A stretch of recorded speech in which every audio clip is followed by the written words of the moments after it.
Assalamu alaikum. Can everybody hear me? Yes, we Sorry, I can. apologize. Assalamu alaikum warahmatullahi wabarakatuh. Sorry for that little technical issue. I'd like to welcome everybody to this conference on Quran and the AI hosted by ICRA, the International Quran Research Association. I'm so happy all of you could join us. But as a co-host, before we begin, and the spirit of the message of our conference as well, we'd like to begin with a few verses from the Quran. And I'd like to invite my co-host, Ms. Madina Javed, to recite a few verses from the Quran to begin our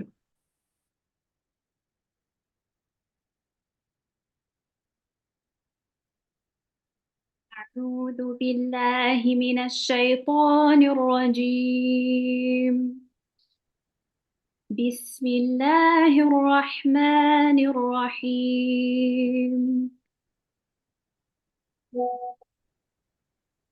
يا أيها الذين آمنوا اتقوا الله يا أيها الذين آمنوا اتقوا الله ولتنظر نفس ما قدمت لغد واتقوا الله إن الله خبير بما تعملون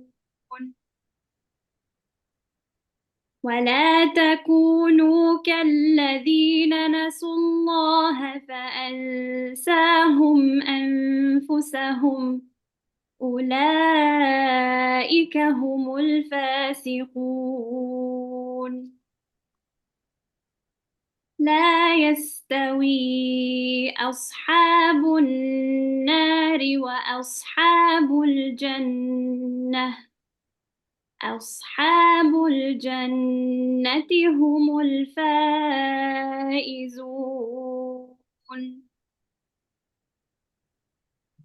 لو أنزلنا هذا القرآن على جبل لرأيته خاشعاً لو أنزلنا هذا القرآن على جبل لرأيته خاشعاً متصدعاً من خشية الله وتلك الأمثال نضربها للناس لعلهم يتفكرون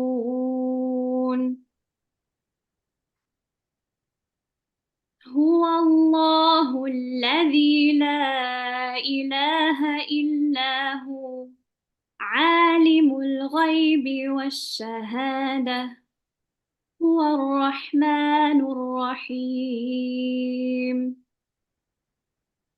هو الله الذي لا إله إلا هو الملك القدوس السلام المؤمن المهيمن العزيز الجبار المتكبر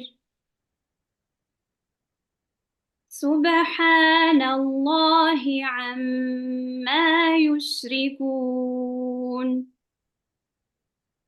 هو الله الخالق البارئ المصور له الأسماء الحسنى يسبح له ما في السماوات والأرض وهو العزيز الحكيم صدق الله العظيم.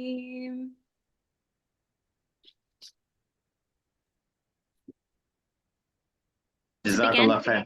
Go ahead. Yeah. Again, we're very pleased to introduce Dr. Safi Kaskas. Dr. Safi will open the conference and present on navigating the intersection of AI and Islamic ethics. Dr. Safi Kaskas is the founder and president of the International Qur'an Research Association and co-founder of East West University in Chicago. His notable publications include his English translation of the Qur'an, entitled The Qur'an, A Contemporary Understanding, and The Qur'an with References to the Bible. Dr. Kaskas is also a guest lecturer in religion, peace and conflict at the Jim Forrest Institute for Religion, Peace and Justice in Canada, but also at the Earlham School of Religion in Indiana. Dr. Kaskas is also a senior researcher in Islam and multi-faith reconciliation at George Mason University. So welcome, Dr. Kaskas. We're looking forward to hearing from you. Dr. Kaskas will speak for about 30 minutes. And then after that, we will hear from three other speakers who will each present for 15 minutes. And then we're going to have a 45-minute panel discussion where we're really keen to invite you to ask your questions and share your comments and have a shared conversation. So thank you. I'll now hand over to Dr. Kaskas. Thank you, sister. Alhamdulillah, والصلاة والسلام على رسول الله وأشهد أن لا إله إلا الله وأن محمدًا عبده ورسوله. اللهم علمنا ما ينفعنا وانفعنا بما علمتنا وزدنا علما. رب اشرح لي صدري ويسر لي أمري واحلل عقدة من لساني يفقه قولي. O Allah, teach us what is beneficial to us, benefit us with what you have taught us, and increase our knowledge. My Lord, put my heart at ease and ease my task for me. Remove the impediment of my speech so they may understand what I'm saying. Brothers and sisters, esteemed colleague and honored guest, Assalamu alaikum. It is a privilege to address you at this conference on the intersection of artificial intelligence, AI, and the Quran. Today, we stand at the crossroads of technological innovation and ethical reflections, a juncture that offers both unprecedented opportunities and significant challenges. The advent of artificial intelligence, AI, has ushered in a new era of technological advancement, presenting both unprecedented opportunities and significant ethical challenges. But what is AI, artificial intelligence?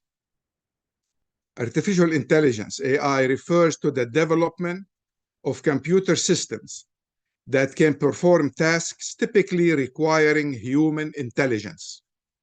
These tasks include visual perception, speech recognition, decision-making, and language translation.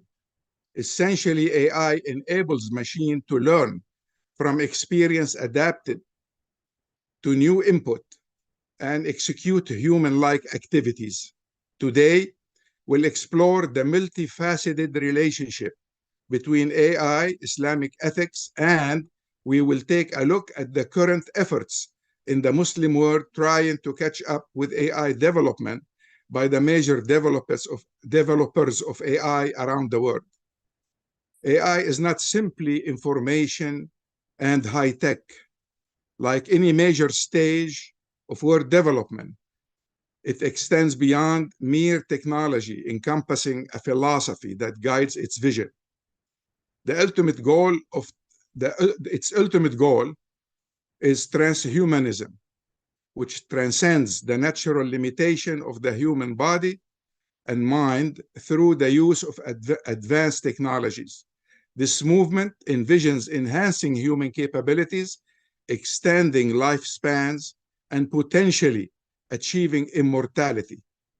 Transhumanism aims to evolve into a post-human state where humans possess abilities far beyond current physical and cognitive constraints. This philosophy raises profound ethical questions about the future of humanity and the potential benefits and risks of such advancements.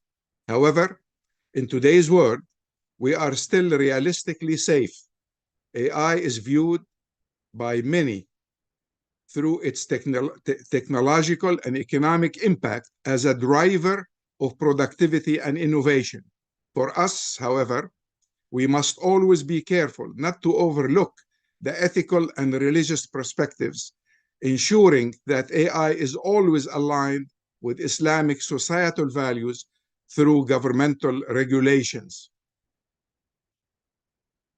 Regulating AI development is, however, fraught with challenges, including defining AI, achieving cross-border consensus, addressing liability and responsibility, keeping pace with rapid technological advancements, enabling innovation, considering ethical implications, and ensuring data privacy and security.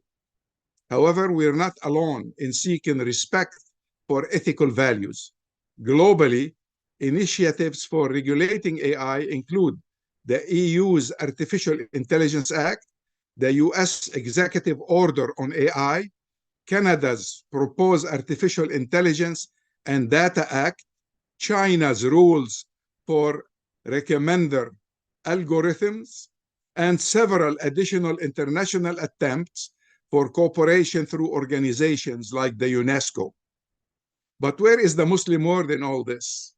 Today, the Muslim world is actively involved in AI development and regulations, contributing Islamic ethical perspective to global discourse, advocating for pluralist ethical benchmarking, and engaging critically with AI technology. The Muslim world is not just a passive observer, but an active participant in the realm of AI development and regulations. This involvement is multifaceted, encompassing ethical framework development, policy advocacy, and practical application that align with Islamic values. Here are a few of these multifaceted initiatives. The first is a recent significant research initiative that explore AI ethics from an Islamic perspective by Azzuddin Al-Mahjoub, Qatar University. He did an important study based on research called Artificial Intelligence in Islamic Ethics toward pluralist ethical benchmarking for AI in Islamic ethics. This study advocates for a pluralist approach to ethical AI benchmarking, emphasizing the need to introduce Islamic ethical traditions to guide policy and regulatory benchmarking for AI design and use. This research is critical at a time when AI ethical norm setting is predominantly Western-centric, and it highlights the importance of the notion of maqasid, of maslaha, the common good, as a normative guide for AI's ethical evaluation for Muslims. Navigating progress and ethics, which is another initiative. The Muslim world is actively navigating the path between technological progress and adherence to Islamic ethics. Discussion delve into the intersection of AI, transhumanism, and Islamic perspective, emphasizing the need for a nuanced approach that respects Islamic teachings while embracing the benefits of AI. Other initiatives, common AI strategies for Arab states. Arab countries are working toward a common AI strategy to leverage synergies between nations for the development and use of AI to achieve sustainable development. This initiative, discussed in cooperation with the League of Arab States, aims to address challenges such as language processing in native languages and aligning national AI priorities, embracing technological advancement. Various AI initiatives in the Muslim world include research centers, AI-focused educational programs, and efforts to develop ethical frameworks for AI integration. These initiatives demonstrate a proactive approach to embracing technological advancements while adhering to Islamic principles. Survey for Muslim experts on AI.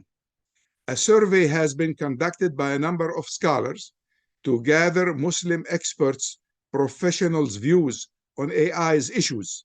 The results were a study published in Islamiyat in 2021 titled A Preliminary Survey of Muslim Experts' View on Artificial Intelligence. This study emphasized the need for thorough and strict regulation to ensure that AI research and technology adhere to Islamic principles. The findings suggest that while there is some insensitivities toward the greater extent of AI impact on Muslim consumers, there is a consensus on the urgent need for regulation that align AI with the benefits of enhancing Muslim life underpinned by maqasid al-Sharia. These initiatives represent a growing body of work that is contributing to the global AI landscape while ensuring that the unique needs and values of the Muslim world are respected and represented. Responsible AI development in the Muslim world, collaborative efforts, and case studies. The deployment of responsible AI in the Muslim world is a critical endeavor that involves collaboration between governments, tech companies, and scholars to ensure that AI technologies and development and are utilized in ways that align with Islamic ethical principles. Here are some initiatives and case studies that highlight these collaborative efforts. Pluralist ethical benchmarking. The research article, Artificial Intelligence in Islamic Ethics toward Pluralist Ethical Benchmarking for AI, represent a significant collaboration between Muslim scholars and the broader AI community. It explores AI ethics from an Islamic perspective and advocates for a pluralist approach to ethical AI benchmarking, emphasizing the need to introduce Islamic ethical traditions to guide policy and regulatory benchmarking for AI design and use. Our conference today is a message to international tech companies and AI developers, urging them to establish collaborative efforts to ensure that AI technologies respect Islamic values and contribute positively to society. Digital Ethics Framework. The Initial Consideration for Islamic Digital Ethics, aims to develop a philosophical framework that account for the nature, exigencies, and affordance of contemporary digital technologies from an Islamic perspective. This framework is crucial for guiding the responsible development of AI, ensuring that it aligns with Islamic teaching on privacy, autonomy, and social welfare. Regional AI strategies. In the Middle East, particularly in the GCC countries, there is a concerted effort to build the necessary AI infrastructure and strategies that align with both technological advancement and Islamic ethical principles. But is AI capable of helping us have a better understanding of the Quran? And how? Well, let's see. AI role in understanding the Quran, bridging revelations and technology. Experts tell me that AI potential to enhance the understanding of the Quran is significant. Through linguistic analysis, personalized education, interdisciplinary research, and ethical considerations, AI can unlock new layers of meaning within the sacred text, providing educational opportunities and ensuring that the teachings of the Quran continue to guide and inspire Muslims in the digital age. Let's don't forget the linguistic analysis and interpretations. AI can assist in the linguistic analysis of the Quran, providing insights into the meaning of the words and verses, distinguishing between what is muhkam, firmly constructed, verses, and what is mutashabih, ambiguous. Advanced algorithms can analyze classical Arabic, helping to interpret the text and provide context for revelations. This can be particularly beneficial for non-Arabic speakers seeking to understand the nuances of the Qur'an's language. Personalized Qur'an education. AI-powered educational platform can offer personalized Quranic learning experiences. These systems can adapt to the individual's learning space, style, and level of understanding, providing tailored resources for memorization, recitation, and comprehension. Such platforms can also facilitate remote learning, making Quranic education more accessible to people worldwide. Knowledge extraction and community services. AI also has the potential to serve as a tool for knowledge extraction from the Quran, helping both Muslims and non-Muslim societies to appreciate its teachings. With intelligent system, could answer questions with knowledge derived from the Quran, supporting societal understanding and appreciation of its wisdom. There is also the integration of AI into the study of the Quran, to represent a significant steps toward Islamic scholarship. It offers the promise of unlocking new layers of meaning within the sacred text, providing educational opportunities and ensuring that the teachings of the Quran continue to guide and inspire Muslims in the digital age without compromising Islamic principles and values. Iqra, however, is not suggesting that we use artificial intelligence without using our God-given natural intelligence through interdisciplinary research. This conference aims to foster dialogue among experts from various disciplines to explore AI's role in Quranic studies. By bringing together AI specialists and Quranic scholars, the conference seeks to advance research that can deepen the study and understanding of the Quran.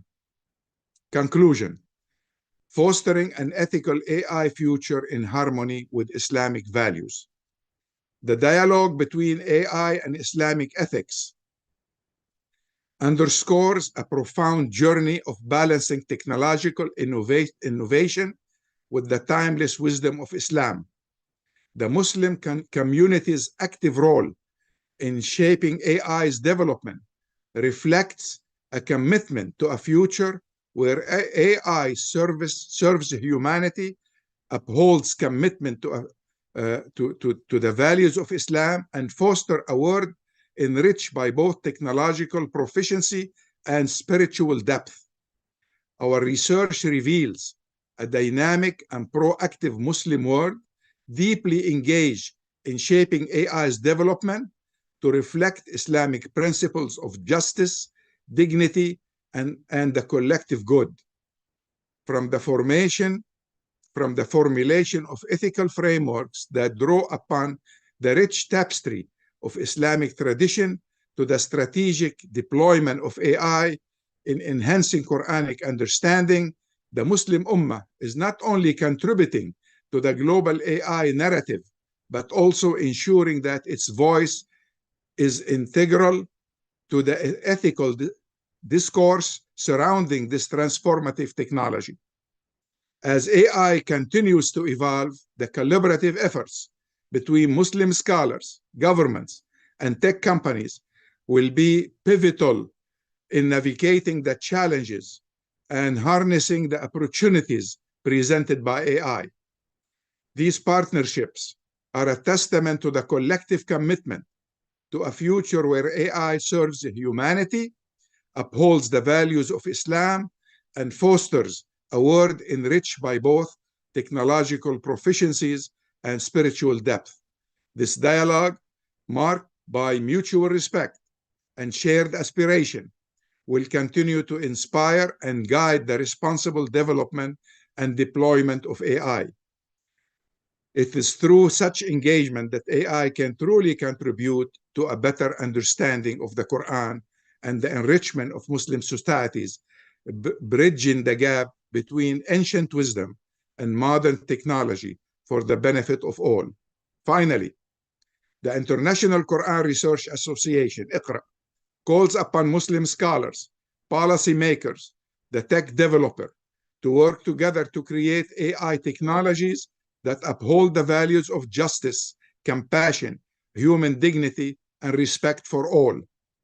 It is high time for universities' presidents throughout the Muslim world to start planning seriously to excel in various fields of science and technology, and especially in the field of AI. It is high time for the Muslim world to wake up and excel while building a new civilization, using its most valuable assets, the young Muslims, who definitely have what it takes to excel if we give them the right opportunity. May Allah grant us the necessary wisdom to survive in this competitive world. Allahumma allimna ma yanfa'na, وانفعنا بما علمتنا ووفقنا لما فيه الخير وثبتنا على صراطك المستقيم. Thank you very much.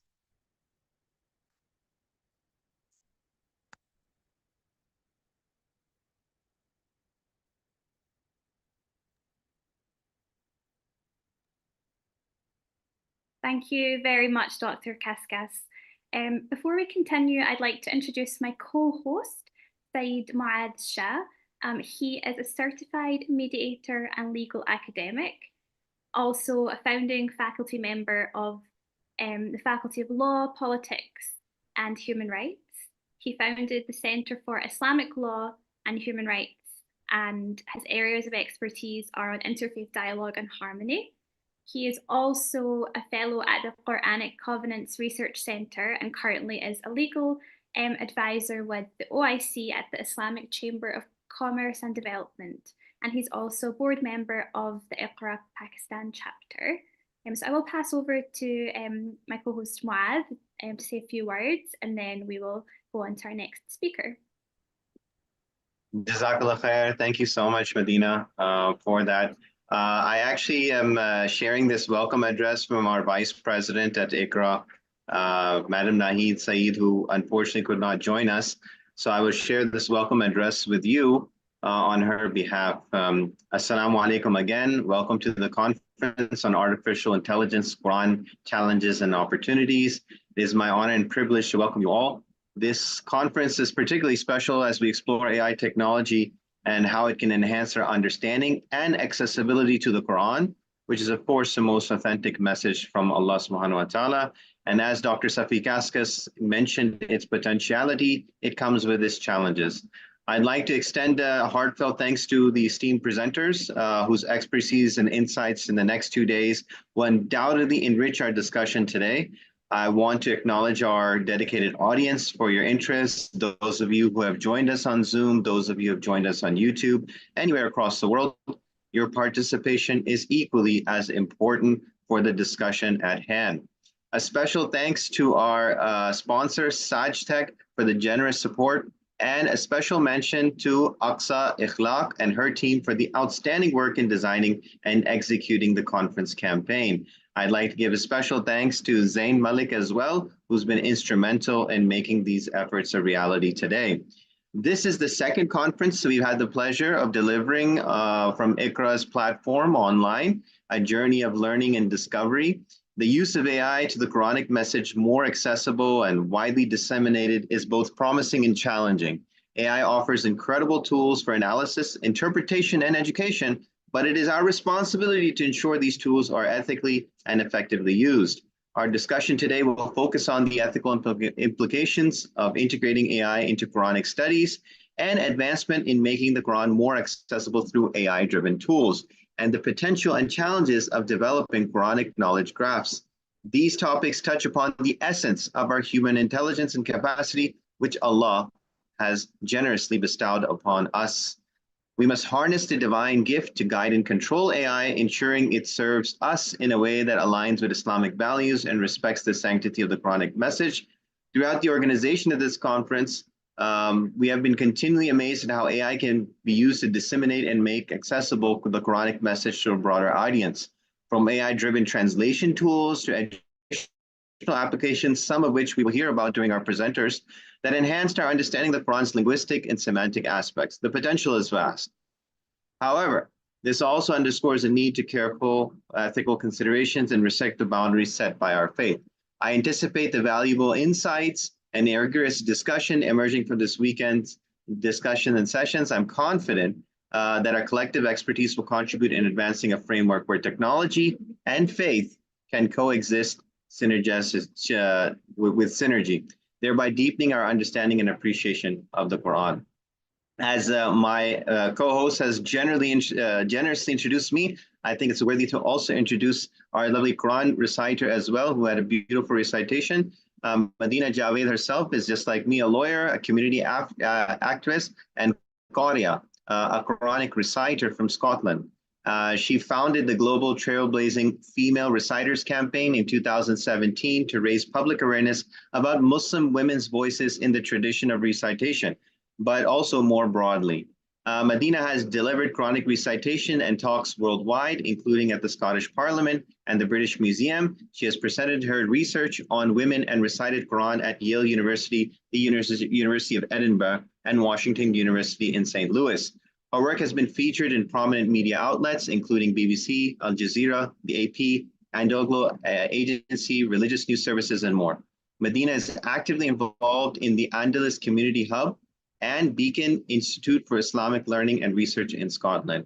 You can follow her on Twitter at Medina Javed, M-A-D-I-N-A-H, and Javed, J-A-V-E-D. So I'm going to hand it back to her. She will be the host for the first session, and inshallah, I'll join you in this second session after the break. Medina, the floor is yours.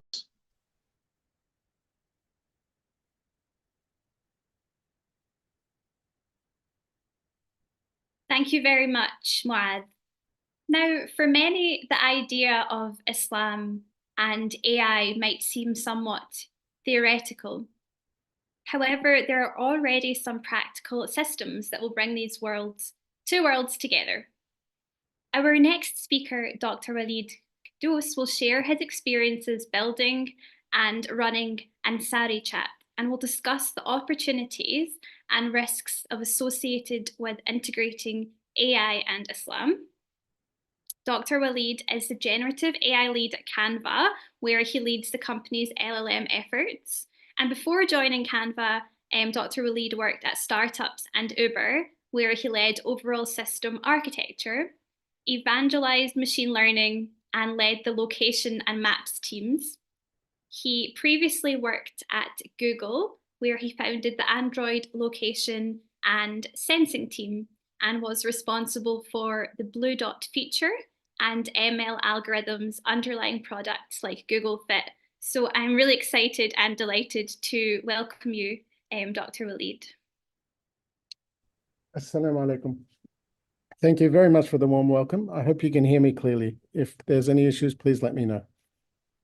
So let me present the slides today. I want to first thank the organizers of this conference. May Allah bless them for inviting me and for setting up this very interesting topic that I think many of us are dealing with in a practical way. So what I wanted to do in this presentation is dive into the present reality of Quran and Ayah. It's one thing to kind of talk about this question in a theoretical way, but it's another thing to see what the technologies are possible of with it. I have a side project aside from my day job called Ansari.chat, and you can access it on the web. And really what I've tried to do with this is build an Islamic assistant based on the current cutting edge technologies. So let's, rather than just, so let's dive right in. Bismillah ar-Rahman ar-Rahim, Rabbi shrah li sadri wa yassir li amri wahlul 'uqdatan min lisani yafqahu qawli. So what I'll talk about today is that this is not a theoretical prospect. We can build these AIs now. You can use them now. They're accessible to everybody. There's one slight issue, which is the cost of these systems. But aside from that, it's a very practical system. And so what I'd like to do is give you a practical example. I hope, inshallah, to have a few minutes for questions and answers at the end. But if we don't, please feel free to contact me afterwards. What I'd like to do is begin with a demonstration of what Ansari can do. And then from there, dive into the questions about the opportunities and challenges. Because once we understand them, that's how we learn. So moving on to like one kind of leading thought on this topic is that I really wanted the remainder of this conference and this discussion to be grounded in reality. And I didn't want to either fall into the trap of underestimating the technology and saying it will never be useful, nor overestimating the technology like, it does this challenge the creative ability of Allah, but to consider the benefits and the risk of this technology holistically. There's a principle of fiqh that you may know, which is a hukmu ala al-shay' far'un min tasawwur. In other words, a ruling on a matter, to give a ruling, Islamic ruling on a matter, you must have a proper understanding of it. And so that's what I'm trying to do in this first part of the conversation. So I'm going to switch now to Ansari, and let's have a look at it. So I have some pre-prepared conversations here, but to give you an example of what Ansari is, it's a very simple interface. I want to quickly check that you folks can see it. Someone give me a thumbs up or indication. Yes, we can see it. Excellent. So it's just a system where you can come to. It's at beta.ansari.chat, and you can ask any question. It's not just, but you can ask what are the 5 pillars, and it will tell you what they are, and so on. So this is a conversational interface. The idea here is you can have a conversation with the system based on knowledge of Islam. And so, let's start with a simple one when it comes to the Qur'an. We may have a question like, how many times is the Qur'an, is coral mentioned in the Qur'an? And sure enough, it gives us the 2 verses that it mentions, right? But we might ask, in the first verse and the second verse, how is the usage different? And sure enough, we find that, in the first verse, it's smart enough to understand that it's talking about coral in a literal way, as in the coral you find in the ocean. But in the second verse, it's understood to be a metaphor describing the beauty of the maidens of Jannah, inshallah. So it kind of gives you an idea of the power of this system. Let's look at another example of how we can use it. So Arabic, this tool has an amazing capability when it comes to Arabic and the science known as sarf, or morphology of Arabics. So you can ask it a complex question, like to take the word atastabdiluna, which is a very linguistically complicated language, and it will break you down. It will tell you the root word, which is badal, and then it tells you the form of it, istafal or istabdal, and then it literally goes through and says the a is a question, the ta is a prefix, and so on, helping you conjugate it. And sure enough, you ask it, well, is that word found in the Quran? It tells you exactly the word where this was found. It's also incredible for just looking at the different opinions on a particular topic. So for example, you can just type in Iyyaka na'budu wa iyyaka nasta'in and say, give me the tafsirs and all of the different opinions that exist on it. And it gives you an example of just all the different tafsirs. It looks up Ibn Kathir, Tabari, Qurtubi, Sa'di, gives you all of the different opinions, as well as contemporary scholars. So, and then you can do a deep dive, like in ask, what did Ibn Taymiyyah say about this verse? Or ask, what were the topics that were covered in his book on the topic? So this is starting to give you an idea of the power of the AI, or Islamic digital assistants, for helping people to understand the Quran and open access to the Quran. I want to talk, another one of the important powers of this is in translation and multilinguality. So, help me translate Iyyaka na'budu wa iyyaka nasta'in into 5 different languages. And you can choose whichever language you think is appropriate, and you can tell me if the translation is very good. So for example, we can say the translation into English. And I can ask it, why did you use "you alone do we worship" and "you alone do we seek help"? And then it goes on to explain, for example, well, Iyyaka, it implies exclusivity. And also the positioning starting with a noun instead of starting with the verb also indicates exclusivity. So it then can really understand the nuances of verses. I also want to show how it can be used for education. So for example, you can ask a question like, explain the Surah of Yusuf in language that a 7-year-old can understand. And tell, or generate a lection of like a list of all of the different topics that can be covered, importance of being patient and so on. And then you can even ask it to write it in the form of a poem to make it easy to read. And it's actually quite readable as a poem. And you can also do things like generate trivia questions that you could use to give an exam. But this also exposes some of the issues. For example, it talks about the Qur'an. And the quote of Yusuf, which we know is an Israeli issue. So that gives you an example that sometimes there are risks here too. And so but then if you ask it to clarify, it will then clarify the topic. And you can always ask it to go back and say something like, well, I want to see the different questions that it can ask. I want to give one more example of a partial mistake that these systems can make. So here's an example of a partial mistake. I asked it, is there a dua specifically mentioned in the Quran for travel? And it says there isn't one.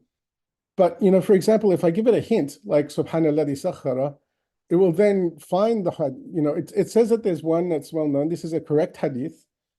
This is a correct reference to that hadith that gives a general dua for travel. But it forgets the one that's actually mentioned in the Quran.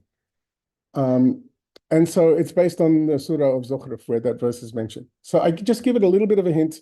It knows what it's talking about.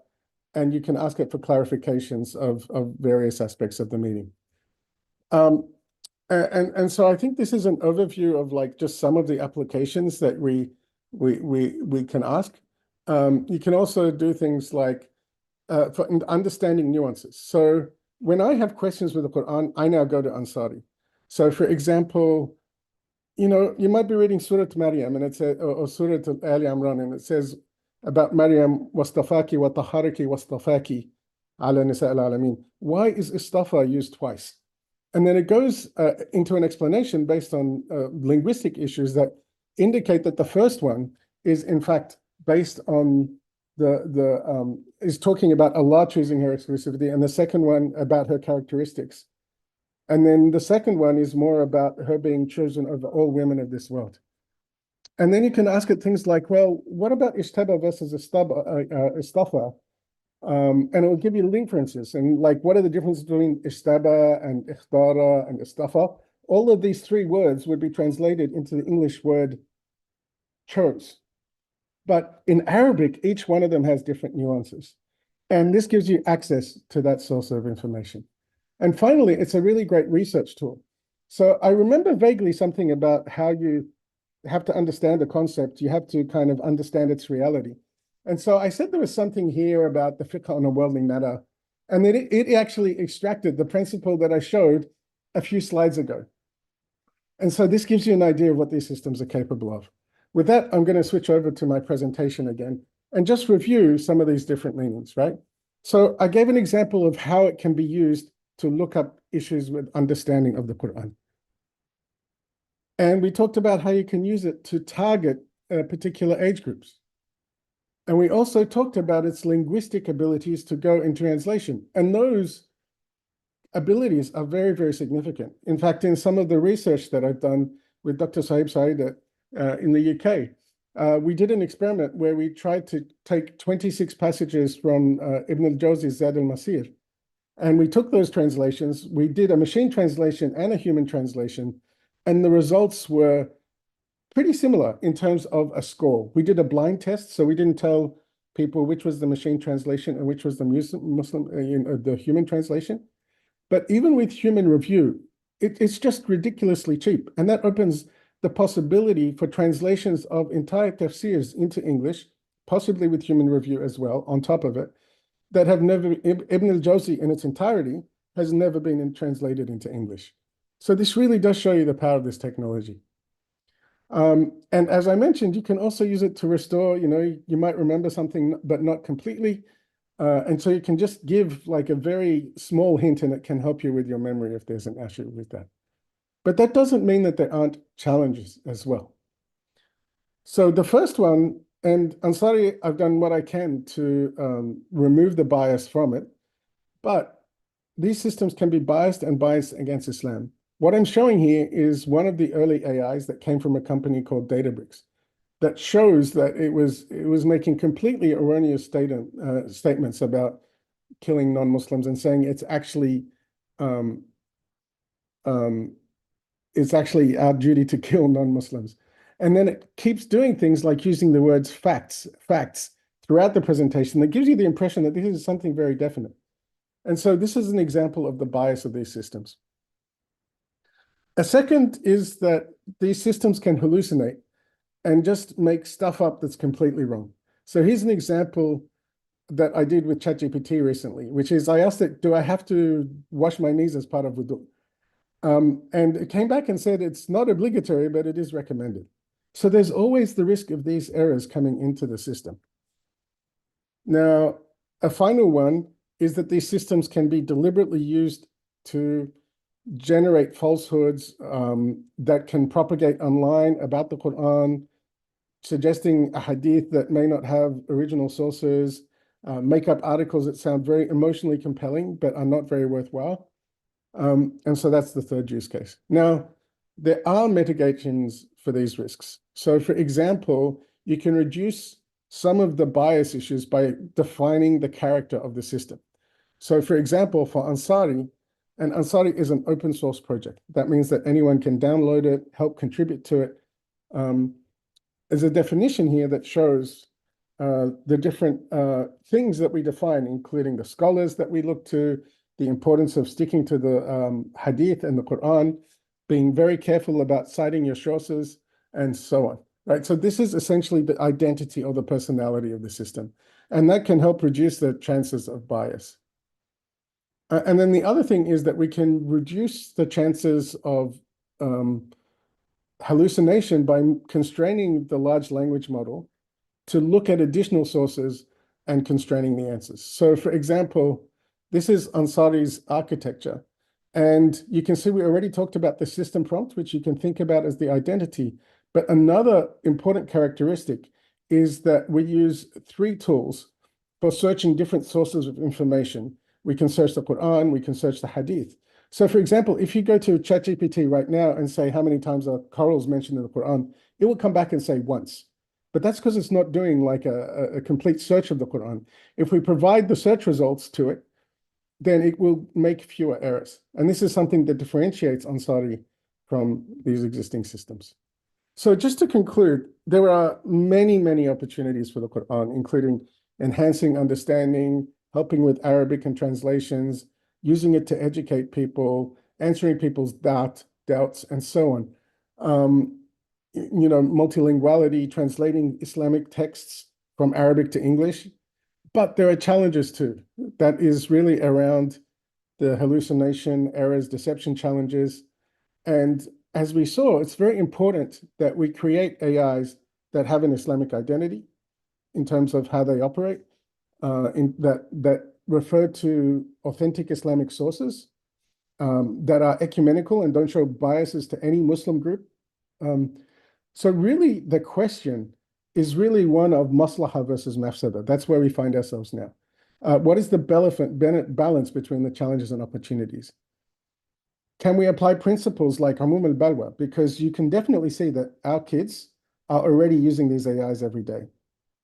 Does that mean that, this means that there's now value to be had in offering an Islamic alternative to that?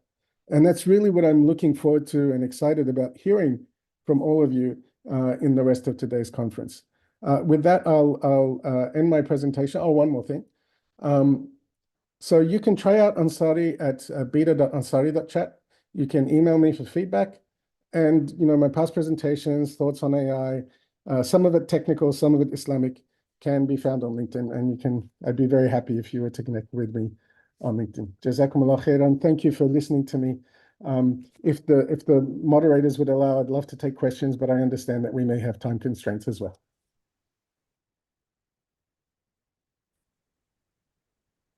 Thank you so much, Dr. Waleed. That was fascinating, and I certainly can't wait to log on to the site and give it a wee go myself. Certainly, if there's one question, someone had their hand up there. Dr. Sohaib, did you raise your hand? I was just clapping to say thanks for the presentation. Okay, lovely. Thank you so much. Well, we can go on to the next speaker.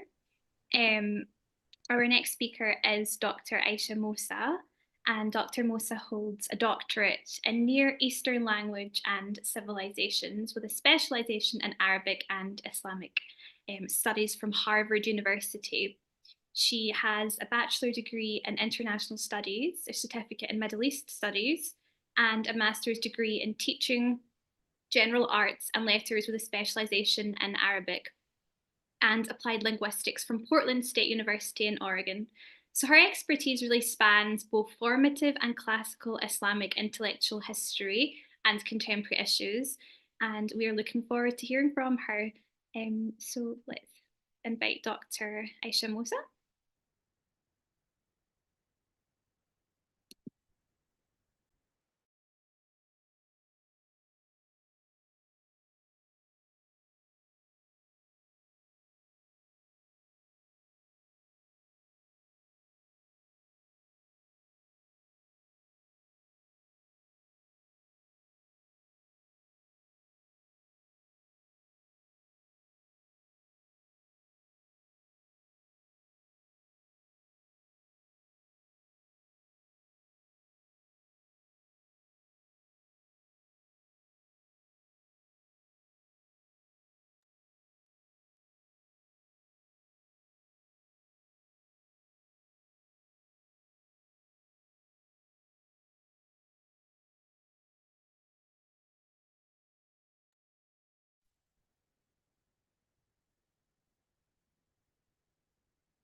There seems to be no sound for this session, so if Dr. Waleed is still here, we could take some questions from the audience to Dr. Waleed.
We'd like to apologise for that technical issue and thank you for your patience.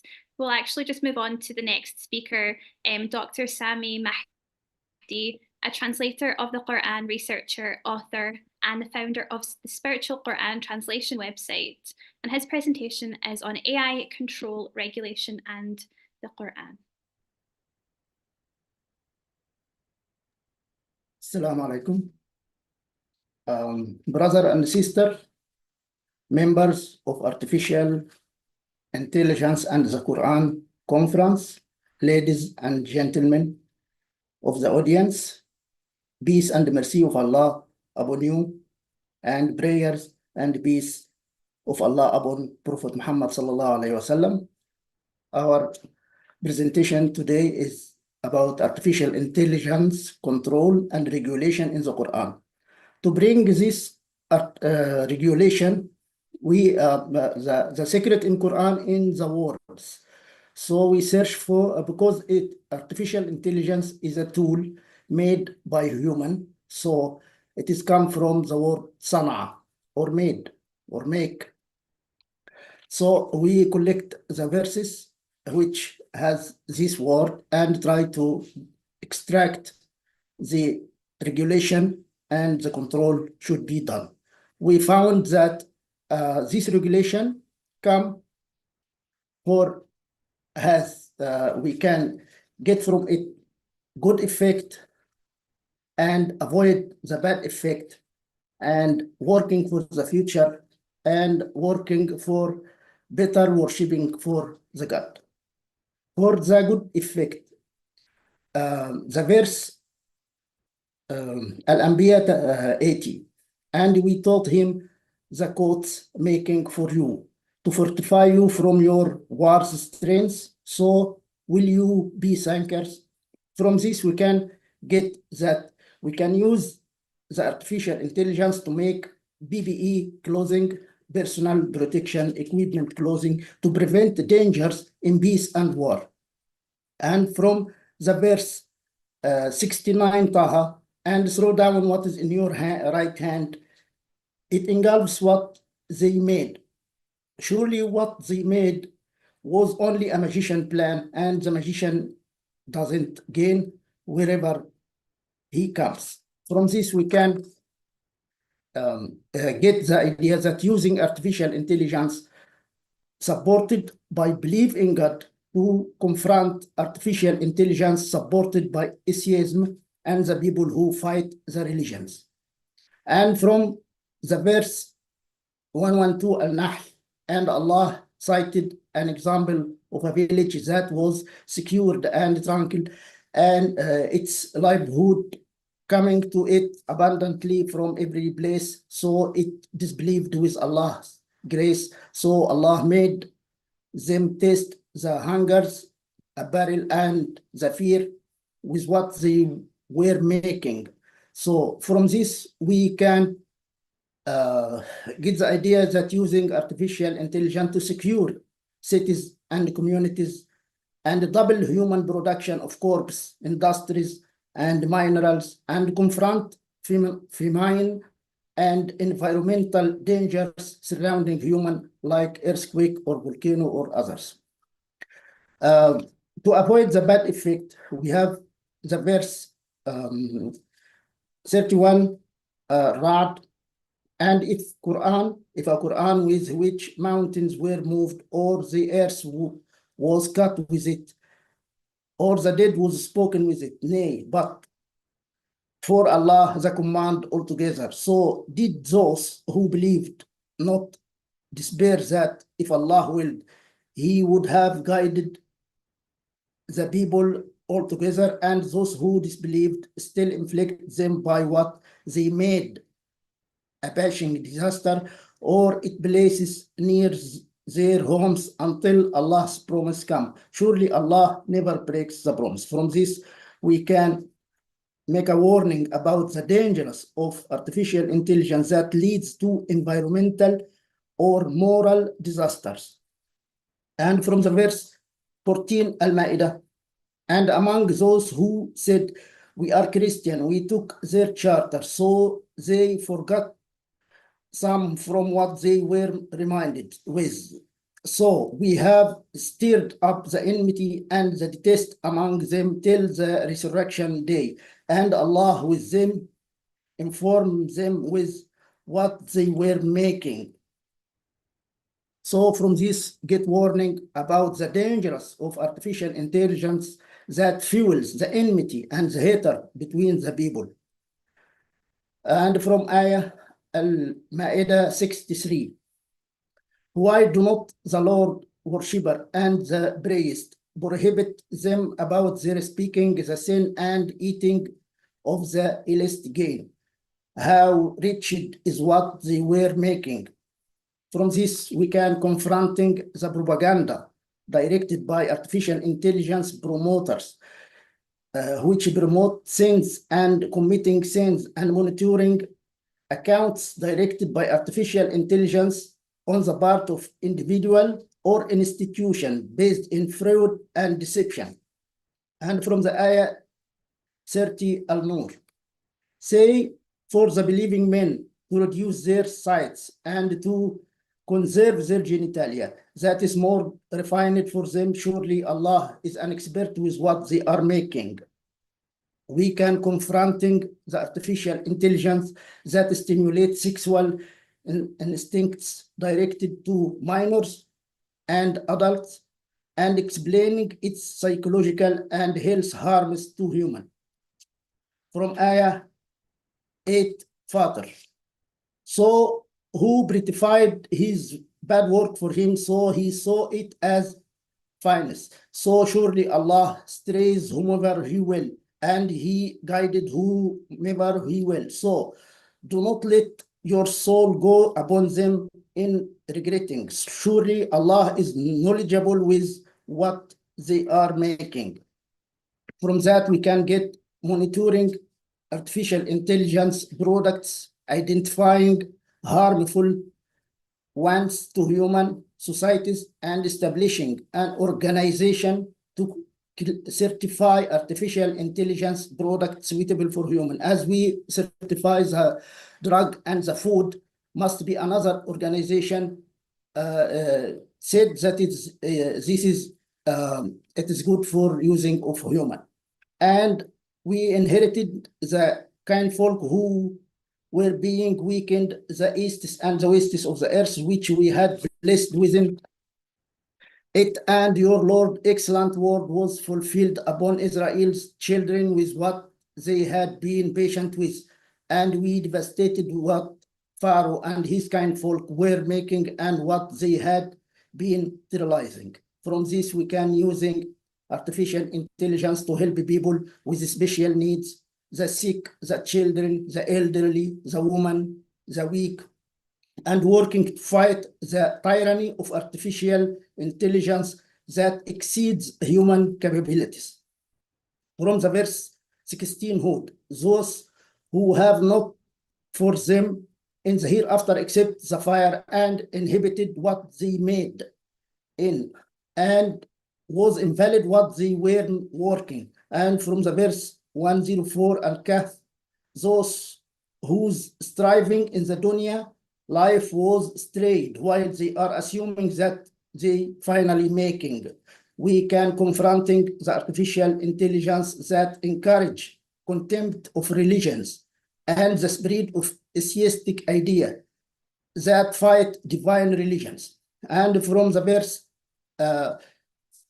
Al-Shu'ara 1-9, and you take manufactured plants, perhaps you may be immortal. We can confronting the artificial intelligence that promotes immortality to human or others. For working for the future, we have the verse Hud 37, and make the ark with our eyes and our revelation, and do not speak with me in those who are oppressing, surely they will be drowning. And from the verse Hud 38, and he made the ark, and we never passed on him chieftains from his kind folk, they were ridiculing him. He said, if you ridicule us, so surely we ridicule you just as you are ridiculing. And from the verse Al-Mu'minun 27 also. From this, we can using artificial intelligence to discover and colonize planets alternative to Earth, and confronting artificial intelligence that encourage mockery of human, and for using the AI for better worshipping of the God. From the verse Taha 39, that you fling him into the coffin, then you fling him into the yam. So the yam will throw him at the shore to take him, an enemy for me and an enemy for him. And I throw upon you a love from me, and let you be made before my eyes. And from the verse 31 Taha, and I made you for myself. We get the idea that using artificial intelligence to monitor young people, encourage them to draw closer to God through worship, and create programs and apps that support the faith in God. And from the verse 88 Al-Naml, and you see the mountain and consider them motionless while they pass as the clouds are passing. Allah has made the one who perfected everything. Surely he is an expert with what you are doing. We can get the idea that using the artificial intelligence to provide information about the miraculous aspects of God's creation of different creatures. And from the verse 45 Al-Ankabut, recite what is revealed to you among the book and establish the prayer. Surely the prayers prohibit about the obscenity and the denial, and Allah's mention is bigger, and Allah knows what you are making. From this, we can get the idea of using artificial intelligence to improve the quality of religious education, monitoring and developing the performance of acts of worship, such as prayer, fasting, and organizing pilgrims gathering in Hajj and Umrah. Finally, I want to thank you for your listening. Allah bless you all. Thank you so much.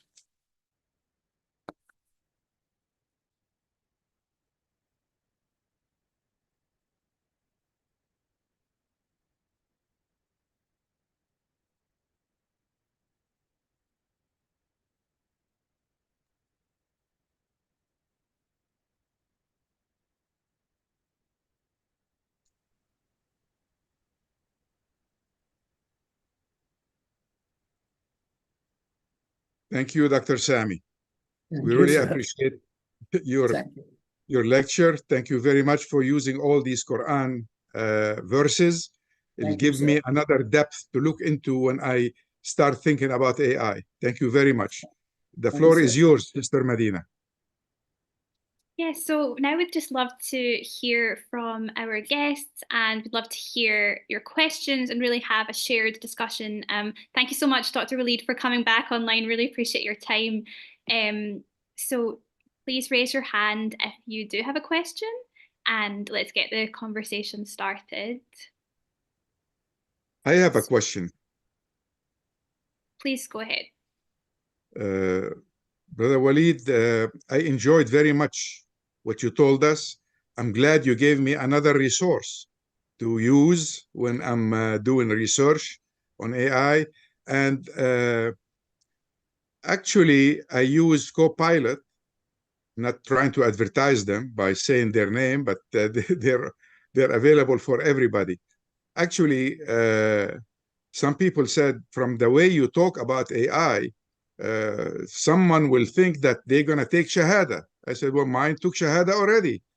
It learned what I like and dislike, and it's always responding to me based on past conversation I had with it. So is that what we usually should expect?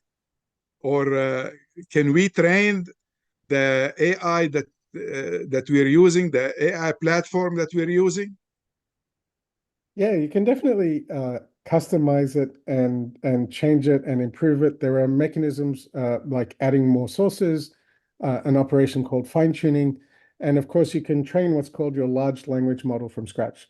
That's a very expensive process. It costs hundreds of millions of dollars. Fine-tuning can cost much less than that.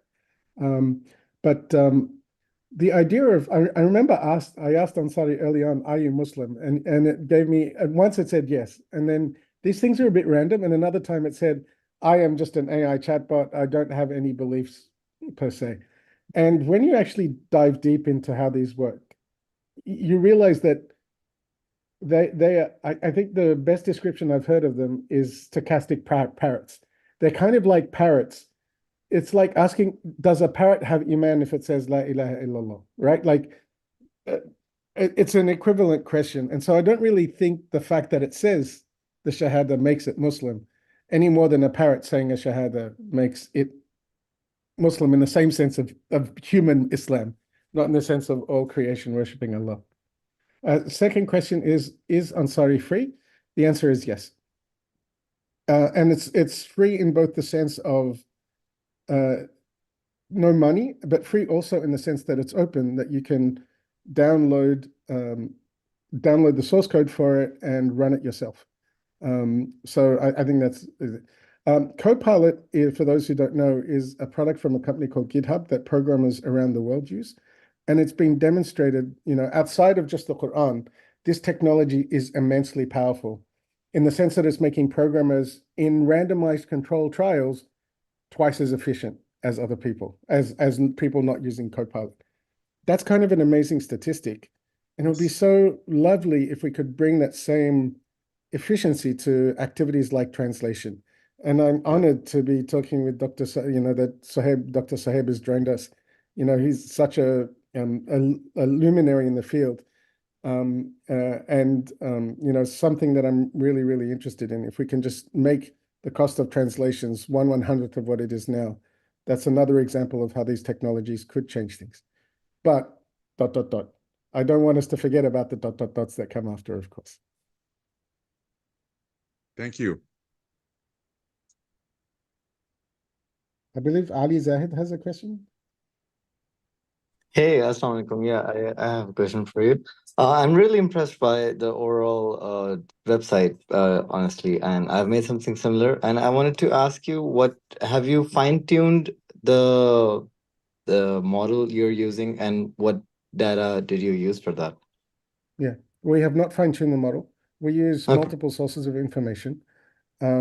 So the three main sources are Hadith collections, Qur'an collections, and most recently Al-Mawsu' al-Fiqhiyya, which is a publication from the Kuwaiti Awqaf. 30% of our questions were about fiqh, and the Al-Mawsu' al-Fiqhiyya is 18,000 pages, but it is ecumenical. It does cover all of the topics, so that's why we added it. Right now, fine-tuning is a little unclear. We still don't have yet enough data to do that, and it's not clear what a better answer is. So that makes fine-tuning difficult.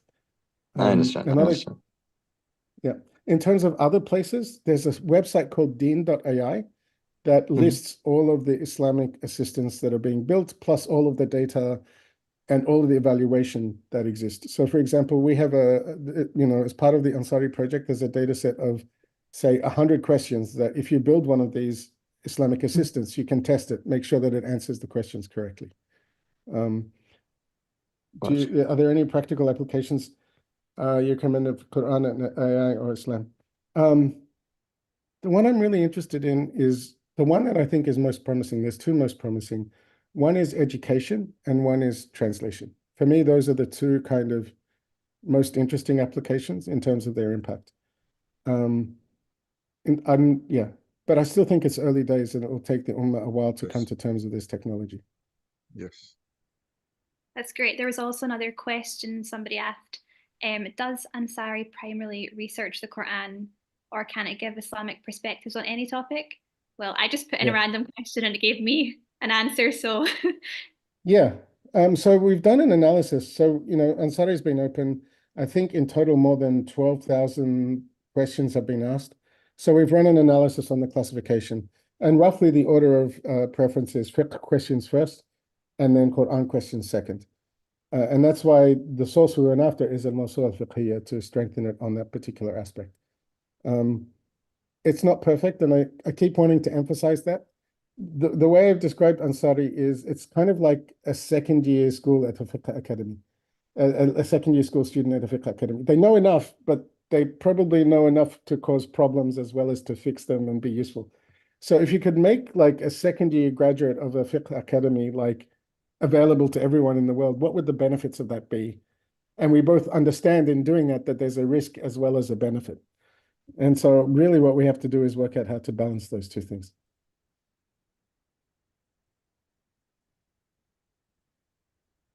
Unfortunately, Sister Medina, I cannot hear you. Are there any other questions anybody has?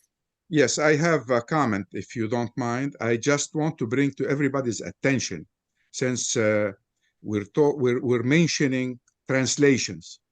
I want everybody to know that some of us are trying to use AI for Quran translation. My personal experience is you always have to go back and use your human intelligence to read what AI gave you and make sure you approve that translation. Don't pass along a translation done by AI without revising it, without revisiting it, without putting your own comments and your own correction into it. AI might become more perfect, but today it's not. And this is from practical experience, because I use AI every day. You still need your own input into a Quran translation, regardless who's doing it. Even if AI advance, we still need to reread it. And for all the Quran translators participating with us, I want to let you know that we have a group of Quran scholars and scientists committee already there in place with Iqra. If you like to submit your translation and my translation and everybody else's translation that's available, we will let them review them and propose one common one that they approve. And then we can put that online for everybody to refer to as one endorsed by a committee of Quran scholars and scientists. That will be done for the first time, I think, and it will be a great help for those who are converting to Islam or reverting to Islam, and for those Muslims that don't speak Arabic and like to read a translation to understand the Quran. Thank you very much. If I may just add a comment on that. Go ahead. I don't think we should use AI for translating the Quran. That's not its value. The Quran is too valuable to be trusted to AI. Yes. But some of the tafsirs, the tertiary sources of hadith, some of these things that have never been able, the wealth of Arabic books that have never been available in English, these kind of things where it's less important and, it's written in a much more accessible language many times. That's the type of thing that I think we should be targeting for this. And kind of an AI translated Quran to me does not have any advantage over a human translated Quran. But I see Dr. Sohaib also has his hand raised. Yeah, Jazakallah khairan for your kind words before, and it's my honor to work with you. I'm actually really pleased. I'm sure this applies to others who are participating, who are experts in their field, are contributing in major organizations and corporations, and have in their heart this love for the Quran and this wish to do something for the sake of Allah and to participate with others in doing that. I think this is a really exciting moment. I'm going to share a bit more about that in the next session, inshallah. I have a question which pertains to what you were showing us, in your conversation with the bot, and you were saying, is there a travel dua? And then when it failed to notice it, just with a little prompting, it got there, right? So this is a very, low level kind of gap, or in other cases, hallucinations that you showed us as well, which you can then sort of prompt it and correct it. Now, how do you see this in terms of like a bigger trajectory if we are trying to get AI to do more and more complex things, things which, it may be getting things wrong, it may be missing things, but it be more and more difficult for someone to spot that something has gone wrong and to be able to prompt and correct. Is this something where, where there is potentially a solution? Does it involve, more and more human expertise at higher levels. Do you have a sense of what might be a direction, a practical direction that could solve this kind of thing? We're starting to explore that in various domains. I think if you can, so first thing to note, these things are getting much better, much more quickly than any previous AI technology. So what is true about the systems today, probably a year from now, may not necessarily be true and may not be true in the same way. So to some extent, we probably don't have to solve this problem ourselves. The technology will improve. But another thing is human revision. So we're looking at a project with, still in the discussion phases, with the Qur'an Foundation, where we are looking at having humans review the answers that Ansari generates, and then putting that in essentially making it searchable. So when it tries to produce a new answer, the first thing it does is, what questions have I answered before that are similar to this, that have been human reviewed, and it will give a stronger preference to those. That's actually very doable in the case of, say, when you're focusing on Qur'an or you're focusing on a particular verse. By constraining the domain, that becomes possible. It's a little harder to do when you can ask any question above the sky and, above the earth and below the sky. But for constrained domains, and this is, I consider Ansari an experimental testbed that will have multiple projects that spin out of it, including ones that are more conservative, deliberately so, but possibly have a larger audience. That it can be used as a source to increase the trust. Dr. Saib, yeah. Yeah, just so we don't lose the train of thought, I was wanting just to follow up briefly. So I think that, we're looking at examples of asking a simple question and getting a straight answer. But maybe, the way that we're going to be thinking about AI is to perform more complex investigations, which are not so simple for someone, even the most expert humans, to just verify and correct. Essentially, it might be telling us things that cannot really be known through manual methods. Right? Let's say you ask, at the moment, you could ask a computer to do a very, very complex calculation. And really, to attempt to do that on a manual basis without the computer might take many years with whole departments working on it. But the computer is capable of generating it within seconds, perhaps.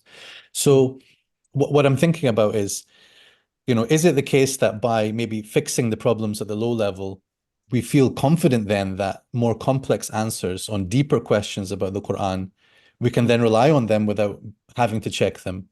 Yeah. Or at the moment, do we still feel that kind of confidence would be misplaced?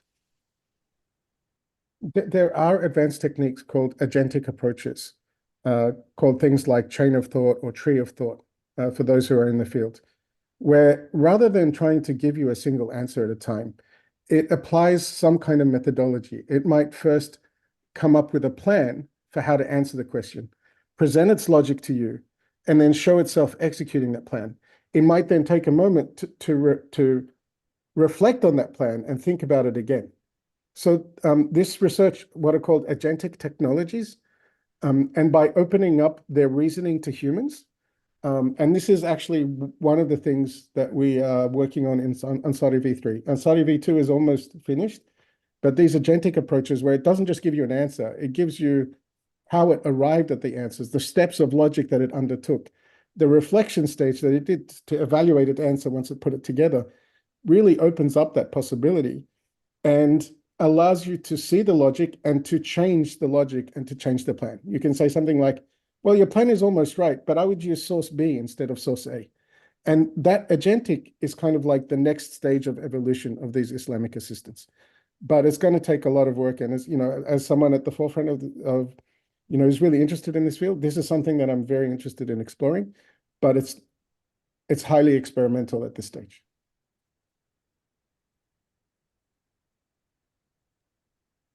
Thank you very much. John Austin, I'd like to bring you in now. I think you have a question, and please do feel welcome to introduce yourself and say a few words before you ask your question.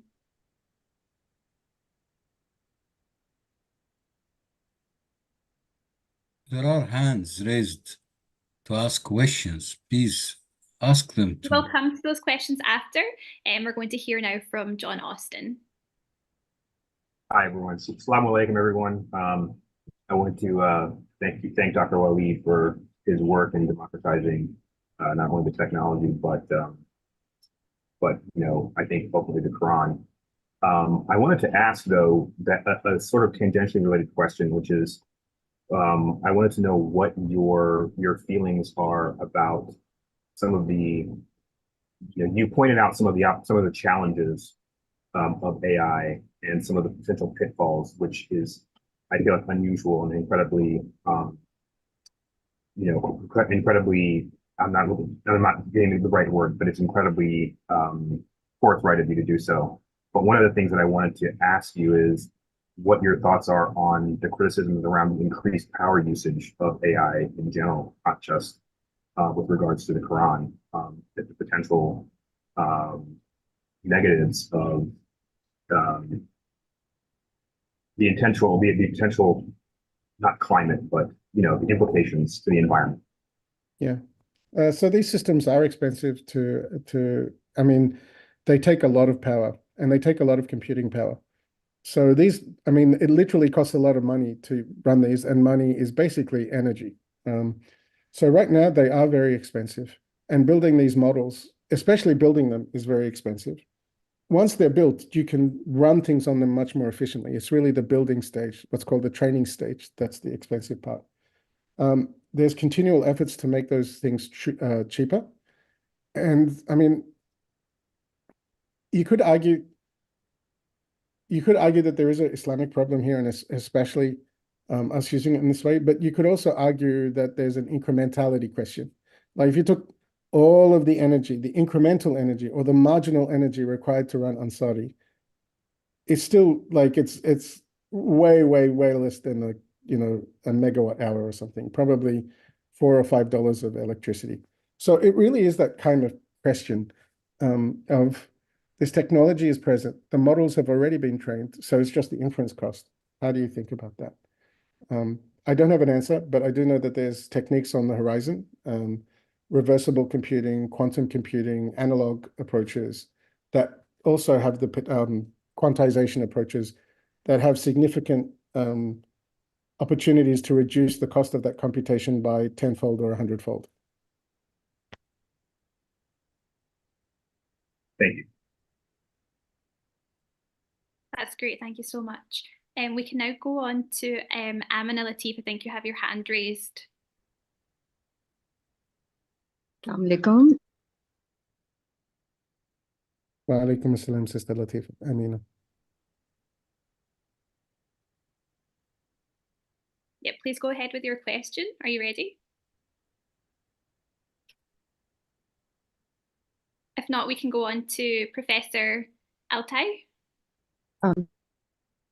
Yeah, well, I was going to ask a question, actually. No, not a question. I want to make a comment, rather. I deleted the question.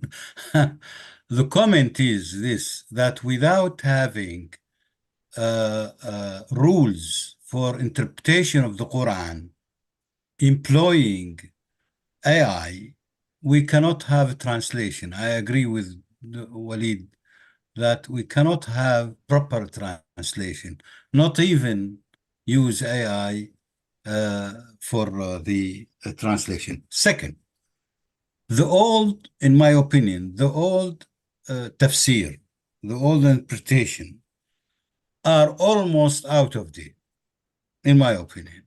Introducing AI into the studies of the Quran needs new qualification of the interpretation of the Quran. And I will talk in the afternoon today. There must be, in my opinion, new rules which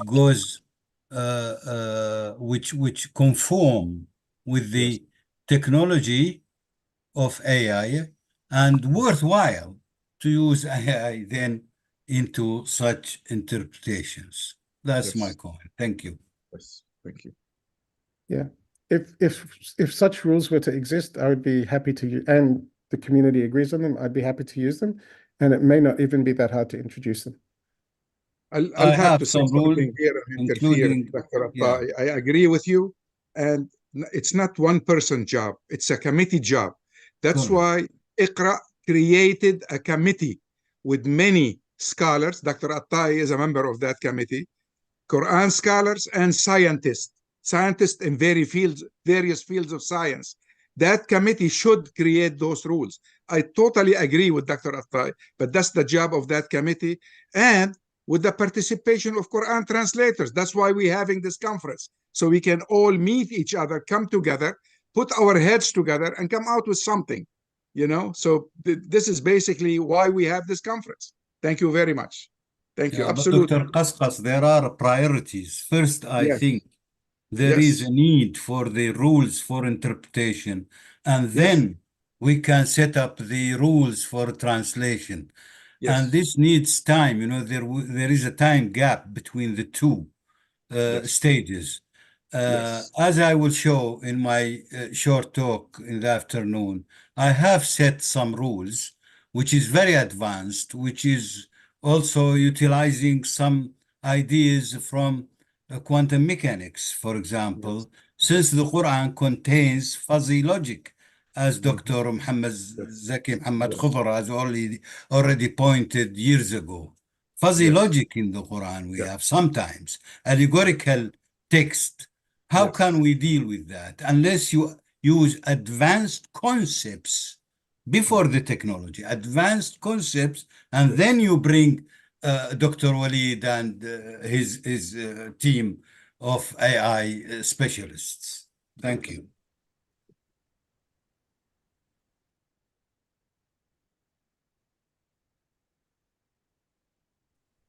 Amina Latif, are you able to present your question now? Yes, please. Assalamu alaikum.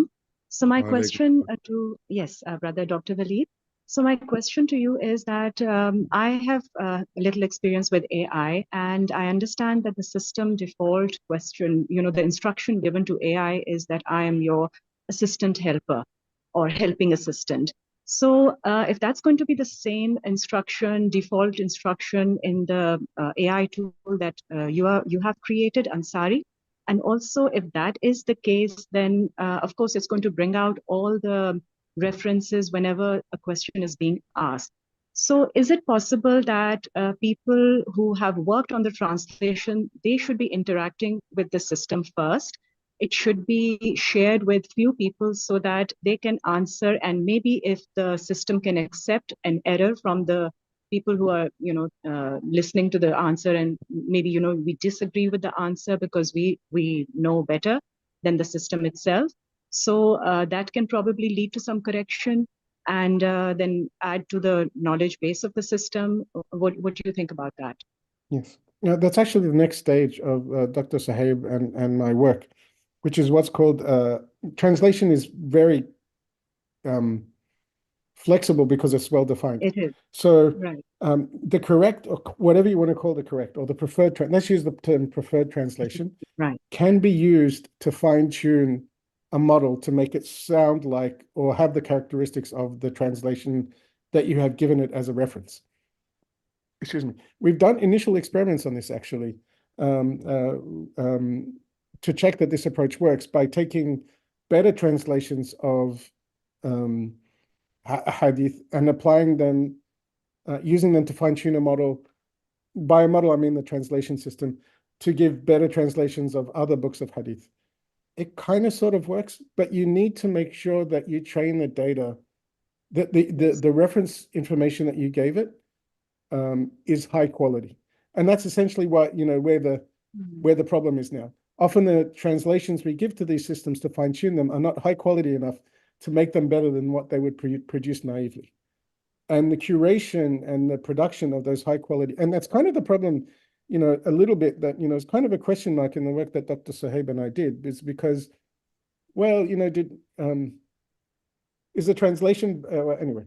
But my point is, it can be done. What you're proposing can be done in a specific case of translation and done reliably. It's a little bit harder to do in the case of open-ended question answering.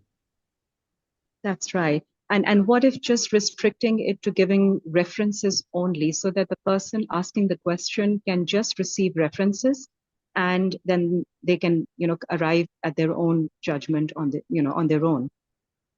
So, That's for instance, possible. yeah. But- If we restrict AI, if your model, it's restricted and constrained to that, so that it doesn't create something, like you said, hallucinate something which is totally, off track and based on whatever it thinks. And so it can just lead to, let's say, for instance, if we just restrict to Quran, and if we are asking about any one topic, salat or zakat or anything, so it can just bring out all the ayat, relevant ayat, and just with the, just restricted translations also to start off with, so that anybody who reads it will get a very wholesome concept of what is being, where all the ayat are. And yeah. That's definitely possible. But the question is, yeah, that's definitely possible. You can definitely restrict it and constrain it. But there's so much benefit from, I mean, one thing that one thing I fear is that we keep comparing AI to some platonic ideal, forgetting that humans themselves are always so flawed. So Yeah. I mean, for example, when humans do the Batik test, that test of 100 questions, they get answers wrong on that too, even the highly Absolutely. qualified scholars. So the question is, how good to perfect do you want it to be? One way to think about it is the spectrum of that is the worst student that would graduate from an Islamic academy. That's the minimum bar, right? And then the maximum bar is superhuman performance. The question is, where in the line, like obviously, it shouldn't be like the worst person to ever graduate from an Islamic academy, obviously. But where is the line between useful and perfection, given that humans themselves are not perfect? And so what I'm worried about is missing out on that utility in the meantime of giving these, I mean, I don't know where else I would go to kind of like, that's a kind of a tricky question to answer. What's the difference between ikhtara and istafa and ishtaba, which when they, all three of them basically mean choose. Why is Allah using different words?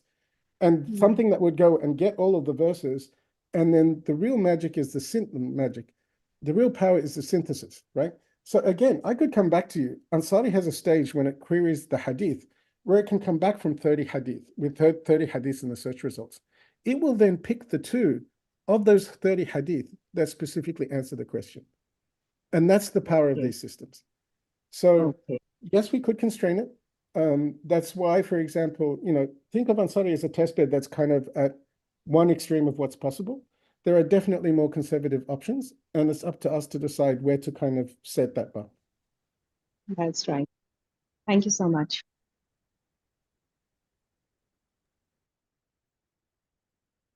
Thank you all for your questions to Dr. Waleed, and thank you, Dr. Waleed, for patiently answering and sharing your expertise and knowledge. Do we have any more questions for Dr. Waleed, or any other points for any of the other speakers? I do see that there is one question in the chat from John asking if a more incremental approach is required when it comes to AI and the Qur'an. Any thoughts on that? That's a very, very deep question. I don't feel qualified to answer it. But let me present both sides. So one is, of course, we could be incremental, right? And historically, if you look at, maybe this is a bit controversial to take, but historically with Islam and technology, we have been late to adopt new technologies. If you think about satellite TV or internet or mobile phones, first we start by saying it's evil and it's haram. Well, not quite evil or haram, but there's something wrong with it. And then we gradually accept it, maybe 5 years after the world has already kind of moved on and started using that technology. What I fear is by taking an incremental approach, there's good in the caution, but there's also a risk of us missing out on the benefits of taking this technology and moving with it as fast as the technology moves. And there's also kind of well, it's happening anyway. Other people are going to answer questions about Islam. We might as well have that. And that train is moving and moving very fast. So we can't, to some extent, it's an unrealistic option to be incremental when everything else is moving so fast. But I definitely see both sides of this. It's definitely, a very nuanced question. and one that requires discussion and conferences and discussions like this to discuss. Zohaib Ahmed, you have your hand raised. Would you like to come in now? Thank you very much. I just want to ask that Dr. Wali, did you work with the translation in non-Latin languages such as Arabic, Persian, or Urdu as well? If yes, what was the results of your model? We have. Probably the most extensively tested is Turkish. The results have been overall very good. Translation into English is better than translation from English to other languages or Arabic to other languages. It's basically a function of how much of the internet is in that language. So the more that there's content in English in that language, in particular what are called parallel texts, the better the translation will be. We have not done any kind of scientific tests. It's more informal and anecdotal tests. Be very happy to interested if you have access to populations that could use our system for Urdu. And it could be that he gives the correct answers in English, but the wrong answers in Urdu. So I'd be very interested in exploring that kind of question. Right. Great, thank you so much. So the next element of the discussion was about the ethical implications of AI. Would anyone like to come in on this point here? Perhaps John, would you like to come in if you have any questions about the ethical implications of AI?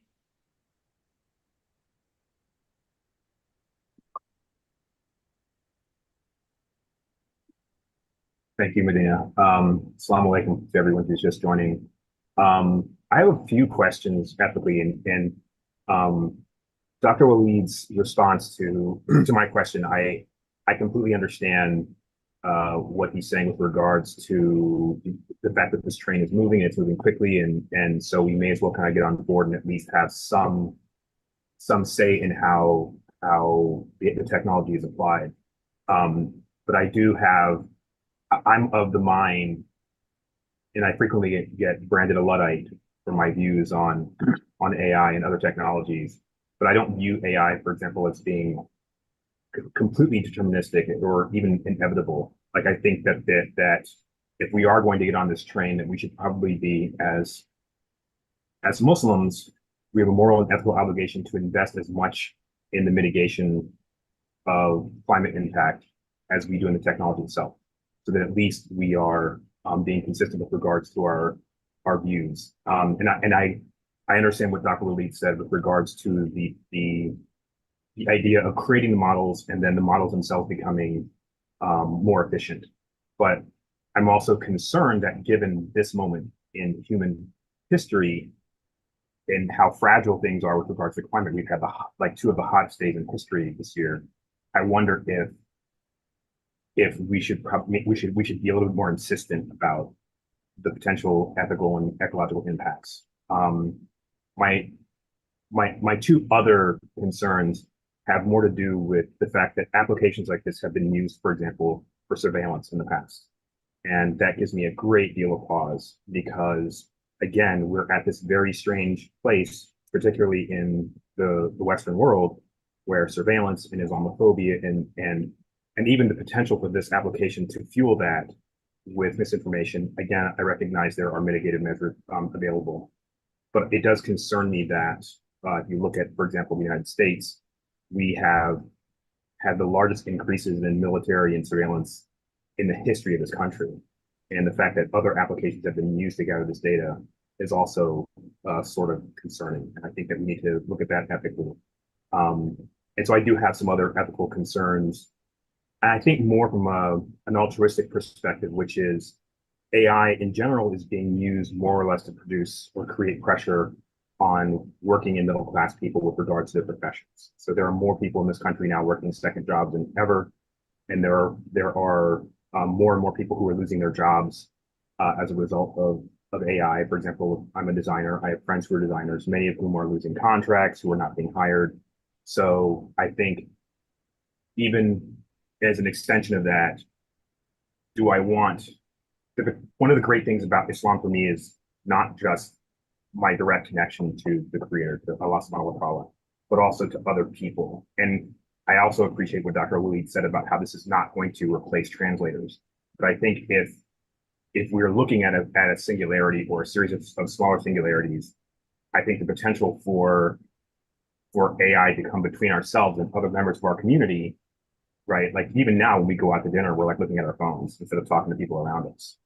And I think that translation, the recitation, the interaction with one another is really a big part of why I reverted, years ago. So I wonder about that potential impact. I don't make necessarily any predictions about it, but it's one of those things I think should be present in all of our minds as we move towards this moment. Yep. So if that's a whole topic. We could talk about that for an hour, but let me give 3 responses to the 3 different things. Climate change, definitely an issue, but AI can be used to help solve climate change and is now being used in research for chemicals, for example. Its use in quantum chemistry, for example, is kind of one of the, and drug design and other things is also one of the goods that's coming out of it. With respect to it being used for surveillance, absolutely, that is a risk. One of the saddest examples for me is the use of Project Lavender by the Israeli military to target innocent civilians in Palestine. If you haven't read up on that, it's required research for anyone who's considering doing work for AI. And then the third one, remind me of your third argument, Austin. It was about the way that can you just repeat the third argument that you had? I think I was just mentioning that there's the potential for there to be help in our communities. So I mean, this is one of the dangerous things about AI. One of my concerns with AI is it reveals the weaknesses and cracks in the society. And it flicks them wide open. So if you would see that in Western society, one of the issues is the misdistribution of wealth. AI will perpetuate that if we allow it to. The way I see it is AI is one of the technologies that will massively boost human productivity. Now that will create a surplus, what you might call the AI surplus. The question is, what do we do with that? Do we give it to the rich, or do we use this to give everyone in the world a universal basic income? The answer in the West is very clearly the former, but I like to imagine that there's a social world where it's possible, where some of the steps towards the second one are possible. So it's like there's kind of a technical question overlaid with a sociological question about the distribution of wealth. And that's what AI is exposing in terms of a weakness or a crack in Western society, in my opinion.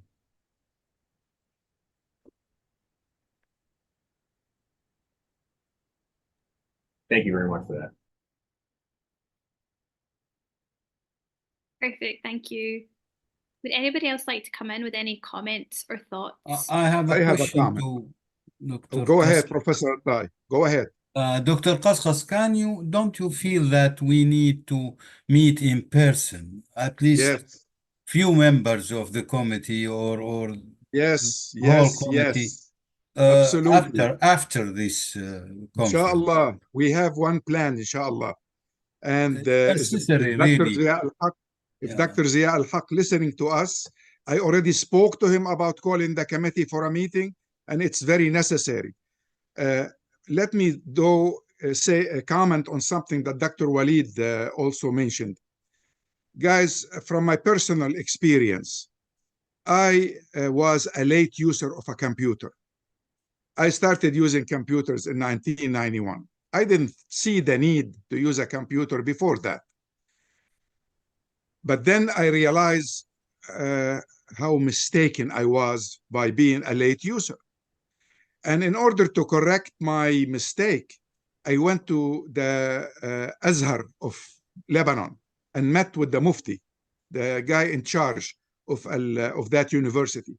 And I said, look, I want you to avoid the mistake I made. You're still not using computers to teach all these people that will be the leaders, future leaders of our society in Lebanon. So why don't you start using computers? Well, he told me we don't have the resources, this, that, and the other, and asked me to explain why I think this is necessary. By the time I got through convincing him, it was a little bit too late as far as I'm concerned. Out of the same experience, I want to urge everybody. This is why we have this conference. So we tell everybody how, look, AI is going to be everywhere, whether you want it or not. AI is a daily fact of life today, and it's moving much faster than our own expectation. So if you think you're gonna take 6 months to think about whether to use AI or not, you'll be out of the game. The time is now. We're already late holding this conference. We need to bring to everybody's attention how important it is to go into their own community and urge the community to start learning about AI and using AI. And if we don't do this, we're not doing our duty in front of Allah subhanahu wa ta'ala. I know the need to go and listen to what the Quran says about this, to what the Hadith say about this, and what the Muftis will tell us about it. Safi Kaskas has something else to tell you. If Israel is using it, you need to use it. Shame on us if we don't use it. At least a'addu, at least prepare yourself, at least get ready. And I don't see any need to spend hours in thinking about whether to use AI, whether not to use AI. You have to use AI if you want to survive in this world. I hope that's very clear to everybody. Thank you very much. Excellency, can I have a chance of Yes, go ahead, doctor. Go ahead.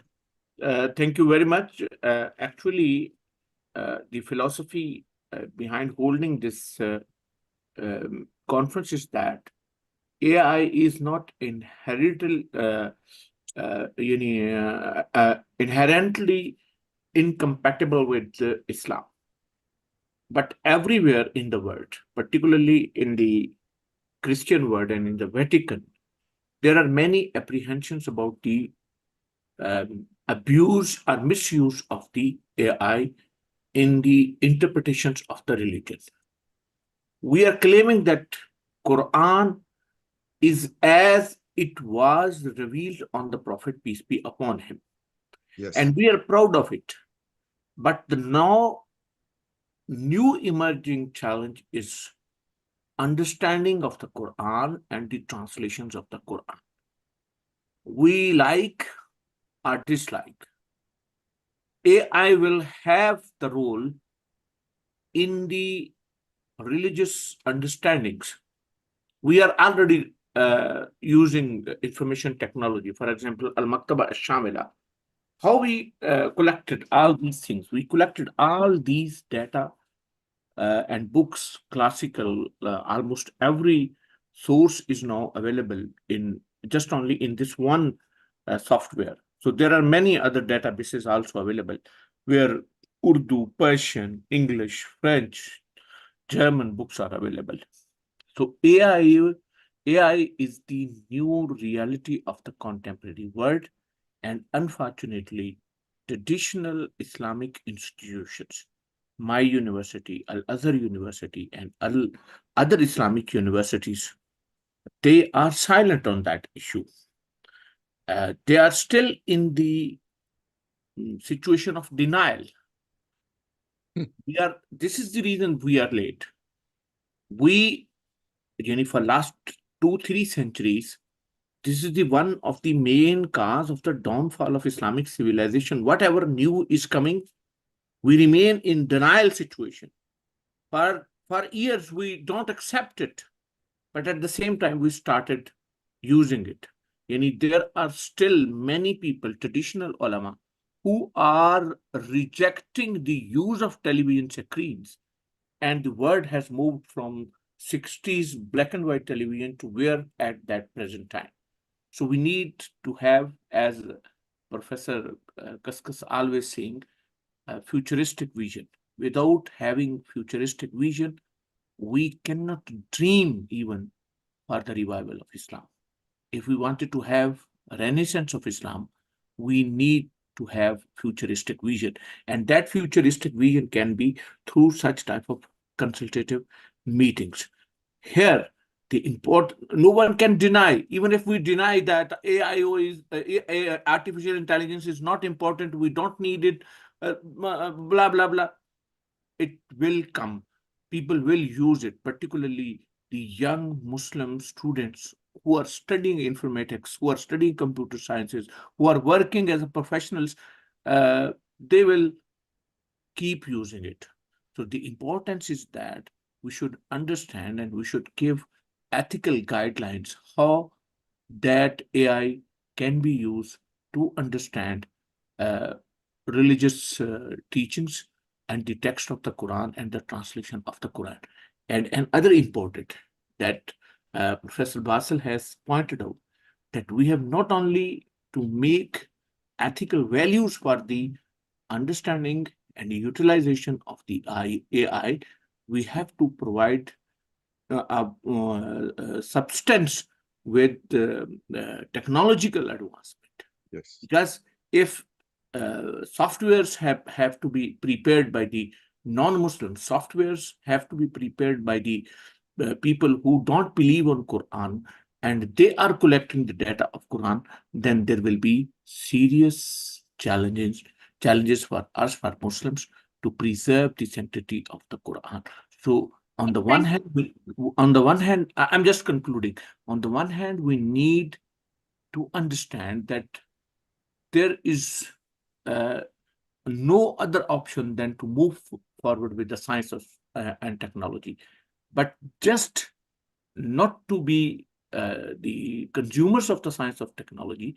We need to put our energy in the substance and in preparation of the softwares that can save destruction of understanding, destruction of the sources, and destruction of the text of the Quran. You can understand in Germany, they have established institution for the research on Quran before the Second World War, and that institution still continue working on Quran. Is there any parallel institution in the Muslim world? The answer is no. So this is, I think, this is the collective thinking of Dr. Safi Kaskas and some of his friends, that we should move forward and we should keep it on. We should move forward, and we should ask young Muslim professionals to work on substance, and we should ask Muslim religious leaders to put ethical guidance that can help us to utilize artificial intelligence, not only in understanding of the Quranic text, but also in understanding of the text of Hadith. There are opportunities and there are challenges. Challenges are less, opportunities are more, but we should not miss this chance. Thank you. Thank you. Thank you for your questions. Anybody want to come in on that with any thoughts? Yeah. I mean, Medina, can I? Yes, please go ahead. Yeah. Also for Dr. Qasqas will be interested in that. Years ago, we had some Western scholars from Cambridge University and from Harvard University and from Stanford University visiting Jordan, and we had a session years ago, about 5 years ago, on introducing hermeneutics in the Quran, hermeneutic studies of the Quran. And I was opposing that. Why? Because we don't have the rules and the methodology to do that. Why we don't have the rules and methodology? Because the Quran is a different text. It is not a text like a story, one unit. One thing very important when you employ or subject a text to a hermeneutic study, one very important requirement is wahdatun nas, the unity or the uniformity of the text. If the text is not uniform, then you can't do that. And I gave them examples, several examples. After that, they agreed, yes, it is very, very difficult to employ or subject the Quran to hermeneutic studies. But when I go back, I also remind them that our method in Arabic and Islamic approach is the ta'wil al-Arabi, the Arabic interpretation, which has been set by many scholars. Most prominent of them is Imam Abu Hamid al-Ghazali. Abu Hamid al-Ghazali have specified very detailed, methodology of his time for the interpretation of the Quran. But if you come now back to the question of our age need to regenerate new things, a new methodology. The old methodology is no longer efficient enough to perform the task. It's not efficient. I don't say those methodology is not useful. We should throw it to the bin. No, not that. Not that at all. It is basis. It will stay basis. But we have to build a new structure also. We have to extend many aspects of the Quran to be covered or subjected to such studies. So today I was thinking that, well, isn't it by putting my new rules of interpreting the Quran, is I am approaching somehow or agreeing to a hermeneutic study? Yes, could be. But this is not an easy way of looking at hermeneutics as it is in the Western pool of text, I mean. It's not the same as subjecting the Old Testament to such study. It's different because the text in this case, in the two cases, is different. The main text, and to say that it is not a uniform text is a big problem for anybody who want to. That's why when we had this symposium in Amman in 2018, and three big scholars, they came to discuss this subject, including Arif Naif, Dr. Arif Naif, who is specialist in hermeneutics. He agreed with me, that it is not easy to do that. Now the point is, that if you want to employ the full power of AI, then you have to also see the full power of the Quran. Yes, indeed. I mean, to match. Thank you. Professor Attai, don't you agree that this conversation is the beginning of a conversation that we should postpone until the committee meet? And That's mashallah, right. you brought it forward. That's right. I think we should move forward for listening the rest of the presentations, and inshallah we Yes. convene our meeting soon, so we will Yes. discuss these issues there. Yeah, thank you all so much. Just a reminder to please keep your questions quite short. So I think we will just take one last, if anyone has any last comments to say, and then we will move on. And thank you so much, Dr. Walid, for all the resources that you shared in the chat. That's really, really appreciated, and certainly it's good reading for participants to look into further. So now we will actually be having the presentation from Dr. Aisha Musa. So thank you again so much to Dr. Walid and the other speakers, and we'll move on to the presentation from Dr. Musa, and then we will come to a close of this first session, and we will have a short break and then hear from the next segment of speakers.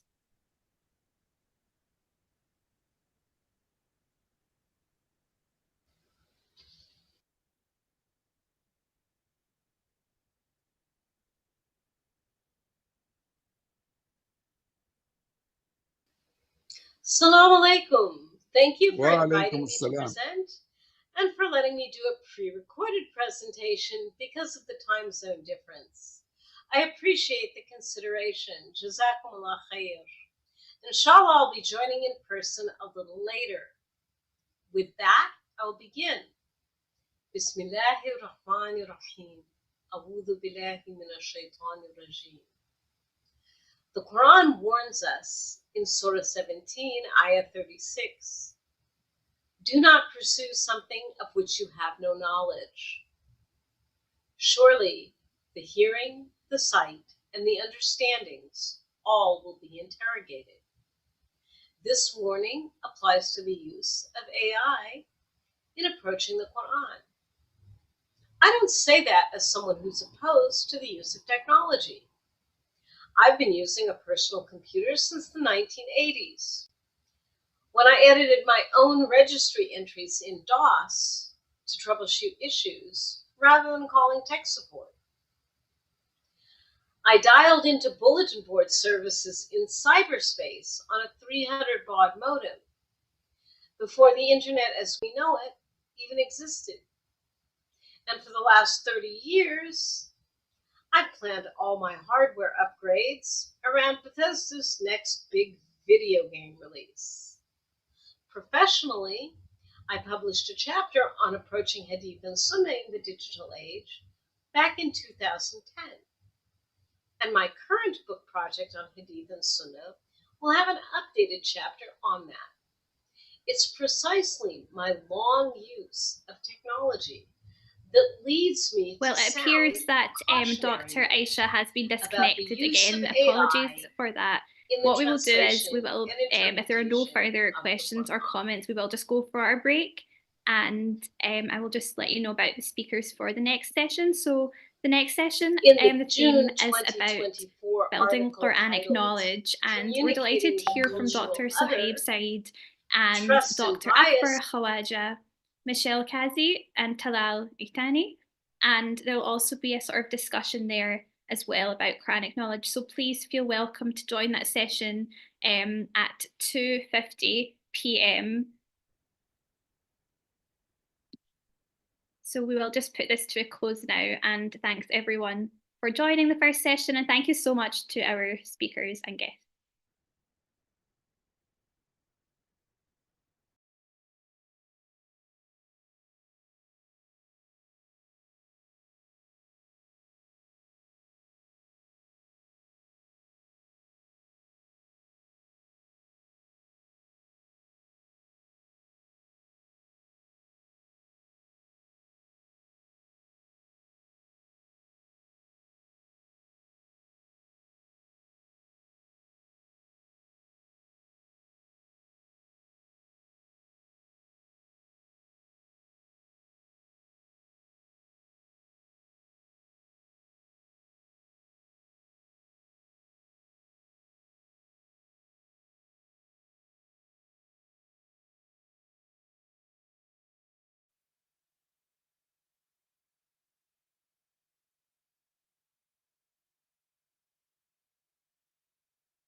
Assalamu alaikum, everybody. Apparently, there is a delay in starting.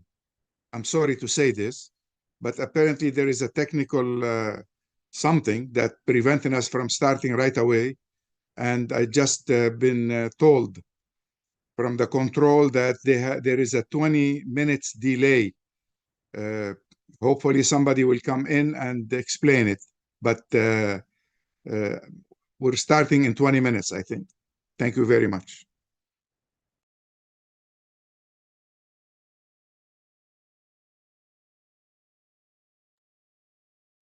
Yes, dear participants, we will start again in 17 minutes as per our schedule, because after the break, we will start according to our schedule at 4:50 p.m. British Standard Time, according to the British Standard Time. So we will restart in 17 minutes.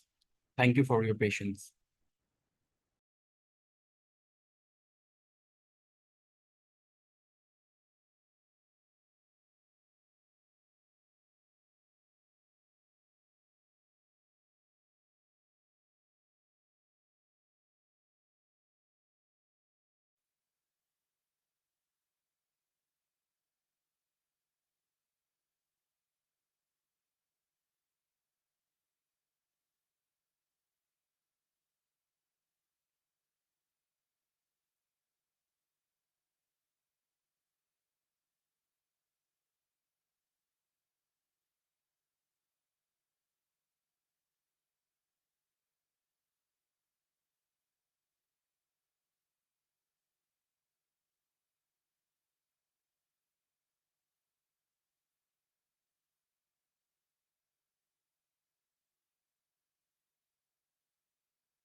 Go. Hopefully you can hear me. Jazakallah khair, everybody. Thank you for coming back, and those who are joining us for this conference on AI and the Quran. We've had an amazing first session, a very intensive discussion as well. So we're going to be building upon that. I'll be your host for this session. My name is Sayyid Muaz Shah. Just to give you a little bit about me, those who are joining. I'm basically a legal academic. I was a founding faculty member of Ziauddin Faculty of Law, Politics, and Governance in Karachi, where I established a law school. My expertise is in Islamic jurisprudence, human rights, and alternative dispute resolution with a specific focus on mediation. I also founded the Center for Islamic Law and Human Rights, and I'm its executive director. And I work in interfaith dialogue and harmony, working in various capacities. Also, I'm a fellow at the Quranic Covenants Research Center, an initiative by Mr. Ahmed Bilal Sufi, a very renowned international legal expert, on his covenants theory perspective on the Quran. I'm also a board member of Iqra Pakistan chapter, and currently I am in advisory position with the OIC, the Organization for Islamic Cooperation, in their trade and commerce under the Islamic Chamber of Commerce and Development. Thank you so much, everybody, for joining back again. We've had a great session, as I've said. This session is just as equally good, and if not better, in one sense, I'd like to say, because we're always building upon the knowledge of that which has come before us. And so in this session, we'll be having multiple guest speakers. We'll start off just briefly, I'll give you a breakdown, Dr. Shoaib Saeed, and then after him, we will have Dr. Akbar Khwaja, and then Mishal Qazi, and then Talal Itani, and Dr. Basil Attai. And then we will open the floor for another engaging, hopefully, discussion, Q&A on building Quranic knowledge. And we will end with a note of thanks until tomorrow's session. So without further ado, I'd like to introduce our speaker who will be joining us in the first and opening speech for this session. Dr. Shoaib Saeed is the founder and director of Ibn Ashur Center for Quranic Studies. After a BA and MSc in philosophy from Edinburgh, he graduated from Al-Azhar University, Faculty of Theology in Tafsir and Quranic Sciences. He completed his PhD at SOAS, University of London, and the book based on the thesis is forthcoming from Edinburgh University Press that's titled Explaining the Quran Through the Quran. He is presently engaged in an innovative Quranic translation project based on the work of Muhammad al-Tahir ibn Ashur and cooperating with Quran.com on their digital content. I'm really looking forward to this session because I myself am kind of a fan of Muhammad al-Tahir ibn Ashur and the Maqasid al-Sharia approach. So really, I'm excited to see what Dr. Shoaib has to say. Dr. Shoaib, you have the floor. And please begin. Bismillah, alhamdulillah, wassalatu wassalamu ala rasulillah. Assalamu alaikum, everyone. And thank you, Muad, for your very kind introduction, and to Dr. Safi and the entire team for putting together this wonderful conference. I'm going to just start with some notes of optimism. And really, I want this presentation to have a mostly optimistic character, because in general, I think that we should always look on the bright side as far as possible.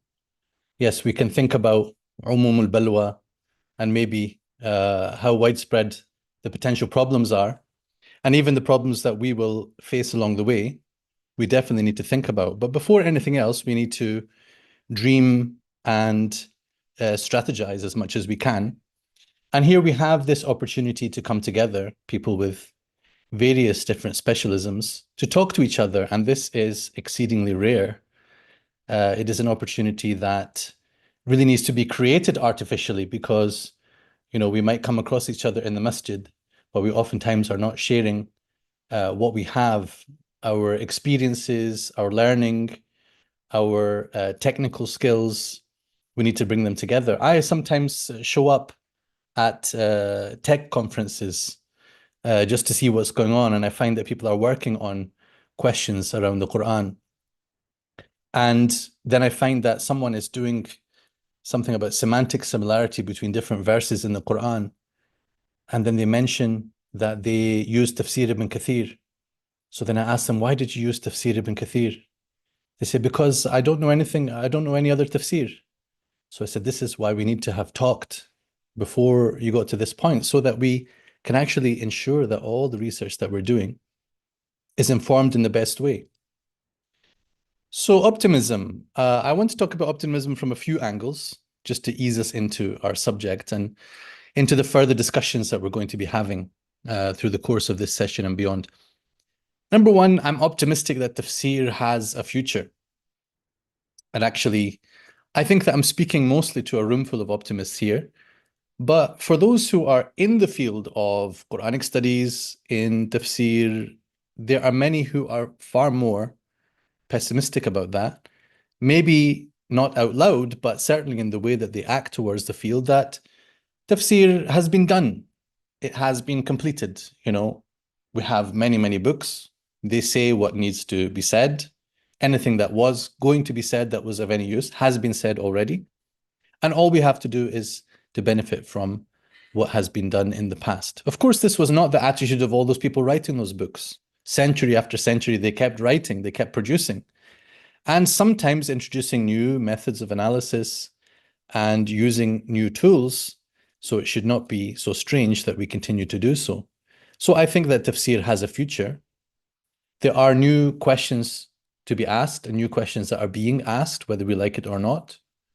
We can answer those new questions, and we can perhaps provide new answers to old questions. I'm optimistic about these things. That's why in my PhD research, which was around tafsir al-Qur'an bil-Qur'an, I was looking at how do we build this process of interpretation? How do we take the methods that have been talked about and consolidate them and try to direct them towards a future for tafsir? There I wasn't really thinking about technological aspects.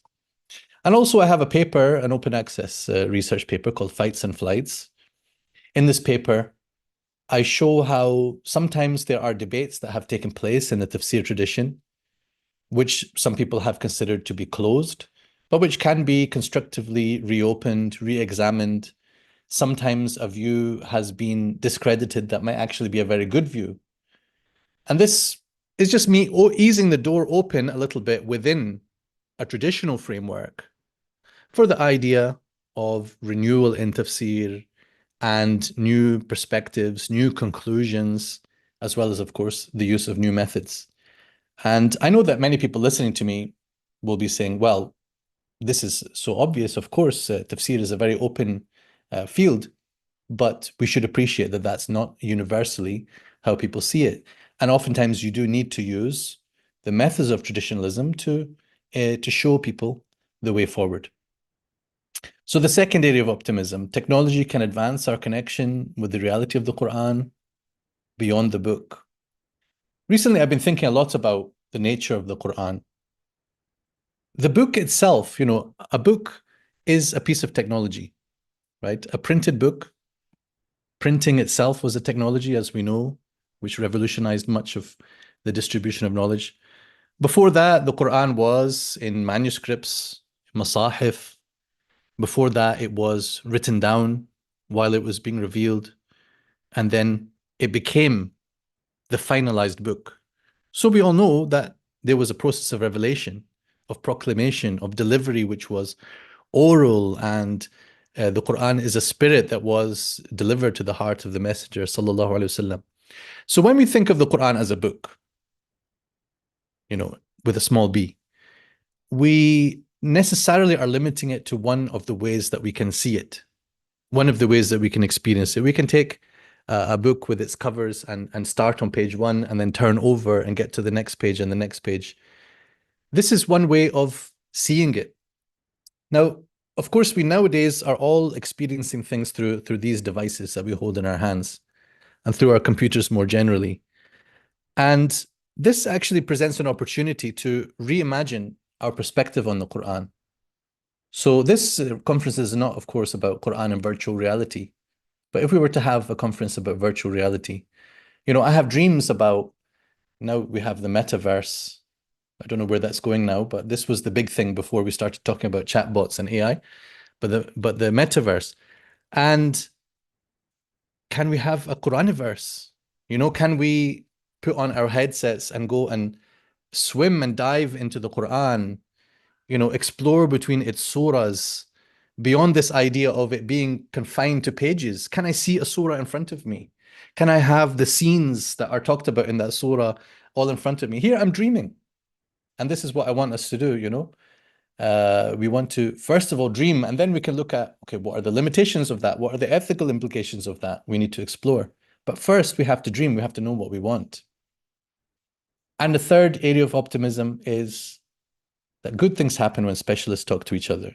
That's what I've already touched on. Okay, just to reassure you that, because although you picked up that I'm come from a somewhat traditional training background, from Al-Azhar, maybe I don't believe that you can ever have a new opinion. Well, sometimes I have my own new opinion. Let me briefly break this one down to you. In Surah Yusuf, towards the end, فَلَمَّا أَنْ جَاءَ الْبَشِيرُ أَلْقَاهُ عَلَى وَجْهِهِ فَارْتَدَّ بَصِيرًا.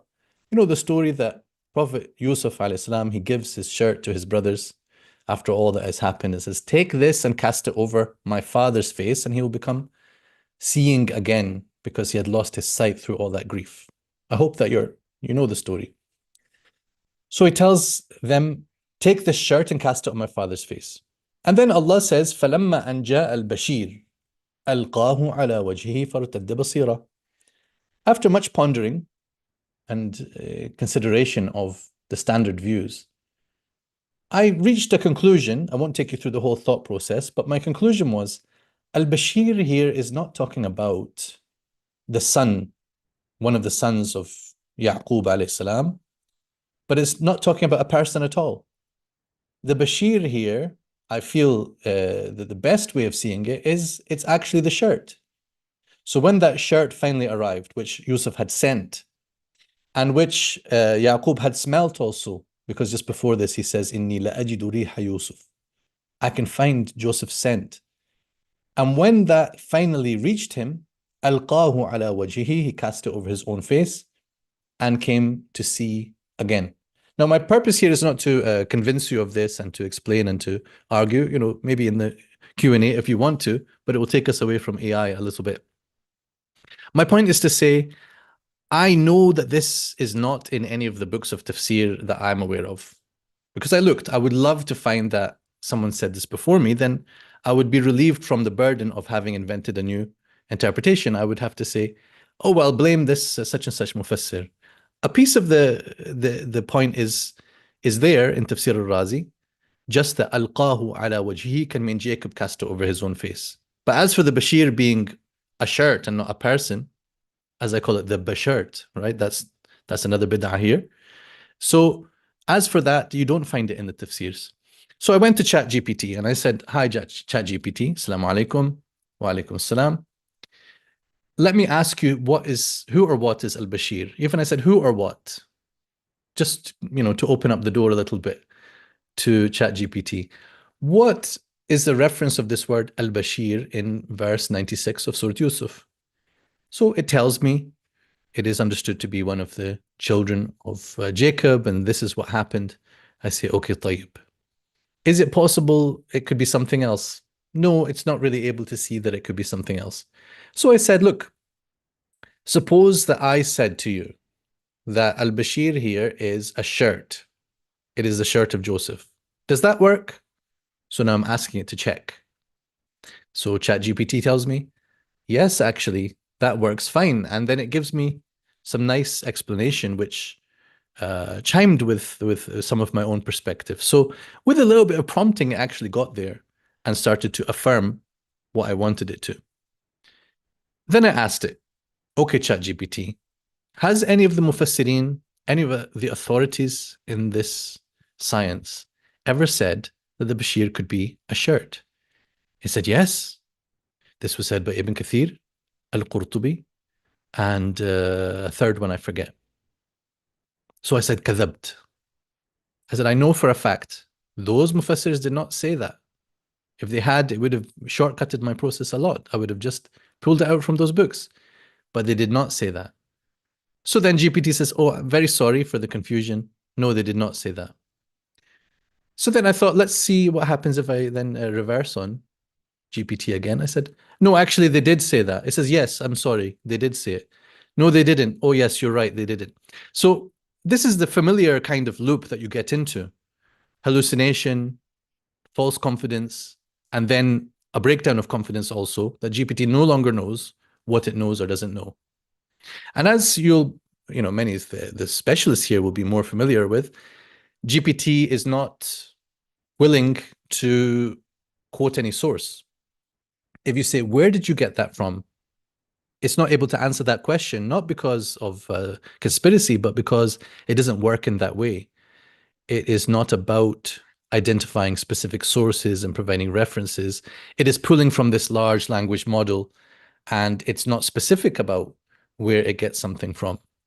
At least with a Google search, you can follow up a particular link and you can see what it is that you're looking at. You can end up in Wikipedia, and we all mock Wikipedia as a reference, but at least it has also some footnotes that allow you to see where did this come from. With GPT, you get none of that, at least at the current time. At the moment, you cannot see any source. If you say, please tell me where this is from, it will say, sorry, I can't. So here are some areas that we at the Ibn Ashur Center, based here in the UK, are currently experimenting. So these are areas of work that we are doing as researchers, and that we would do manually, but we want to see how can we actually make use of AI and just use of computers in general to speed up some of these processes, to make them more accurate and so on. One of those, Dr. Waleed kindly brought up earlier, we have a project to translate in an abridged form one tafsir of Ibn al-Jawzi, Zad al-Masir, because we like the fact that he summarizes the views that have been advanced before his time and presents this in a very concise way, attributes each opinion to its authorities. It's a very useful thing that people could do with in the English language, and that we'd like to provide through Quran.com, which I'll talk about later. So we have thousands and thousands of these individual questions and answers to translate. That's the kind of thing that doing it manually introduces, time costs, money costs, and indeed human error. Because as Dr. Waleed also highlighted, you have computer error, you also have human error. And it's not clear from the get-go which of these is going to be a bigger problem. It depends on the humans, right? So we've got a question as to which computers we use. We also have to ask which humans we use and what is the training of those humans. If we're going to talk about computer training, before that, I have always had the problem of human training. Being a human is not a qualification. It's just a starting point. So even knowing Arabic is not the qualification. It's a part of the necessity. But what else would train you to know how to read Ibn al-Jawzi in particular? Can a machine do the job of many, many people who you have to train, right? So this shortcutting is so extremely tempting. But we are looking at how do we also use the results as we're finding that it's getting some things wrong. Can we then take those learnings and feed them back into the machine? Can we fine tune the machine to become, a master of translation, at least of a master of translating Ibn al-Jawzi Zad al-Masir? And then it could perhaps generalize to other texts that have some similarity, right? Which have tafsir content, which have hadith content, which summarize opinions of scholars, right? So that's one of the areas. Another kind of thing that we would love for AI to do for us is to summarize the positions of scholars. If you can throw in a lot of text and say, tell me what is this mufassir's point of view about a certain issue, characterize their opinion for me.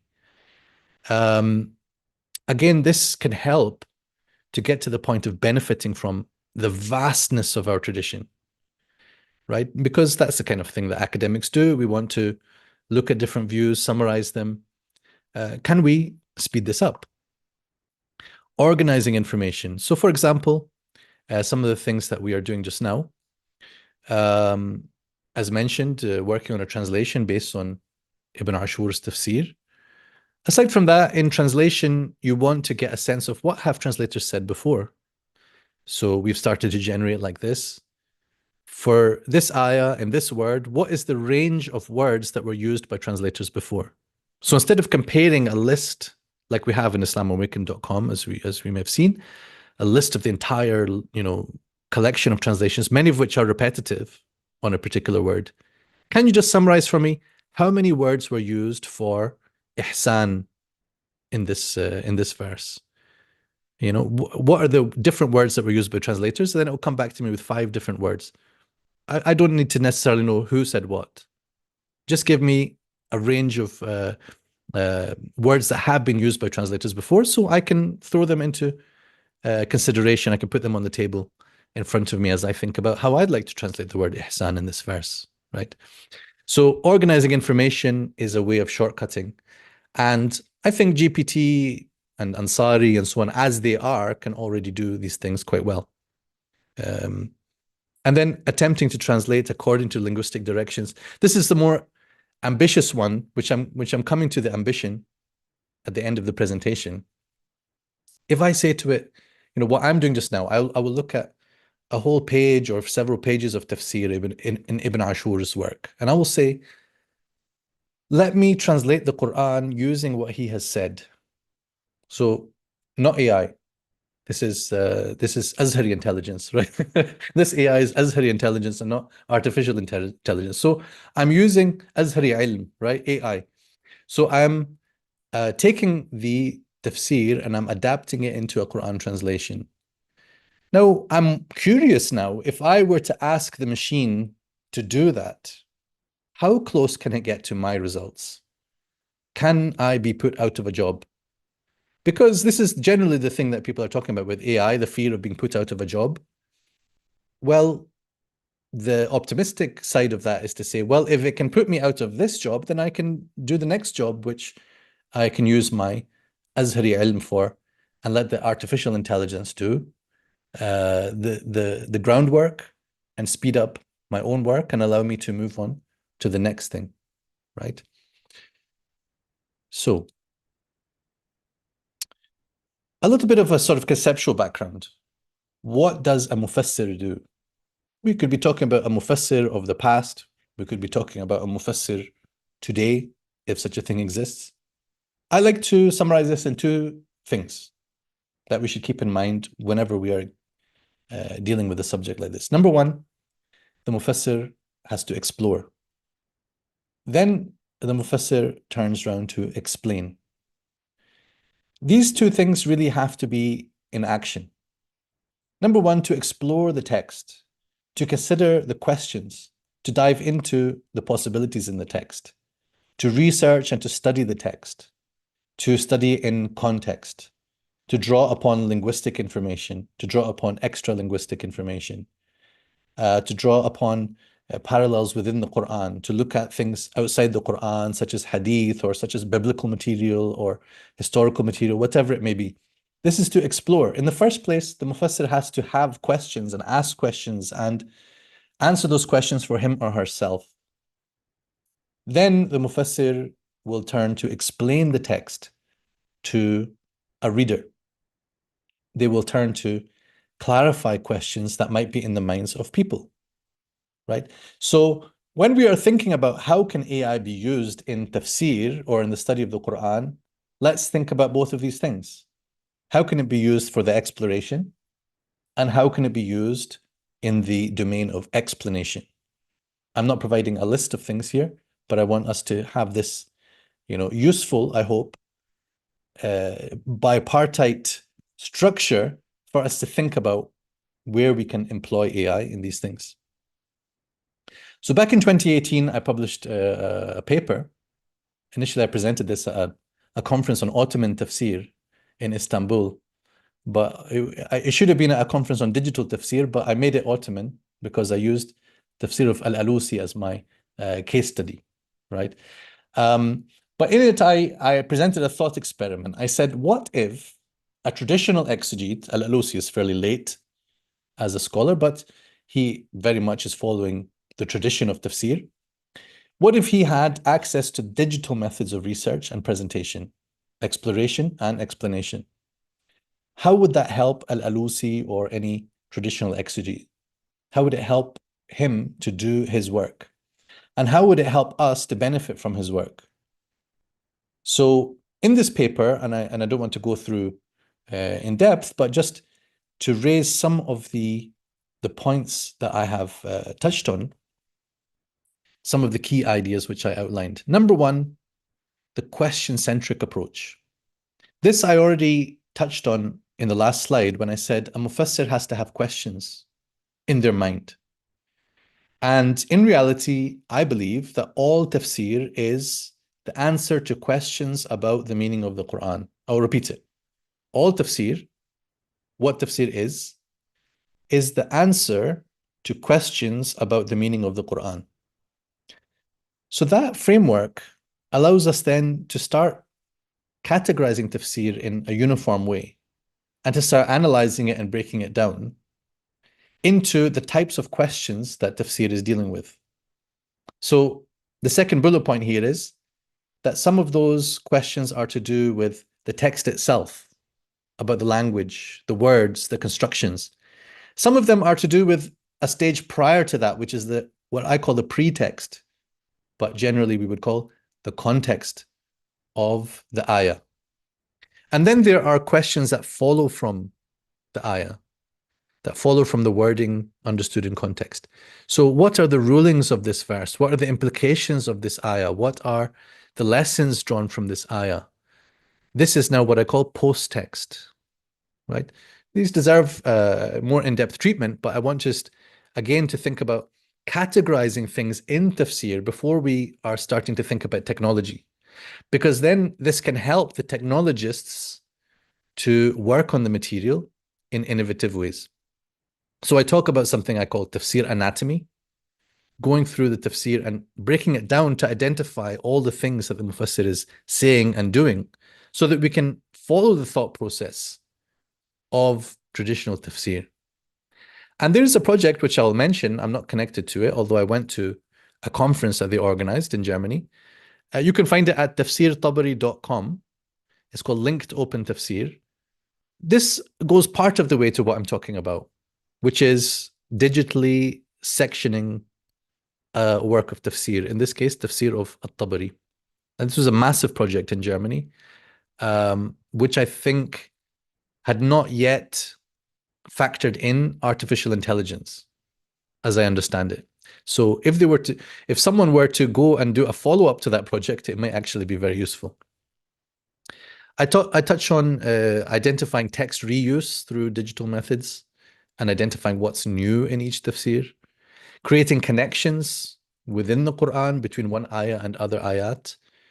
These are things which, of course, the human minds do, the scholars do, but a machine can do maybe more rigorously and more consistently, and therefore we can have stronger results if it would bring up all the things that are relevant when you are looking at a particular ayah. What are the other ayat that are relevant? As a human mufassir, I may remember some things and forget other things. The machine, we hope, would be able to pull up everything that should be thought of while investigating a particular ayah. And also the computing method starts to open up the idea of user participation, feedback, catching errors, but also perhaps adding new questions which need to be pulled into the system and addressed. So a lot of the work that I do is with Qur'an.com through an organization called Qur'an Foundation.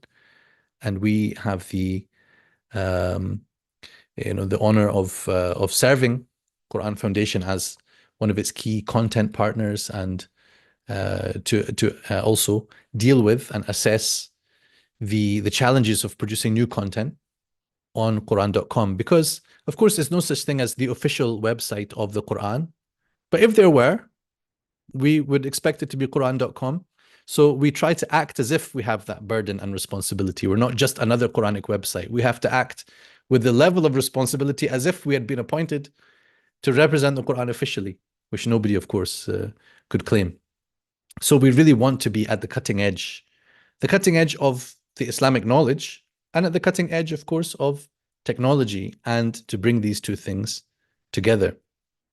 So when people come to the Qur'an.com, there are two types of questions that I want them to be able to answer. Number one, I want them to be able to ask the Qur'an for answers to questions in their life. To go to the Qur'an, not as a bot, of course, but go to the Qur'an as a book of guidance, as a revelation, and say, Ya Allah, you're asking Allah, not the Qur'an. Tell me what I should do with this situation. Give me the comfort and the guidance that I need for my life. And that's what Dr. Walid is saying, that with Ansari, people are coming and asking these kinds of questions. Give me an ayah which can help me with this situation. That's a very low-level, simple question.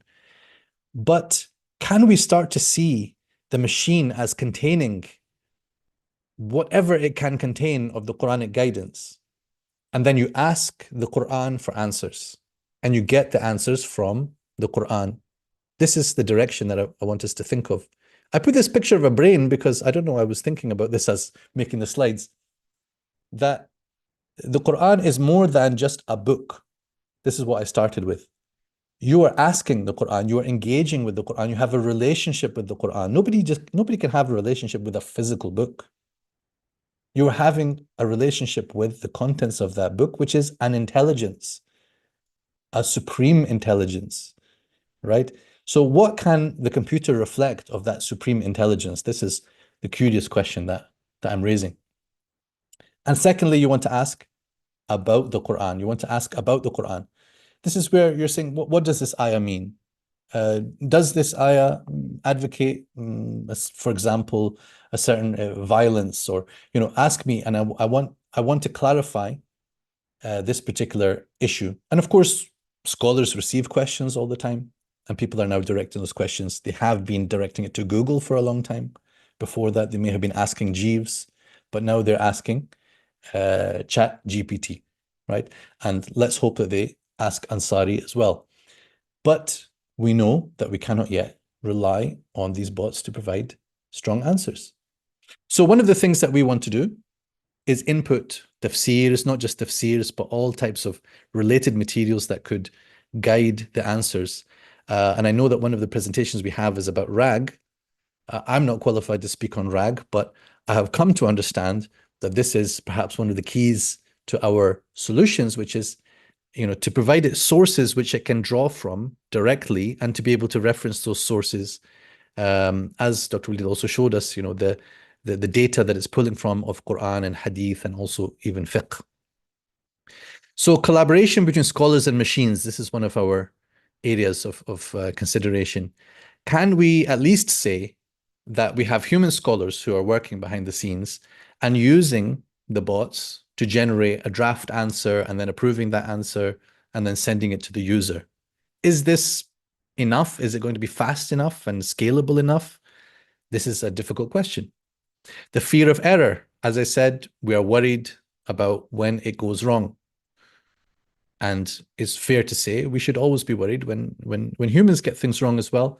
But at least with humans, you've got someone to blame, and you didn't just set up a machine to go wrong.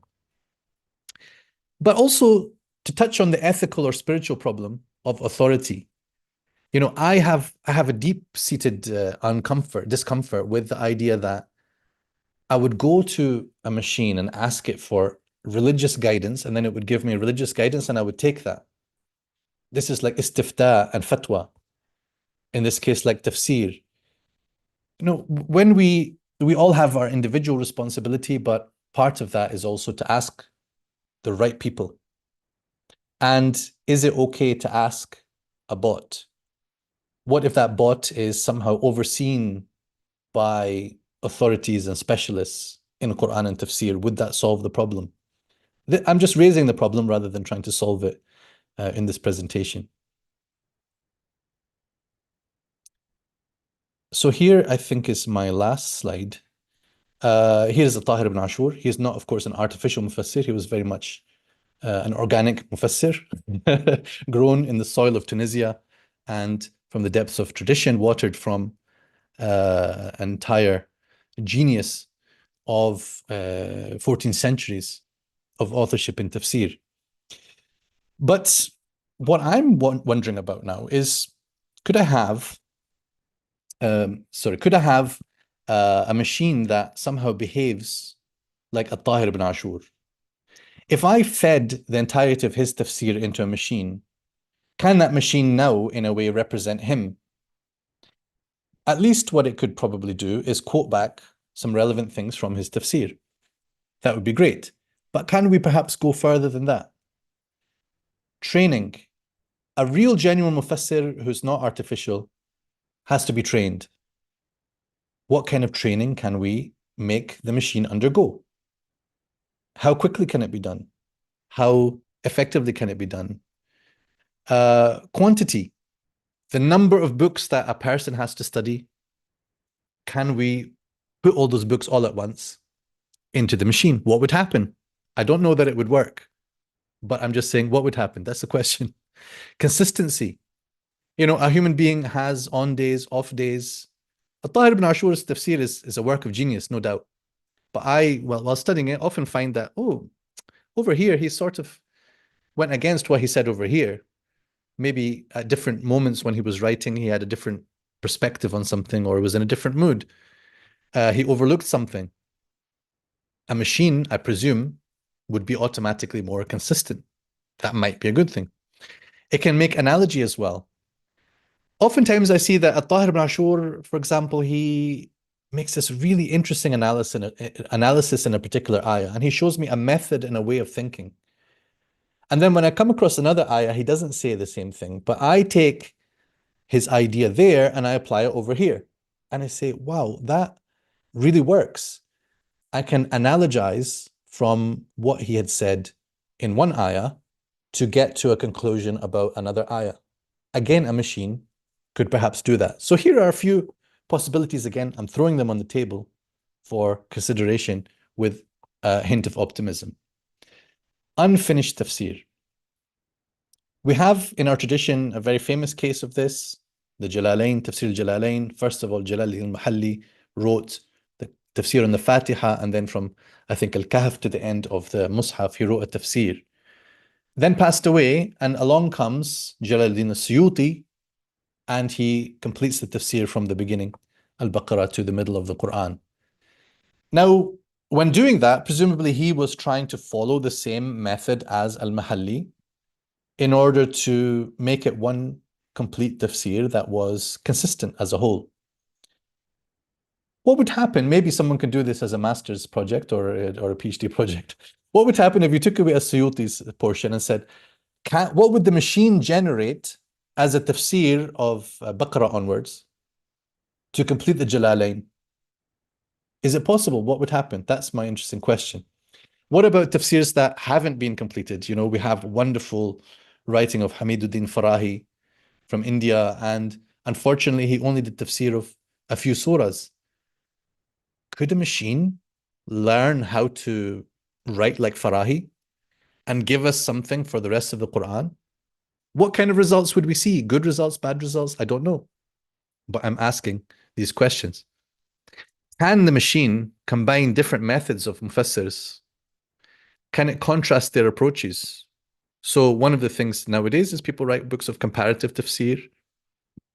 What would happen if a machine could bring these things together and say, let's get the best of all these mufassirs? What kind of power would be then represented in that machine, just as a person might aspire to gather all these powers? And can it answer new questions like the accepted mufassirs? So of course, there were things that those who passed away, they never answered because they're not around to receive the questions that we are hearing nowadays in today's world. And some of those questions, you know, are to do with modern issues. And it might not be possible for them to know. But let's say there are certain questions that could be answered with reference to their works. Can I have a machine tell me, what would Ibn Ashur say about this particular question if he were asked?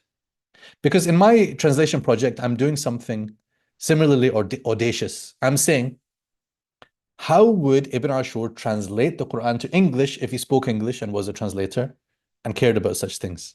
That's the conceit of my work. I'm trying to say, what if? I'm trying to say, this translation I'm showing you is, I hope, representative of what Ibn Ashur would want to say in English if he spoke English. But you have to trust me on that. And I put my qualifications on the table. You can take or leave. But Ibn Ashur himself did not translate to English, and I can't tell you that he did. So now I'm asking, what if a machine could be given the resources to be able to answer questions and say, this is potentially, speculatively, what this person or that person might have said. And even in the area of fiqh, this might be the position that a madhab would hold based on the usul that you insert in. I don't want to get into now the fiqh thing because I'm interested in tafsir, but just to show you maybe the potential thought and lines of thought that we could explore in artificial intelligence. Barakallahu feekum. I'm going to stop there, and I look forward when we have our question session to engaging with your thoughts as well. Absolutely. Jazakallah khair. That was an amazing presentation. We appreciate that. I mean, I did. Honestly, got me thinking about a lot of things that made me think where we started off saying, is this the end or is there more in the tafsir tradition?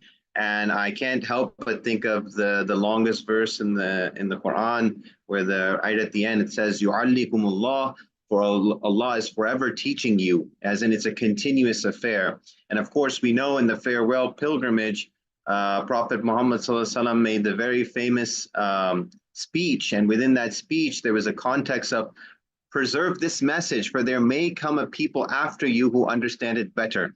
And so again, I know we're all optimists here, like you said, and hopefully we can make others more optimistic about that. A lot of food for thought that you have given, and truly that was an amazing speech, and thanks so much. I know you went up slightly, but we have Dr. Khwaja, Akbar Khwaja is the next speaker. I believe we have a recording. I will just give a small introduction about him, and then we can have that play, Zan. So he's a member of the advisory board of AI 2030 initiative, aimed at harnessing transformative power of the AI to benefit humanity. Dr. Khwaja has a record of challenging career assignments spanning 35 years in international development, with 17 years working for the World Bank on various projects in various countries. Dr. Khwaja is also a former senator in the Senate of Pakistan, and in addition to his legislative responsibilities, he had served on many standing committees. He's an adjunct associate professor at George Washington University and has taught graduate courses, and he's a board director of the Development Gateway Foundation and participated in decision-making process for strategies and funding for e-government programs.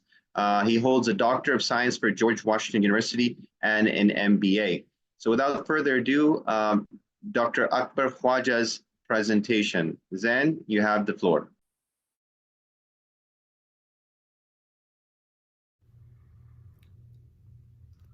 Bismillah ar-Rahman ar-Rahim.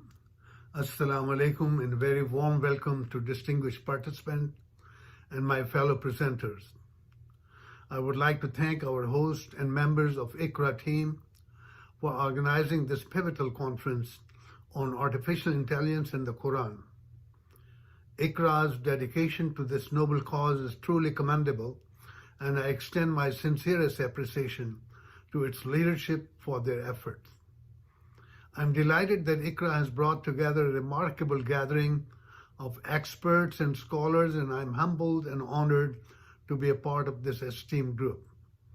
I have always been fascinated by the intersection of technology and faith that has potential to unlock new avenues for knowledge sharing, understanding, and spiritual growth. This conference represents a significant milestone in the journey to harness the power of AI for the betterment of Quranic studies and research. I believe that such collective efforts can contribute significantly to the advancement of Quranic research, making it more accessible and understandable for a wider audience. I'm excited to share my thoughts and learn from the expertise of this esteemed gathering. AI is reshaping landscape and transforming the way we think, live, and work. AI systems can perform tasks typically requiring human intelligence. My presentation is focused on opportunities and challenges of building Quranic knowledge graphs. A knowledge graph is a network of real-world entities, example, objects, events, situations, or concepts, and illustrate the relationship between them. It consists of nodes like entities and edges, relationship, and is often used to improve search, recommendation, system, and various AI applications. This mapping helps in organizing data in a way that mimics the human understanding of relationship between different concepts. Comprehensive data set form the foundation of knowledge graph, collecting its data from a diverse array of data sources, including the Quranic texts in various languages, tafsir, hadith, and scholarly literature. A knowledge graph can help to represent the relationship between different verses, chapters, and themes. It can identify and extract specific concepts such as people, places, and events. It can help to ensure consistency, accuracy in addressing any discrepancies. It can analyze Quranic structure and can provide insight and responses to queries. Quran and AI knowledge graph is likely a large and complex project that requires high resources, time, and collaboration of Islamic scholars, linguists, and AI experts to ensure that the project is both technologically sound and theologically accurate. The Holy Quran holds profound significance for over 2 billion Muslims worldwide and has been the cornerstone of Islamic faith and scholarship. Its depth, complexity, and rich linguistic tapestry present both an opportunity and a challenge for scholars, students, and researchers seeking deeper understanding and connection. AI can help in several areas: semantic analysis and contextual understanding, cross-referencing and thematic exploration, language and translation, personalized learning and engaging education, historical and scholarly insight. AI presents unprecedented opportunities. Imagine an AI that can provide accurate translation, offer insight commentaries, and create personalized learning experience for individuals across the globe. With AI, we can make Quran more accessible, transcending language barriers and providing learning tools for deeper engagement and understanding. While significant gaps and challenges remains, opportunities for enhanced scholarship, accessibility, interconnectivity of concept, interdisciplinary research, and bridging cultural and linguistic gaps are immense. Generative AI models can create dynamic educational tools, generate explanations, contextualize historical setting, and even visualize Quranic stories and concepts. Imagine asking an AI assistant about the significance of knowledge or mercy in Quran and receiving a comprehensive response that includes relevant verses, explanation by renowned scholars, and related themes. It is not only democratizes access to Quranic knowledge, but also empowers individuals to explore and understand the Quran in greater depth.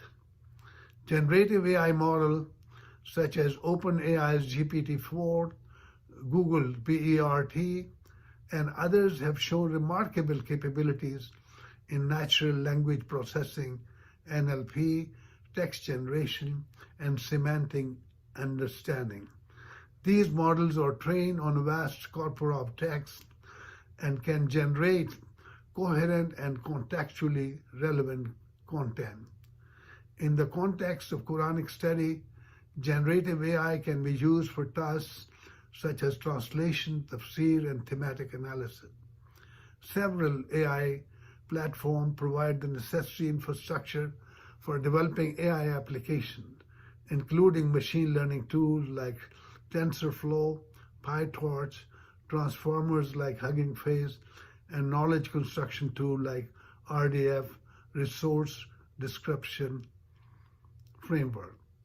These platforms offer pre-trained model, tools for training, customs model, and APIs for integrating AI capability into application. Choosing the right platform depends on factors such as specific use case, available resources, and technical expertise. Despite these opportunities, the technical challenges are significant. Training an AI to understand the generate accurate, contextually appropriate Quranic content is considered a complex task, but it's doable. The Arabic language, especially in its classical form, presents numerous intricacies. Additionally, the depth of Quranic tafsir and diversity of interpretation require sophisticated model and extensive high-quality data set. Let's review some key challenges. Data quality and integrity. Ensuring the accuracy of reliability of data is paramount. Rigorous data validation and quality control measures must be in place. Data limitation. Building a comprehensive and reliable Quranic knowledge graph requires high-quality data sets. Existing data sets may have gaps in annotation, inconsistencies in translation, and variation in interpretation. Addressing these limitations involve cross-referencing with established scholarly work and continuously updating the data. Linguistic and technical complexity. Building Quran knowledge graph requires sophisticated natural language processing techniques and a deep understanding of Arabic linguistics. Managing the technical complexities of building and maintaining knowledge graph is a significant challenge. It requires advanced natural language processing capabilities, extensive computational resources, and ongoing updates to incorporate new interpretation and finding. A challenging cost. Of course, the substantial resources are required in AI model development, data annotation, and infrastructure, ongoing maintenance, data updates, and expert reviews. Governance and regulation plays a crucial role in the deployment of AI in Quranic studies. Clear guidelines are necessary to ensure that AI tools develop respect the sanctity of the Quran and tradition of its study. Regulatory framework should also address data privacy concerns, especially when dealing with the personal information from users engaging with these AI tools. Ethical issues. Ethically, the use of AI in disseminating Quran knowledge raises several important questions. How can we ensure that AI-generated content remain true to the spirit and intent of Quran? And how can we prevent the misuse of AI to distort or misrepresent Islamic teaching? Ethical guidelines are equally essential. The use of AI must align with Islamic ethics, which emphasize justice, compassion, and pursuit of knowledge. United States and European Union have made significant budgetary allocation in billions of dollars for AI regulation and changing the legislation, the act. Spending on such initiatives is increasingly reflecting the growing importance of managing the rapid development and deployment of AI technology. According to Deloitte, many countries are following a three-stage process in AI regulation. understanding AI technology, fostering its growth, and then shaping its development through standards and regulation. As we explore this transformative project, a critical decision arises. Should we utilize existing AI tools or develop a new large language model, LLM, specifically for this purpose? Let's first consider the use of existing AI tools. Leveraging established AI technologies offer several advantages. These tools have been tested, refined, and proven effective in various applications, from language processing to knowledge management. By adopting these existing models, we can expedite the development process and potentially reduce costs. Moreover, established AI tools come with robust support communities and documentation, which can facilitate their integration into intended projects. For instance, existing models like GPT and BRT have demonstrated remarkable capabilities in understanding and generating human knowledge. By fine-tuning these models with a Quranic text and Islamic scholarship, we can create a powerful tool for analyzing and interpreting the Quran. This approach allows us to build on the strength of these models, utilizing their advanced language processing capability to develop a sophisticated Quran knowledge graph. On the other hand, developing a new LLM is a significant undertaking. It requires substantial resources, time, and expertise. The process of training a new model from scratch involved extensive data collection, processing, and validation. Additionally, ensuring the model's accuracy and reliability demand a rigorous testing and ongoing evaluation by scholars and AI professionals. If we seek a more cost-effective solution, leveraging existing AI model with careful adoption and fine-tuning may be the best path forward. OpenAI GPT-4 large language model has been trained on a diverse data set, include a wide range of text resources from the internet, website, books, articles with billions of parameters. Older version GPT-3 had 175 billion parameters. GPT-4 number is not disclosed. Here are some other notable large language models trained with billions of parameters. Llama by Meta, formerly Facebook. Llama 2 series include models with up to 70 billion parameters.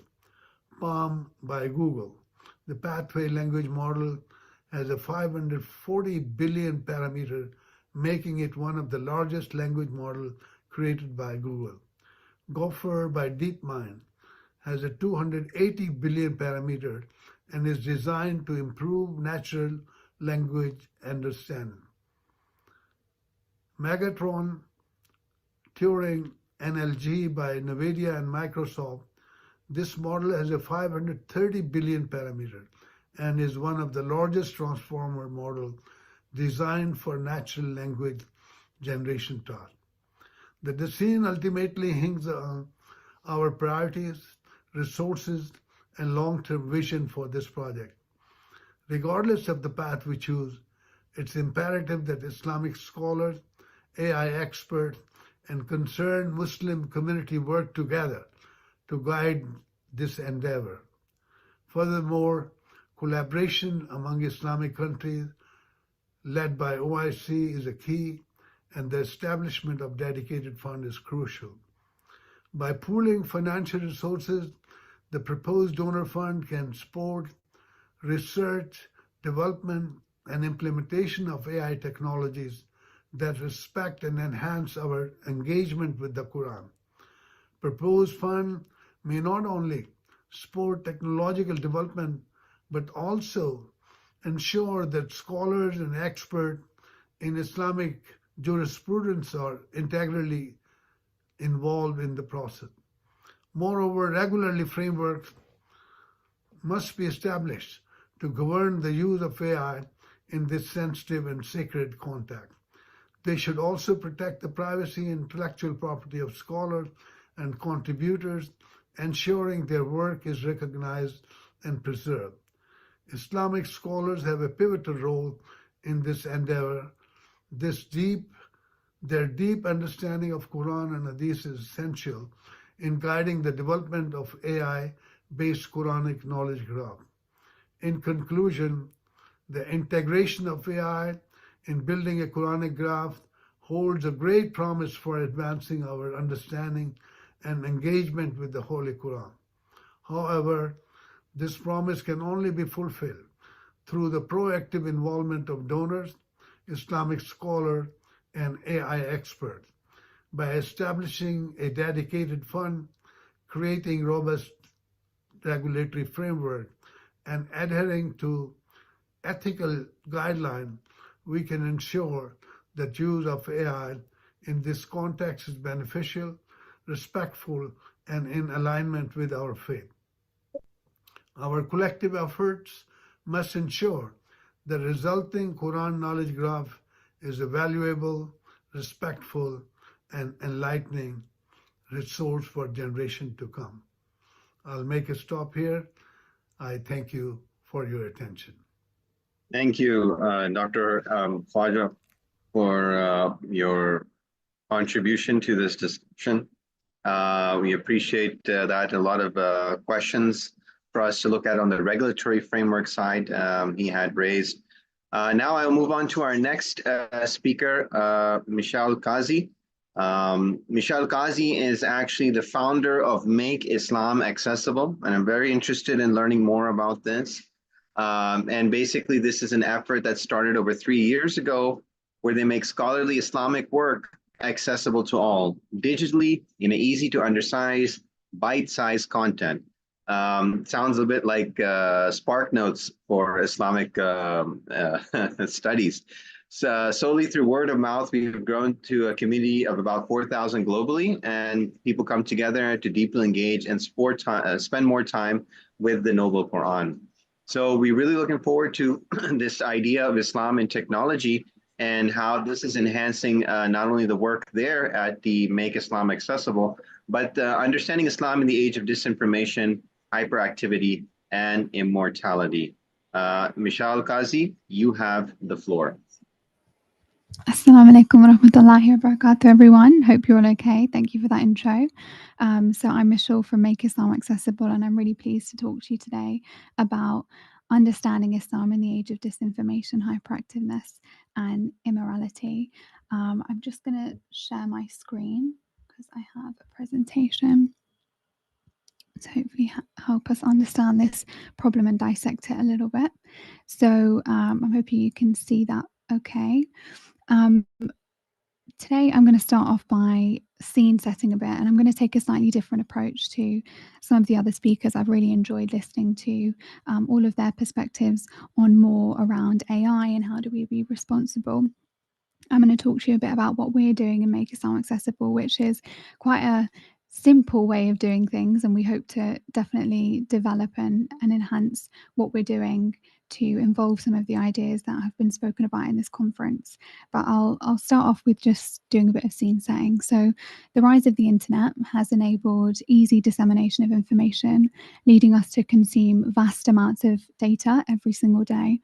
And studies show that we consume 74 gigabytes of data every single day, and that's the equivalent to watching 16 movies, or the total knowledge that an extremely educated individual 500 years ago would have processed in their entire lifetime. And we consume that every single day, and that number is continuing to increase. Alongside this influx of information, there's a parallel rise in disinformation, and it's spiraling out of control. We've also got us as humans becoming increasingly hyperactive in all of our different facets of our life, whether that's social media, consuming goods, whatever that might be. We also find ourselves in a world riddled with immorality, so much so that we are constantly trying to avoid seeing the bad that's around us. So how do we navigate a world characterized by these three phenomena that have never in the past ever been so prominent? And how do we focus on what truly matters and stay on the straight path? Our only source of guidance, unwavering guidance, and the strongest tool against the challenges surrounding us is our noble Quran. Allah starts the Quran by saying that this is a book for which there is no doubt and a guidance for those conscious of Allah. So Allah answers our prayer for guidance in Surah Fatiha, and He provides this whole book of guidance, which is our beacon of guidance amidst all challenges, whether they are big, whether they're small, whether they're widespread. And while this might seem like an obvious conclusion for many Muslims, the Quran that the Quran is an answer to all of these challenges, the true power of the Quran is very often underestimated. It's easy to fall into a habit of skim reading or reading without reflection. However, given the complexity of our world, it's essential for us to arm ourselves with a deeper level of wisdom and guidance, which we can't get from skim reading. To put things into perspective, Allah says that it's not possible for this Quran to have been produced by anyone other than Allah. In fact, it's a confirmation of what came before and an explanation of the scripture. It is without a doubt from the Lord of all worlds. So when we speak about this Lord of all worlds, we're talking about the same creator who created these facets of our world. On the left, you can see Stephan's quintet, which is the first compact galaxy group ever discovered. In the middle, you can see a dying sun-like star, and on the right, you can see a 6 light-year wide expanding remnant of a star's supernova explosion.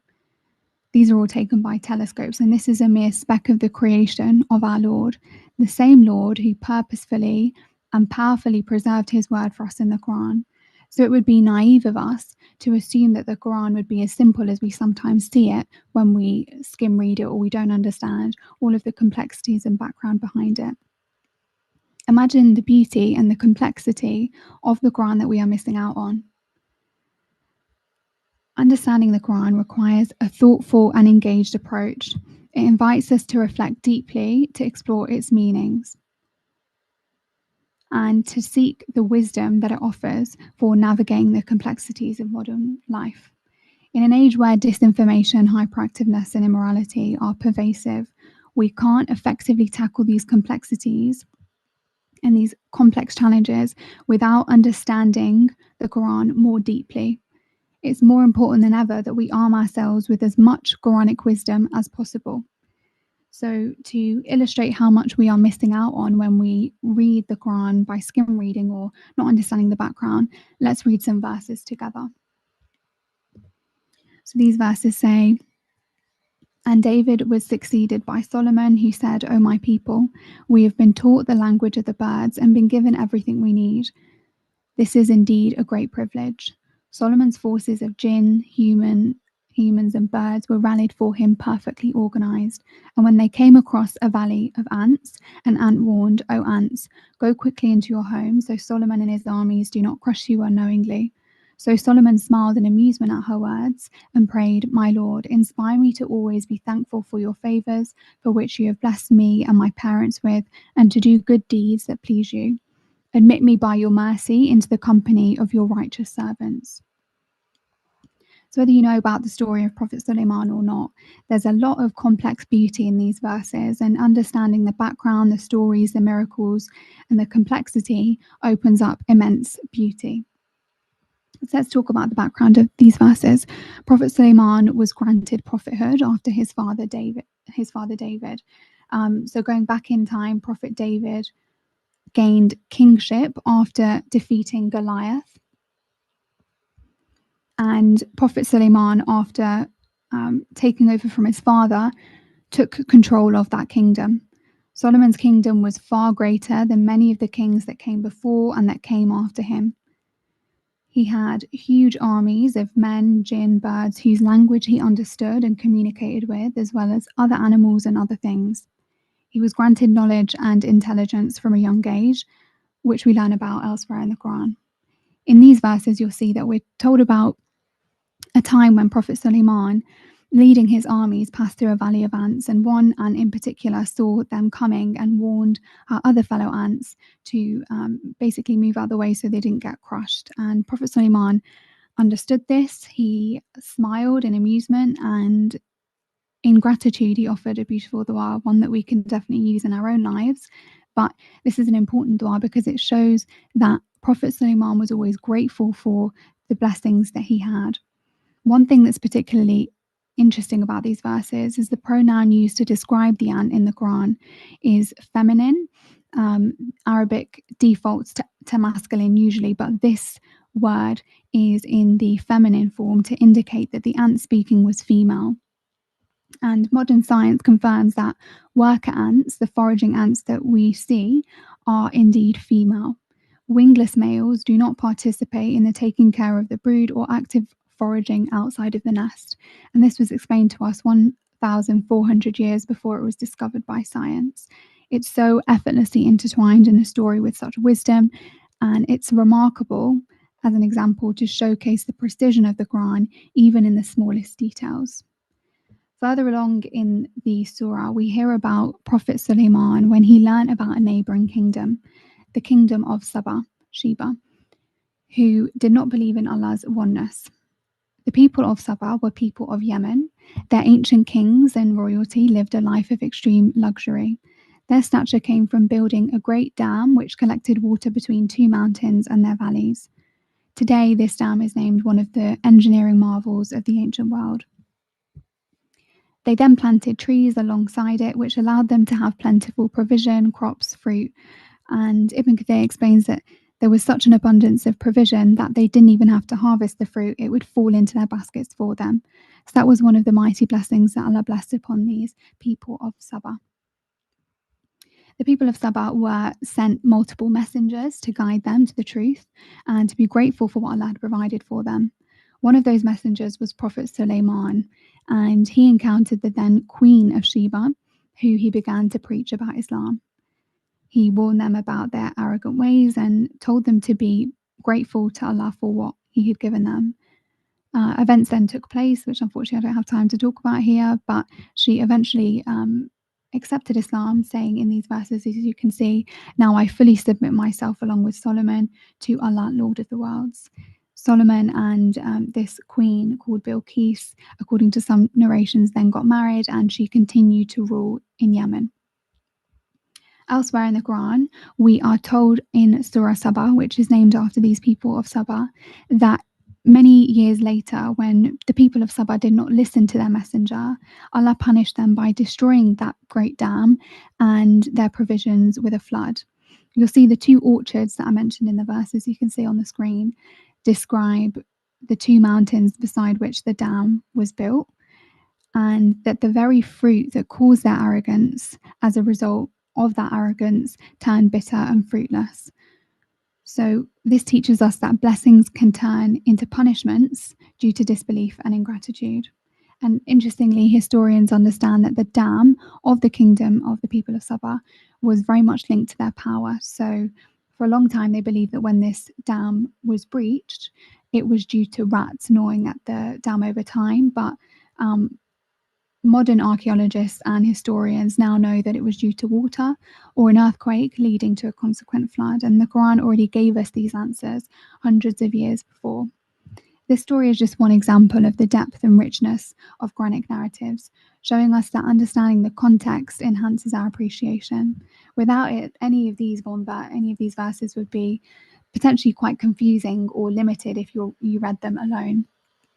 The story of Prophet Sulaiman and the people of Saba is a timeless reminder of the importance of gratitude, and Prophet Sulaiman channeled his wealth and power for good, unlike somebody like Pharaoh whose arrogance led to his downfall. So understanding this story not only helps you understand these verses, but also other verses and put it into context that not only does wealth and power necessarily lead to arrogance, but prophets of the past have showcased that it's very much possible to channel these blessings for good.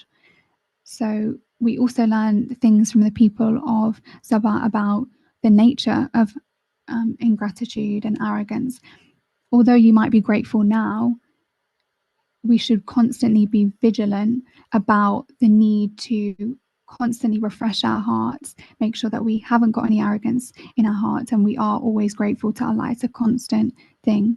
So understanding the full story reveals not only just about this story, but lots of different things, and we can learn so much by taking just a little bit longer to understand the Quran that we are reading.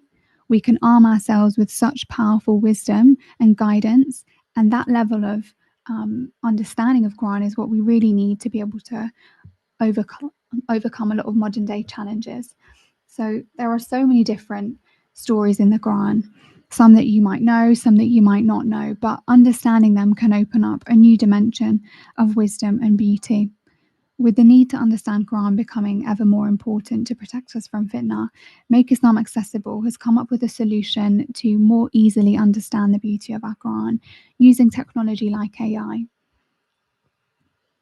This technology has enabled us to compile numerous authentic Islamic sources and present them as easy to understand, accessible, bite-sized content to assist readers as they read Quran. So whilst you're engaging with Quran, you have access to a wealth of scholarly works related to the specific verse that you're reading. We are currently beta testing our website and growing our community of thousands of Muslims worldwide. Our website allows you to read a verse and then use our Quran toolkit to understand related information to support your understanding. So just as I showed you with the verses with Prophet Sulaiman, if a verse is related to a story, in one quick click, you can navigate to the story of that timeline. And you can learn about the story, the events before, the events after, and then you can go back to the verse armed with that new knowledge and hopefully extract a lot more of the guidance and wisdom and overall beauty of the verses that you're reading. You can also see tafsirs. We're working on digitalizing tafsirs that aren't already digital, like Tafsir Asadi, on website form. And we also have other bits of information like related miracles to the verses you're reading, reflection questions, and the geography of the Quran.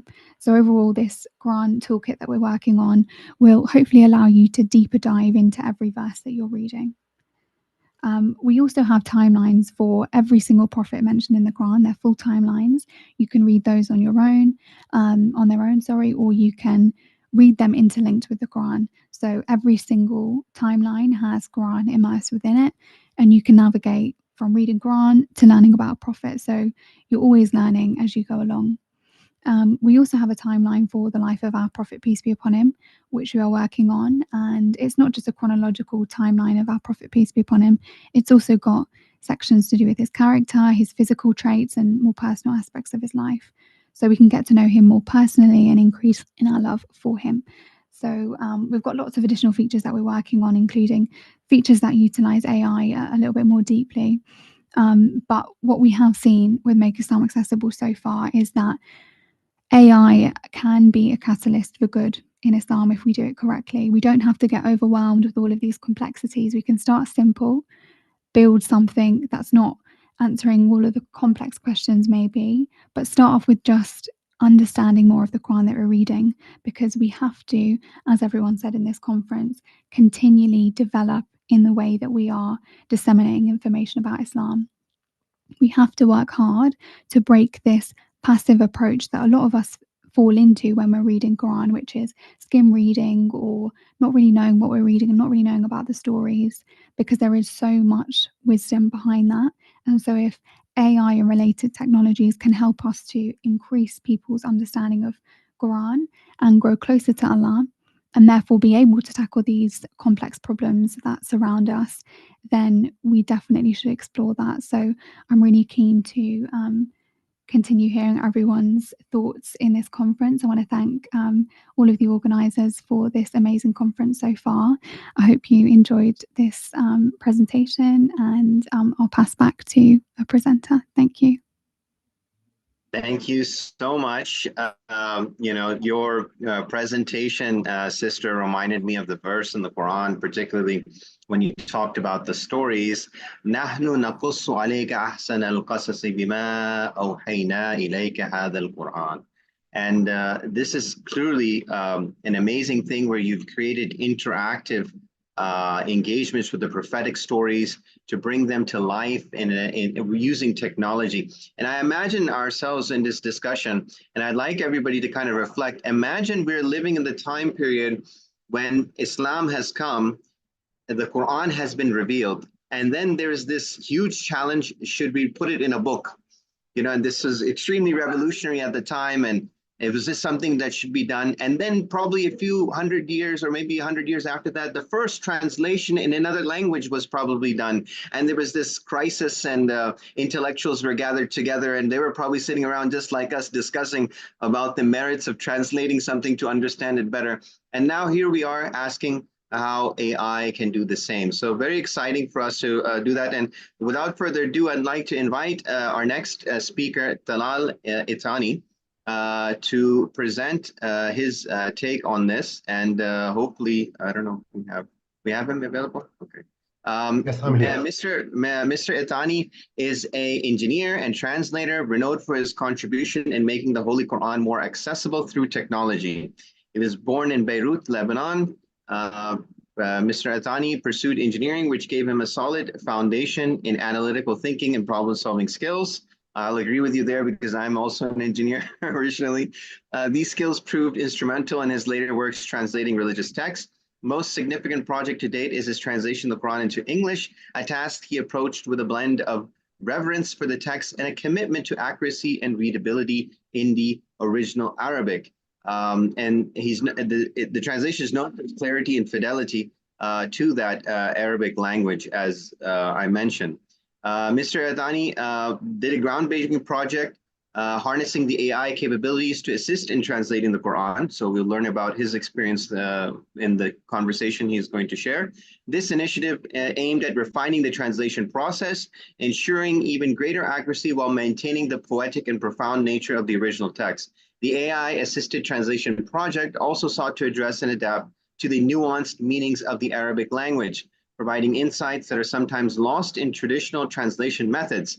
Through his innovation use of technology, Talal Itani not only contributed to the field of Quranic translation, but also has set a precedent for future endeavors where technology and the Quran come together. So we'll look at, hopefully he'll share us his perspective on this and this experience of Quranic translation and how AI has assisted.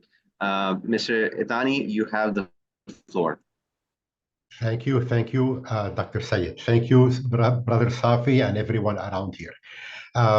Okay, maybe many of us try to translate the Quran using AI. I mean, AI is a buzzword now. And I think when we go and ask AI to translate the Quran, the results are in a way acceptable and in a way unacceptable. And I lost the video. Are you still with me? Yes, we are with you. Okay, let me continue. So let's say we take a passage from the Quran and we say to AI, these are the first 7 verses of the Quran in Arabic. Please translate them to English. And AI will give us something back, the translation, VAI translation. If we look at it, we realize that some of it is good and really some of it is bad. Some of it is well translated and some of it is not well translated. So it cannot be accepted as is. It cannot be used. It cannot be published. It cannot be shared because it's not good. Yet there is a lot of value in it. Some verses are very well translated. Some words are very precise and some are not. Some sentences are clear and some sentences are mingled together. And this is because AI really is intelligent today, but it is not super intelligent. It is a good tool, yet it is really flawed. So what do? You know, I would like to use AI to translate the Quran. There is value, yet the results are unacceptable. Eventually, I developed a hybrid approach to where AI and myself are working together to translate the Quran. I use my strength and AI uses its strength. And I will walk you through the process so that others can learn from what I did and hopefully translate the Quran into other languages using this methodology. So now the project starts. I take a passage from the Quran, and of course I have to break it into pieces because AI cannot take the whole book. It will reject it. If I say translate the Quran, here is the Quran in Arabic, give it to me in English, it will basically reject it. So I break the Quran into pieces, maybe 20 verses to 40 verses. And I say, translate this passage 10 times from Arabic to English, and this is the Quran. Verses, for example, 1 to 20 from chapter 2. So basically, I ask you to translate it 10 times. And I say, make the translations different. Yet, I want the result to be accurate, clear, easy to read, precise, and pure. So this is the criterion, those 5 items. And of course, it's going to obey what I say, and it's going to give me 10 translations for that same passage. Now they are all different, and they are on my screen, and I look at them, and I take the cream from everywhere. Basically, I take the best sentence structure from here. I take the best word selection from here. I take the best punctuation from here. I use the 10 of them to create my own translation. So now we have 11 translations. What AI gave me, and then what I call it my translation, which is, again, the cream of everything. So this is the foundation of the work. And of course, it's not only one passage. I go one passage after another through the whole Quran. And that process maybe took months, but not years, maybe 3 months, which is a relatively very short time to translate the Quran. Yet I was there commanding AI, supervising AI, taking what is good and throwing away what is bad, taking away what is good, throwing away what is bad, to generate this new translation. And of course, the work is not done. Maybe it is done. And I take it and I compare it with the other translations that are available, including my own translation that was published 12 years ago, which I translated mentally myself without technology. In my opinion, it is clearer, easier to read, more precise, purer than everything that's around. So the next step was to, well, what if we can improve it? You know, so it gave me, together we produced a good translation. What if we can improve it? Again, I break it up into pieces and I say to AI, I translated this to English. This is the Quran, verses, 50 to 70 from chapter, whatever. Please improve it for me. So it gives me back an improvement, what it thinks is an improvement. And some things are improved and some things are worse. It's the nature of the eye, of AI. It hallucinates, it gives some good things, it gives some bad results. So again, what I do here, I take the cream from that improvement. So if a word is really improved, I take it.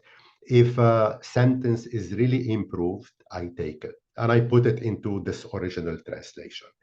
So basically, this project is like a multiple choice project. I'm not sitting and translating and thinking how the sentence can be written and how it can be written in a better way. I'm not scanning the English language, trying to find the perfect work. This is very hard work. And Dr. Safi, you've done it. I've done it before.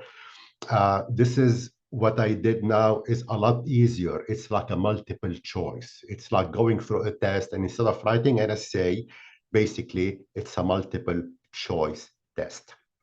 So we went through this improvement phase, asking AI to improve this translation. And I look at it, yeah, it is improved. And of course, some improvements are small, some are major improvements. And if we take 6,300 verses and each verse 5 little improvements, that's 30,000 improvements, roughly. And I went through these improvements multiple times. So basically, not only one pass of improvements, maybe 10 of them. Asking AI to improve the improved translation. So basically, we're translating gradually. It's a progressive translation. And that's the foundation of the project. Now, once it is all done, okay, what do we do now? We have to edit it. So I ask AI to read it for me, to read it out loud. And I put my headphones on and I listen to it and try to detect problems, because I know the Quran well, of course. I know Arabic and English very well, of course, so that I'm capable of finding problems. And I go and I correct. So now the translation is a little more, with less problems, with fewer mistakes. And I do that maybe twice. And that process may take a week or 2 weeks, not a very long time. Now comes more editing. So I take a passage and I say to AI, here is the Quran in Arabic, and I give it the Arabic verses. And I say, I translated these verses to English. This is my text in English. Please compare them and find problems between the two. Find mistranslations between the two. And it did that very well. AI did that task also very well. So it comes back and it gives me a list of problems. But I cannot take them as is, because some of them I intended them to be that way. Yet some are very legitimate, really mistakes, problems, mistranslations, whatever, different things. So then I took that and I ported these suggestions into the translation. And not only one pass of editing, maybe 10 of them. It's like asking 10 scholars to edit your translation. But do you trust the scholars? Yes, but you have to check their work. And this is how this editing process was done. And I use different words. So I can say, look for mistranslations. I can say, look for problems. I can say, look for inconsistencies. And I've gone maybe 10 times through the process of this editing. And then the last steps were, please find grammatical errors. Okay, so that's easy. But again, it comes back with a list of grammatical errors. Then I can say, make sure it is poetic enough. Okay, that step happened before the editing. I forgot to mention it, so I'm mentioning it again. I'm mentioning it here now. Part of it is, try to make it beautiful. Try to make it poetic. Try to make it smooth to read. Make sure a wide range of readers can understand it. So basically, it's a hybrid approach, myself and AI translating the Quran together. The project was completed and it was published, and I built a website where it is published, and you can go and read it and check it out. It is at surequran.com, S-U-R-E, Quran, Quran.com. And you can read it, you can listen to it, you can download files, text, audio, PDF, and there is a hard copy, more than one hard copy, and there are links there if you need a hard copy. So why this hybrid approach? Why together, and why myself and AI? Just because AI is not advanced enough today to translate the Quran. It is not smart enough to translate the Quran, yet it is helpful. There is a lot of value in it. So basically, my strength and the strength of AI were, met. The project, I think it was a 1-year project where basically full-time me behind the computer doing this work. Is it a long time? Not really. People spent years, 6, 7, 8 years, 5 years to translate the Quran. So this is a 1-year project. That's not long. And then finally I said, let me ask AI to rate this translation. Please AI, give me your opinion about this translation. And really, I was surprised. I mean, really, it was blown away by the quality of the translation. And I will not read this now. You know, this is not the domain for that. Where do we go from here? In my opinion, translations must keep evolving. Translations of the Quran must keep getting better and better and better and better. So I encourage others to use some of these techniques to make even maybe this translation better, or make translations into other languages better. And there is a lot of room for improvement. A lot of translations, a lot of languages, in my opinion, don't have excellent translations into English. Something else I experimented with. You know, English is central to AI. AI does English very well because it was trained mostly on English. It can do other languages, but not as well as English. So what we can do is we can translate using AI from English to, say, French. So effectively, we have went from Arabic to English to French, yet a very good French translation. So we can go from Arabic to this English translation to Urdu, or to Turkish, or to German, and the result is still excellent. And of course, we can use some of these techniques of improving and editing using AI and another person. So this is the summary of my work. Again, please go check it out at surequran.com. Yeah, please, Brother if you can Safi, type that in the chat. Yeah, if you type it in the chat, people, if you can type it in the chat, that would be really nice. Excellent. I think Dr. Safi has something to say. Dr. Safi, if you can unmute yourself.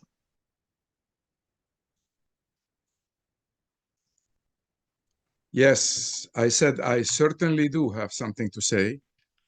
I listened today to some of the translators, and I have listened a year ago to many of the translators, because the conference last year was about Quran translation. I'm going to say something today that I've said last year also, and I kept saying every time I have an occasion during the year. Quran translation is not about sitting down to translate the language. Quran translation is way beyond translating the language. Quran translation has to do, if I want to translate the language, it has to do with coming out with a methodology. What are your assumptions for the translation? I'll give you one of my assumptions. One of my assumptions is that the Arabic language has no synonyms. The Arabic language, the Quranic Arabic, has no synonyms. The Quranic Arabic has no synonyms. Allah did not use synonyms. If he says walid, he doesn't mean ab. So if I don't know the assumptions, AI will give me the same word translated differently in various verses, and I can blame that on context. It would not work. When I have sayyi'ah, I don't mean khati'ah, because this means one thing and the other means another thing. One I do against Allah subhanahu wa ta'ala, and the other I do against a human being or against myself. So Quran translation without assumptions and without a methodology leaves a lot to be desired. I advise everybody to start with a methodology with all the assumptions before they start a translation. So the reader will know what were your assumptions. The Arabic language is much, much stronger and has many more words than the English language. A lot of time, one line in Arabic is translated in 2 or 3 lines in English. This has a reason. We need to understand all these things from the background. I've been working on my translation. I published it in 2000. And 5, after like 6 years of hard work, full-time work, from Fajr in the morning to 11 o'clock in the evening every day for 6 years. And now I've been working on it since then. There is not one day that goes by without me going back to review my translation again. Maybe I heard something today from Brother Talal that will make me go back and change a word that I have, because what he says make me convey that word, make me put that word in a better meaning somewhere. But the translator work is never ending, especially translation of the Quran. So basically, let's talk about a methodology. When we talk about translation, let's talk about assumptions of the translators. The rest will be really, truly procedural. But we need to have those basic things at the foundation that we can build on. Thank you. Thank you, Dr. Safi.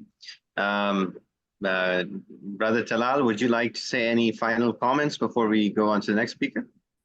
Sure. Throughout the years, my purpose was to produce a translation that is simultaneously clear, easy to read, precise, accurate, and pure. And this is really what I love, those qualities in the translation. And this has been my input, my purpose, and the trying to get there, trying to produce a translation that is clear, easy to read, precise, accurate, and pure. So in a way, this is the methodology, as far as I'm concerned, that Dr. Safi is referring to. This is the given. This is what we're trying to achieve. Am I out of town? Am I out of time, Dr. Sayed? Yes, you're towards the end, but go ahead if you have some final thoughts real quickly. Okay. I guess this is a good place to pause, to stop, and to move to the next speaker. Thank you so much. Thank you for everyone around here, and Assalamu alaikum. Wa alaikum assalam wa rahmatullah. Jazakallah khair. And I think you brought up some pretty interesting things about how the AI can help improve the translation, which I thought was interesting as an assistive tool. And I think what's really interesting, we need to remember and remind ourselves, AI is a culmination of human effort that has put together. Remember, the AI only knows as much as you feed it. It will not have any other sources of information. There is no wahi coming to the AI. So we have to remember the AI also has its own limitations. And I think when we take that in proper context, it can only help us so much. And I think one of the things that we've taken away so far from the discussion is helping process information. The AI can be a very assistive tool. It's interesting how you used it to kind of further improve the translation, make it, quote, more poetic as well. These are interesting points, and I think we'll have a good, interesting discussion afterwards. With our final speaker for today, I'd like to invite Professor Basil Attai, who's from the Attai School of Physics and Astronomy. Muhammad Basil Attai is an Iraqi physicist, philosopher, and professor of theoretical physics. Professor Attai has a notable academic background, having completed his PhD in theoretical physics at the University of Manchester in 1978. He has worked at the University of Mosul since 1999 and also at the Yarmouk University in Jordan. Professor Attai is recognized for engaging in a dialogue between Islam and science and seeking a theistic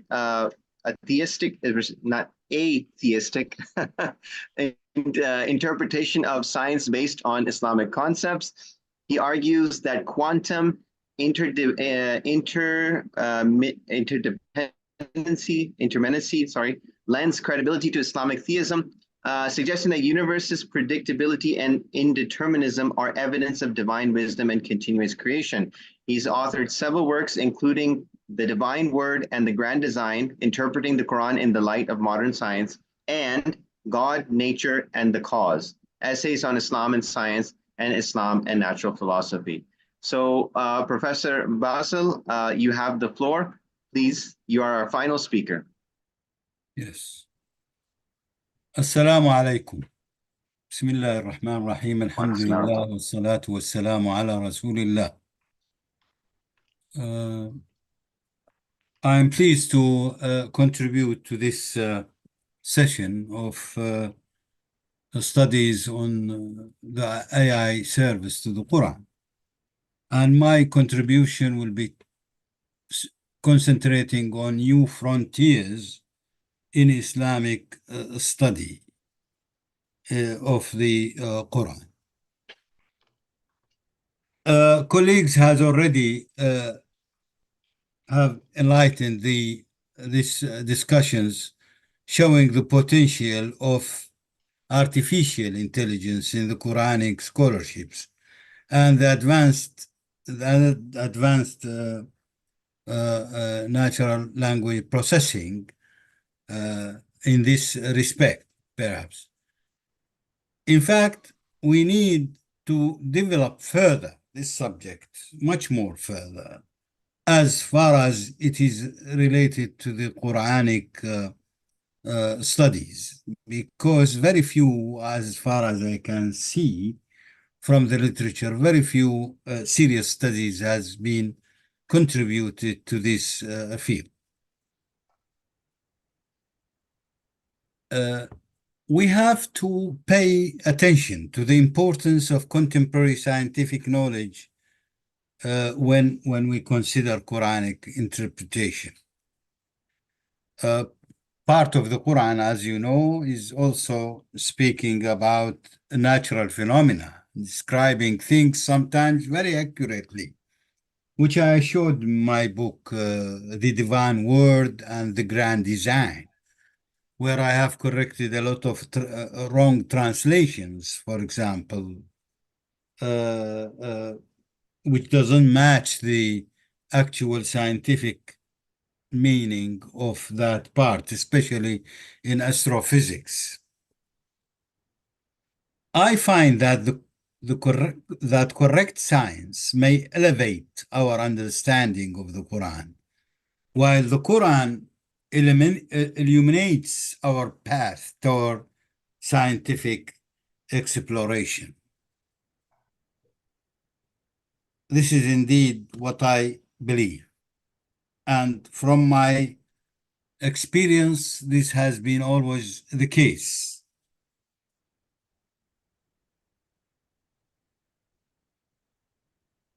There is large number of studies, traditional studies about the Quran and the interpretations. We have nearly perhaps more than 100 tafsir.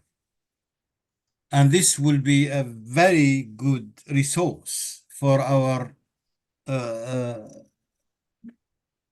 project. AI can deepen our understanding, for sure, but there challenges stand. There are many challenges in such an endeavor. The Quran is sacred. By the way, there are 3 sacred things: Allah, the Quran, and Muhammad. The rest is not sacred. Even scholars, great scholars, jurisprudence, etc., they are not sacred. So we should not be tied up to what the Salaf has said. Second, Quran is a primary source for Islamic law, and that's why we should care about interpreting the verses as much as we can of accuracy. And as I said, the natural language processing has advanced from the perspective of the natural language processing. The Quran is a collection of data. It's composed of about 80,000 words. But then it is important sometimes to preserve the original Arabic text. That's why the question, I mean, the previous speaker was pointing to, and Dr. Qasqas also pointed to, the translation from Arabic to English may help, by the way, in some cases, in processing in the processing of the interpretations, but every time we have to resort to the original Arabic.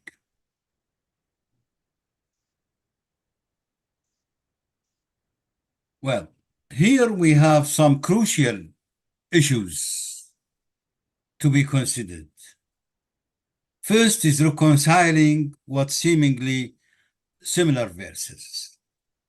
And here again, I come to synonyms, whether walid means ab, or ab doesn't mean walid sometimes, or it means whether Quran means dhikr or Quran means kitab. Or this is a very subtle point that has been raised in recent years, that the Quran does not mean by the kitab is not the Quran. The Quran is something else and the kitab is something else. This is not quite accurate, by the way, and cannot be taken as general as has been suggested. One. Second, we have to resolve apparent contradictions also that comes in this case. And we have to analyze the overlap with other scriptures. There is, as we know, an overlap with other scriptures. You know, just for your surprise, once I was discussing the question of interpreting the verse وإن يوما عند ربك كألف سنة مما تعدون, with a Christian colleague. He was a professor of mathematics. And when I finished my explanation, etc., he said, well, but we have the same verse in the Bible. It says ويوم في عيني الرب كألف سنة وألف سنة كيوم واحد. I was caught by a surprise indeed, because I found that all what I was saying is not meaningless, or not meaningless, it doesn't have any great value as long as it is already been said. But after a few seconds, I realized there is something missing in the verse or in the sentence of the Bible. So I asked my colleague, is the sentence you told me complete? By the way, he was a priest at the same time, ordained priest. Plus he was a professor of mathematics. He said, yes, complete. ويوم في عيني الرب كألف سنة وألف سنة كيوم واحد. A day in the eyes of God is like 1,000 years, and 1,000 years is like one day. Is that full stop? He said, full stop. I said, haha, it's missing. He said, why? Where is the reference? Where is the reference of 1,000 years? In the Quran, we have مما تعدون. In the Bible, there is no مما تعدون. How can I then interpret or can say that what is in the Quran is just a repetition of what is in the Bible? It is not a repetition. Could be, but then the priest said, my colleague said, but why is that? I said, because they are from the same source. The Bible and the Quran and the Torah are from the same source. It's only because those who were scribing the Bible have missed perhaps the sentence مما تعدون. That's the point. Anyway, but that can be also discussed.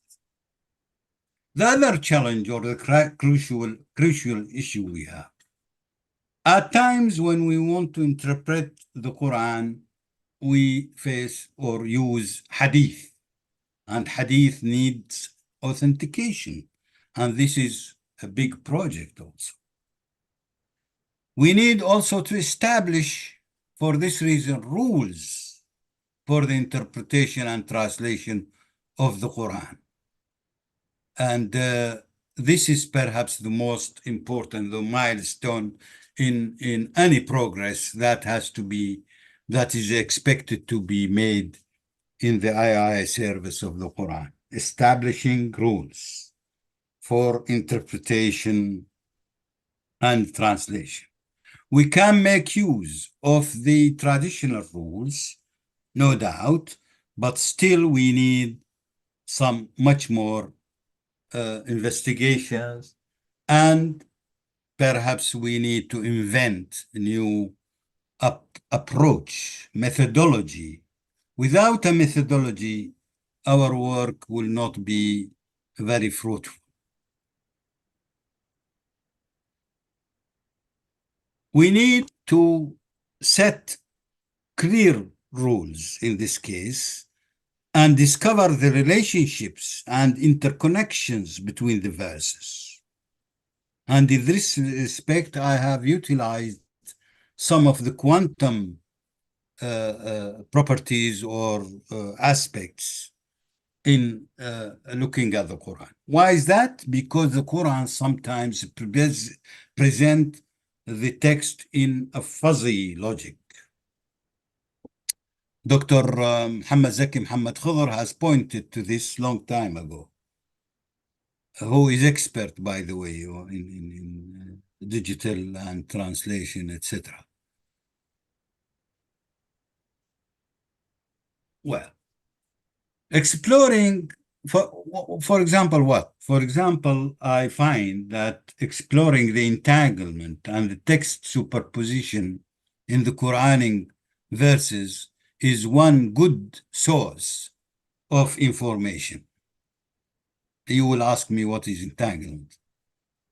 Then developing the algorithm to search for vocabulary and text relationship will be even more profound. In this case, we can establish the connections to the exact and useful meanings. And this will help us in broadest possible, to achieve the broadest possible understanding of the Quranic text.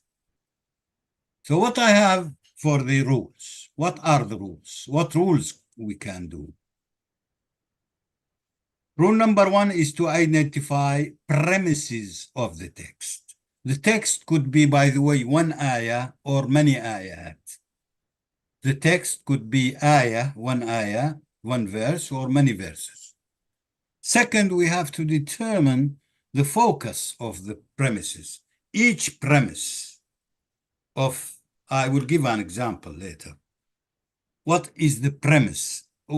After identifying the premise, I have to determine the focus of that premise. Then we have to consider the context before and after. Then we have to distinguish between specific and general, whether the verse is specific to certain case or is it general. And by the way, in this case, I don't take عموم النص يغني عن خصوص السبب. This is not any more valid, by the way. خصوص السبب sometimes is very important. The other rule is to distinguish the time, and the time is important, and diagnose the situation. Then we have to consider the repetition. Some vocabulary has been repeated in several other verses with the same meaning or different meanings. We have also to compare with similar verses. Result: we have to detect entanglements and correlation. Entanglement, I should define for you, by the way, in a physical term. Entanglement is a physics term which I have borrowed from quantum mechanics. It means that you have two verses. Let us apply it to Quran. Two verses which contain certain conditions which goes mutual. It's not, this is different from the case of a conditional relationship. Entanglement means the existence of a mutual obligation between two words or sentences in the implied ruling or the verse, let us say. This obligation is different from the condition attached to, say, an order, because it has a common consistency between the two terms. While the necessary condition or the conditional verse is one way, the entanglement is a two-way action. A change in one term or a state will imply immediate change in the other state. I will give an example, by the way, from the example from Surah An-Nisa and verse 34. This is a big controversial verse nowadays because it is related to the women. It says الرجال قوامون على النساء بما فضل الله بعضهم على بعض وبما أنفقوا من أموالهم. This is premise number 1.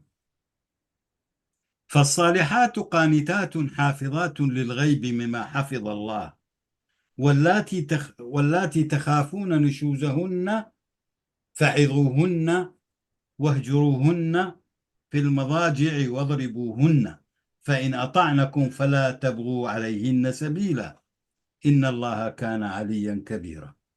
Perhaps I have chosen a very delicate and subtle verse number 34 in Surah An-Nisa. But you see here, we have 3 premises. رجال قوامون على النساء. How? بما فضل الله بعضهم على بعض وبما أنفقوا من أموالهم. بما أنفقوا من أموالهم, what they have spent. The second premises is defining فالصالحات قانتات حافظات للغيب بما فضل الله. And the third, and here we have in the third verse, واللاتي تخافون نشوزهن. The word نشوزهن is not very common in the Quran. And it is a conditional. واللاتي تخافون نشوزهن فعظوهن واهجروهن في المضاجع واضربوهن. And this is a very severe word or strong word, واضربوهن. And many people would not accept that in this age. But if you analyze and see the entanglement between the text, there is some mutual entanglement, by the way. For example, men are custodian of the women, is entangled with what we have, with what they are spending.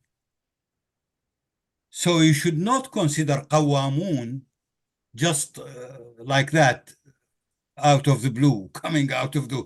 قوامون is coming from their spending on the women. And that's why now to Dr. Aitani and Dr. Qasqas, we'll discuss that. قوامون is a conditional in this case. So it's not easy to translate it just by the word, any word. It should, the word you translate the word قوامون into English, for example, it should cover the sustainment.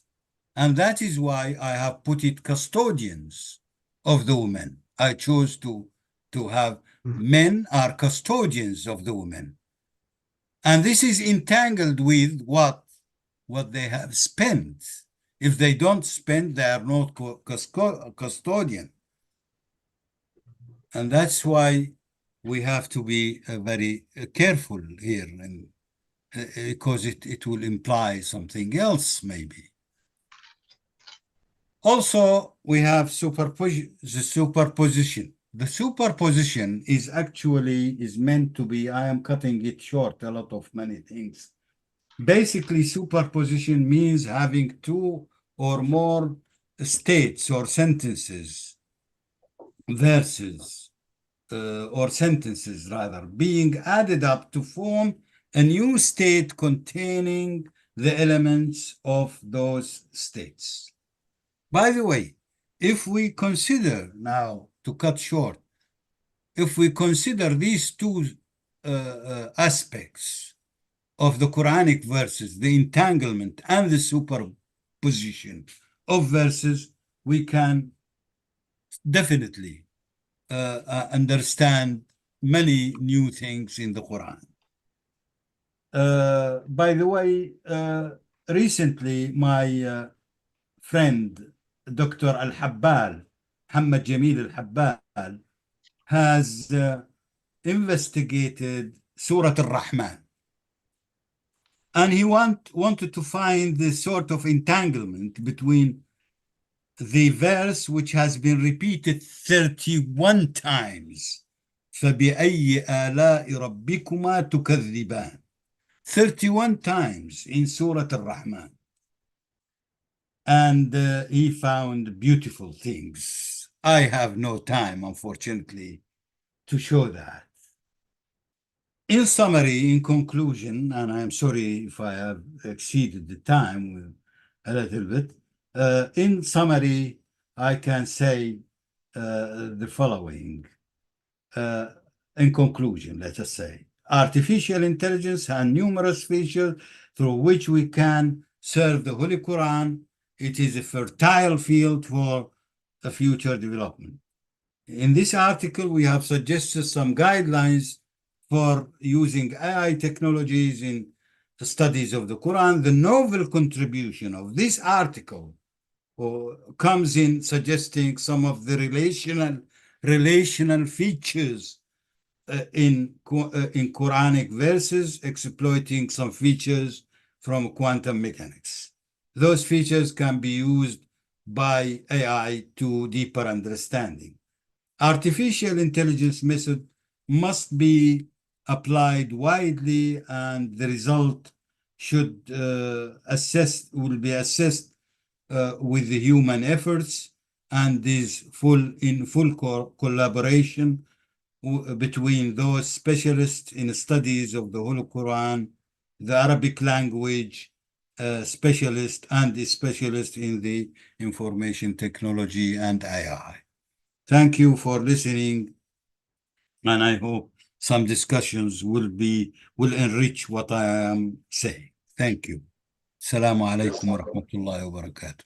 Wa alaikum assalam wa rahmatullahi wa barakatuh. Go ahead, Dr. Safi, you want to start off the discussion? Well, I can say a few words. First of all, sure. I like Dr. Atai very much. I like his presentation very much. So it's not only personal, but also contextual, and has to do with the topic, with the subject. It's entangled. Yeah, very entangled. Personally and scientifically, we're entangled. There is one area where he excels that he didn't even mention to you, Ilm al-Kalam. Yes. And this is philosophy, and we need him actually with us in all these fields of expertise that he has, not because we don't know, or not because he can learn from us or we can learn from him, because we together can enrich a conversation, hopefully, and courageously say everything on our mind without being afraid of consequences. The fact that we were shut off, our mind were shut off for the last 1,000 years in the Muslim world, and some of us found some freedom living in the West. We can say what's on our mind without being afraid. It's enriching the experience. I hope that this courage to say what's on your mind not only will be encouraged in the Muslim world, but it'll become a given fact. And our children should learn to be critical thinkers. The reasons we are having problems understanding the Quran or talking about new meanings or new exploration is because we were shut off in the past. Some of us are not afraid of touching areas that were taboos. For instance, give you one example based on what Dr. Attai said. I don't believe al-rijal is limited to males. We learned that it means males, but it actually might not. We need to explore this. And nisa is not limited to females. Allah subhanahu wa ta'ala could have said, الذكور قوامون على الإناث, and that would have been final. But he didn't say that. So it gives me an area of explorations. Maybe it means those who are able to spend the money are in charge. To be قوامون as in are in charge of the others. So, but anyway, what I'm trying to say is a future continuous discussion will enrich our knowledge and maybe will help other people who are taking a translation because they cannot refer to the Arabic will benefit from all of this. And a translation, I have to repeat, is not, there are no translations that are not the translator's understanding of the text. A translation cannot be independent from my own understanding if I am in charge of that translation. So I never call my translation a translation of the Quran. It's a translation of my understanding of the Quran. Always, always. I don't know what to say when AI is translated. So that's another complicated issue. Thank you.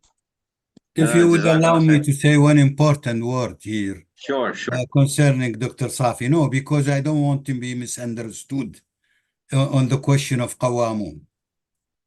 The verse, الرجال قوامون على النساء بما فضل الله. The men are قوامون, sustainer or custodian of the women. And men is meant to be men.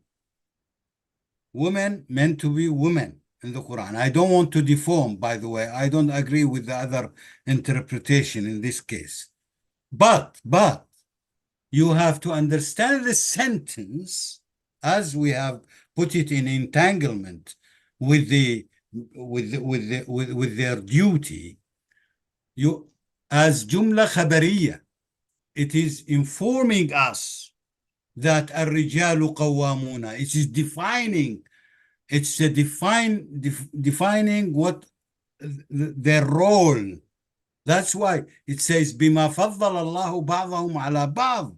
It doesn't mean that we can make, as somebody says, the women قوامون, because she is coming and spending on the family.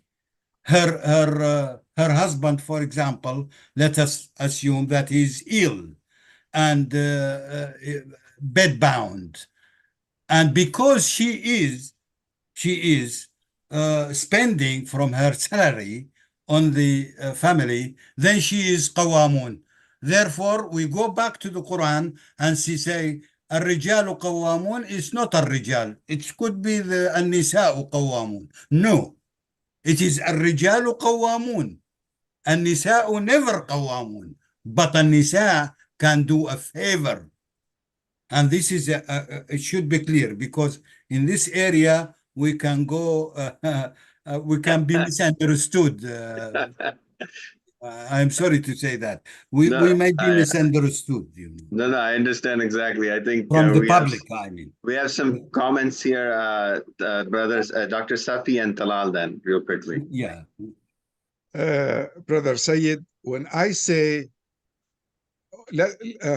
I can approach this in many different ways. Let me give you some help, because I remember a classic Arabic poem that spoke about Aisha radiallahu anhu as a rajul. I remember in a lecture, someone shared Yes, it when I find it. And so like what you were mentioning, and then I also, when you look at the Arabic root word of it, rajila, it comes from a conditional basis, the kasra, and maybe perhaps you can shed more light. So just giving you some feeder. Taking what you said in consideration, of course, and thank you for trying to help me. But actually, when we talk about the Quran, it's not only linguistics, it's not only language. The Quran has ayat bayinat, and I translate bayinat to firmly constructed. Firmly constructed. Bayinat, clearly, extremely clear. And ayat mutashabihat. This ayah is not ayah bayinah. So every word in it is subject to discussion. Subject to discussion doesn't mean I'm taking a position.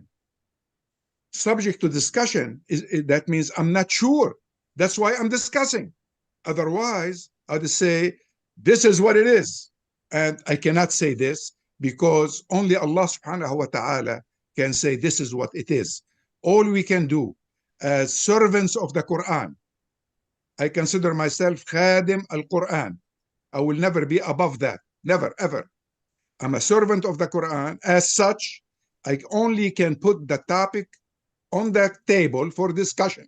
And then I can listen to those who are wiser than I am if they listen to me. I'm only willing to listen to those who listen to me.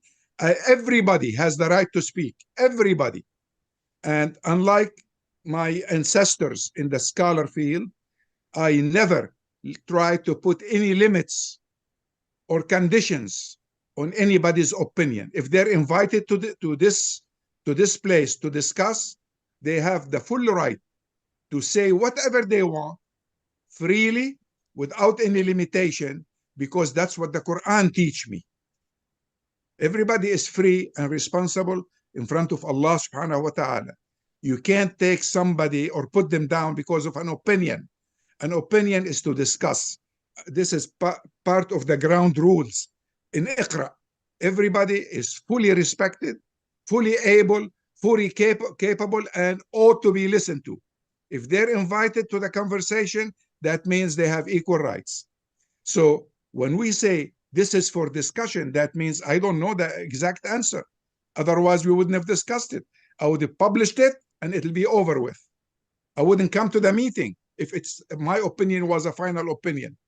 So this is a controversial issue. Now wait till we take daraba.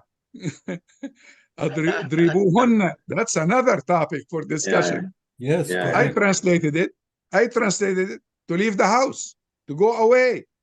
But other people would say to beat the heck out of them. There is and another someone one. else would say, take a miswak and hit them with. Anyway, anything that will put down another human being, I think it's un-Quranic. But that's my opinion, and it's open for discussion. Thank you very much. I'll give you another one. Aradna tahassunna. Now that is another recent one that is coming in controversy. We have Brother Talal first, and then we have Qadira, and then we have some questions. So if we can be quick with our comments, Brother Talal, real quick. Sure. I heard a while back a scholar saying that Rijal comes from Rajul, and whoever has legs is basically Rijal. Is that true? Is that false? I don't know. I thought I'll bring it in. Another item for Dr. Al-Ati, you used the word custodian. It's the perfect word in this context. But if you take 100 people in the West and you put the word custodian in a sentence, they would not know what custodian means, in my opinion. Or how many of them would know what it is? How many wouldn't know? Maybe 20 would know, 20%, 80 would not know. It's a very unpopular word in the West. So these are my 2 points. Thank you. Interesting. Speaks to the people in a way and manner in which they understand. So very important, practical, I think, observations Brother Talal has brought up. We have, I think, Madam Qadira Yemeni, if you would like to share a question real quick, and then I can get to the written. Assalamu alaikum. Can you hear me? Yes. Yes. Yes. All right. First of all, I just want to express, I'm very happy. I feel very honored to be here simply because I know I'm kind of like an anomaly amongst all of you scholars and, people who are very advanced, with the technology of AI. That is not me, okay? But I was invited here, alhamdulillah, by Sister Nahid, because of some exchanges that I had with her about AI, which I have become very passionate about. First of all, I'm passionate about the Quran, all right? And I have been Muslim now for over 50 years. I'm not scholarly in terms of, I have not studied in any universities, any formal programs, but I do my own self-study, and also with different groups. And of course, as a couple people have brought up too, the importance of reflection and contemplation on Quran, which is really, really very important. So I'm just kind of giving you some context, in terms of who I am, because, some of y'all might be saying, well, who is this person? But I do have some more general comments about, things that I've heard during the course of this morning. Alhamdulillah, I have been able to, kind of hang in here with all of the presentations so far, and have enjoyed them immensely and have gotten a lot of information. But I do have some comments, from my perspective that I'd like to share, but I'm not sure that this is the right time, because I get the sense too, like maybe I put my hand up prematurely, I'm not sure. So I don't know whether the previous speaker, whether the questions and comments in response to his presentation are over with. So if they are not, then I will be patient and hold Go back. ahead, Sister Kadira. Ask the question. You're welcome. Okay. Yeah, you're welcome. Okay. It's all together, all the speakers. Yeah, This is the final session. Okay, this is the final. This is the final. I wasn't sure. Okay, so the one thing I want to say, there's so many things, and I am a writer. Yeah, I'm a writer. I would say I'm actually a health coach. So like I'm in the context of teaching people or, communicating information. That's my passion too. All right. So some thoughts that I have here that I've also reflected on even before this conference is there seems to be a lot of focus. AI is great, alhamdulillah, it's the most advanced toy out there now for us as human beings. And so, it has a lot of potential to it. But at the same time, it seems like I hear, particularly in other avenues, but I kind of hear it too, that there's like this focus on perfecting an artificial intelligence system, and I'm wondering, is that something to our advantage to have this perfect system, this perfect machine, all right, because that's basically all it is a machine. It is not sentient life, all right? It is not a life form that has been created by Allah subhanahu wa ta'ala, all right? So it's a machine, all right? It's a system, and it's a good system. It's, it has a lot of potential to it. But do we want to perfect that so it, do we want to put that focus on perfecting it so it spits out these perfect responses, this perfect information that basically, if it does do that at any point, what is our responsibility? What do we have to do? So the point I'm making is, it seems like more so than trying to perfect AI, we need to use AI to perfect us, all right? And we know that Allah has given us or designated us as the Khalifa fil Ard, all right? That is really a position that we're still evolving into that, all right? Because that literally means, someone who takes care of and is steward of the earthly environment in all respects, ecologically, people, social systems, government, all of it. All right. So we're not there yet. We have to be real about that. And, so, we have to, just see that our potential, I believe, as human beings should always be the foremost thing that we're trying to do. Okay. Within ourselves, and particularly in our young people. So we don't want young people that are being dependent on this artificial system.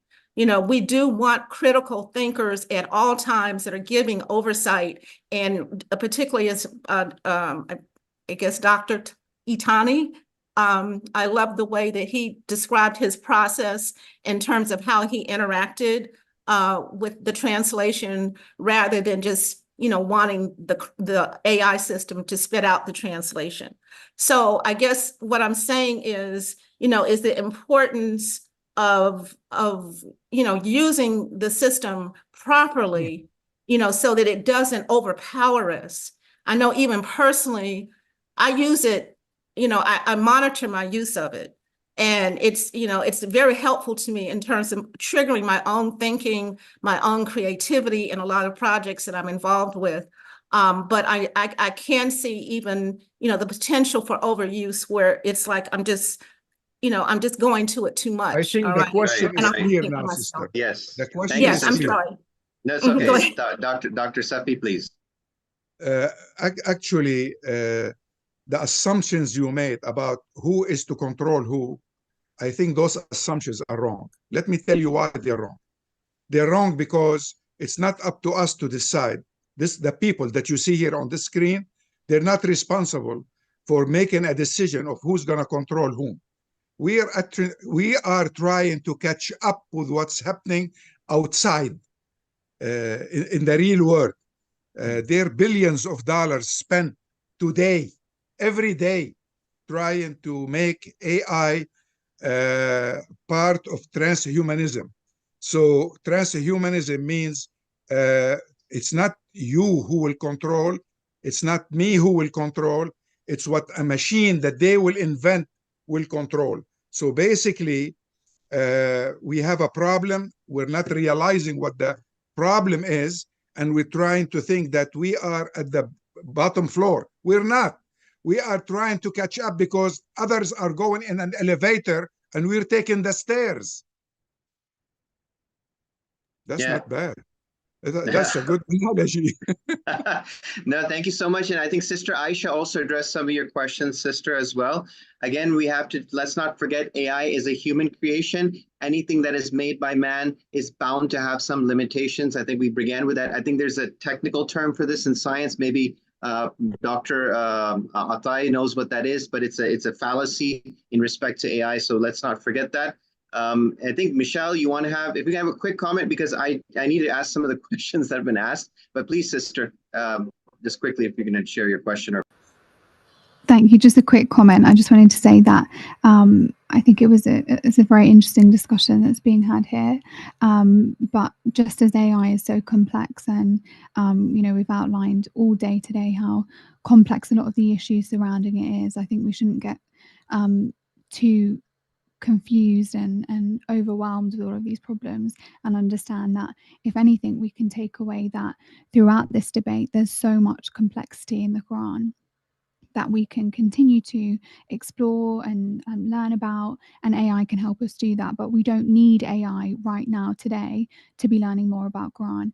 We can start that journey right now today after this conference finishes, and although all of these complexities and challenges are still going to be challenges tomorrow, today, tonight, and probably for years to come, I think it's really important that we use all of the output from this session to motivate us to spend a bit longer to learn the Quran from today, and inshallah soon in the future the AI will assist us in doing that. But I just think we should focus definitely on that as motivation, and use that for ourselves to hopefully inshallah get closer to Allah, and not get overwhelmed with all of the problems, all of the questions, all of the debates that are happening, even though they're all very important.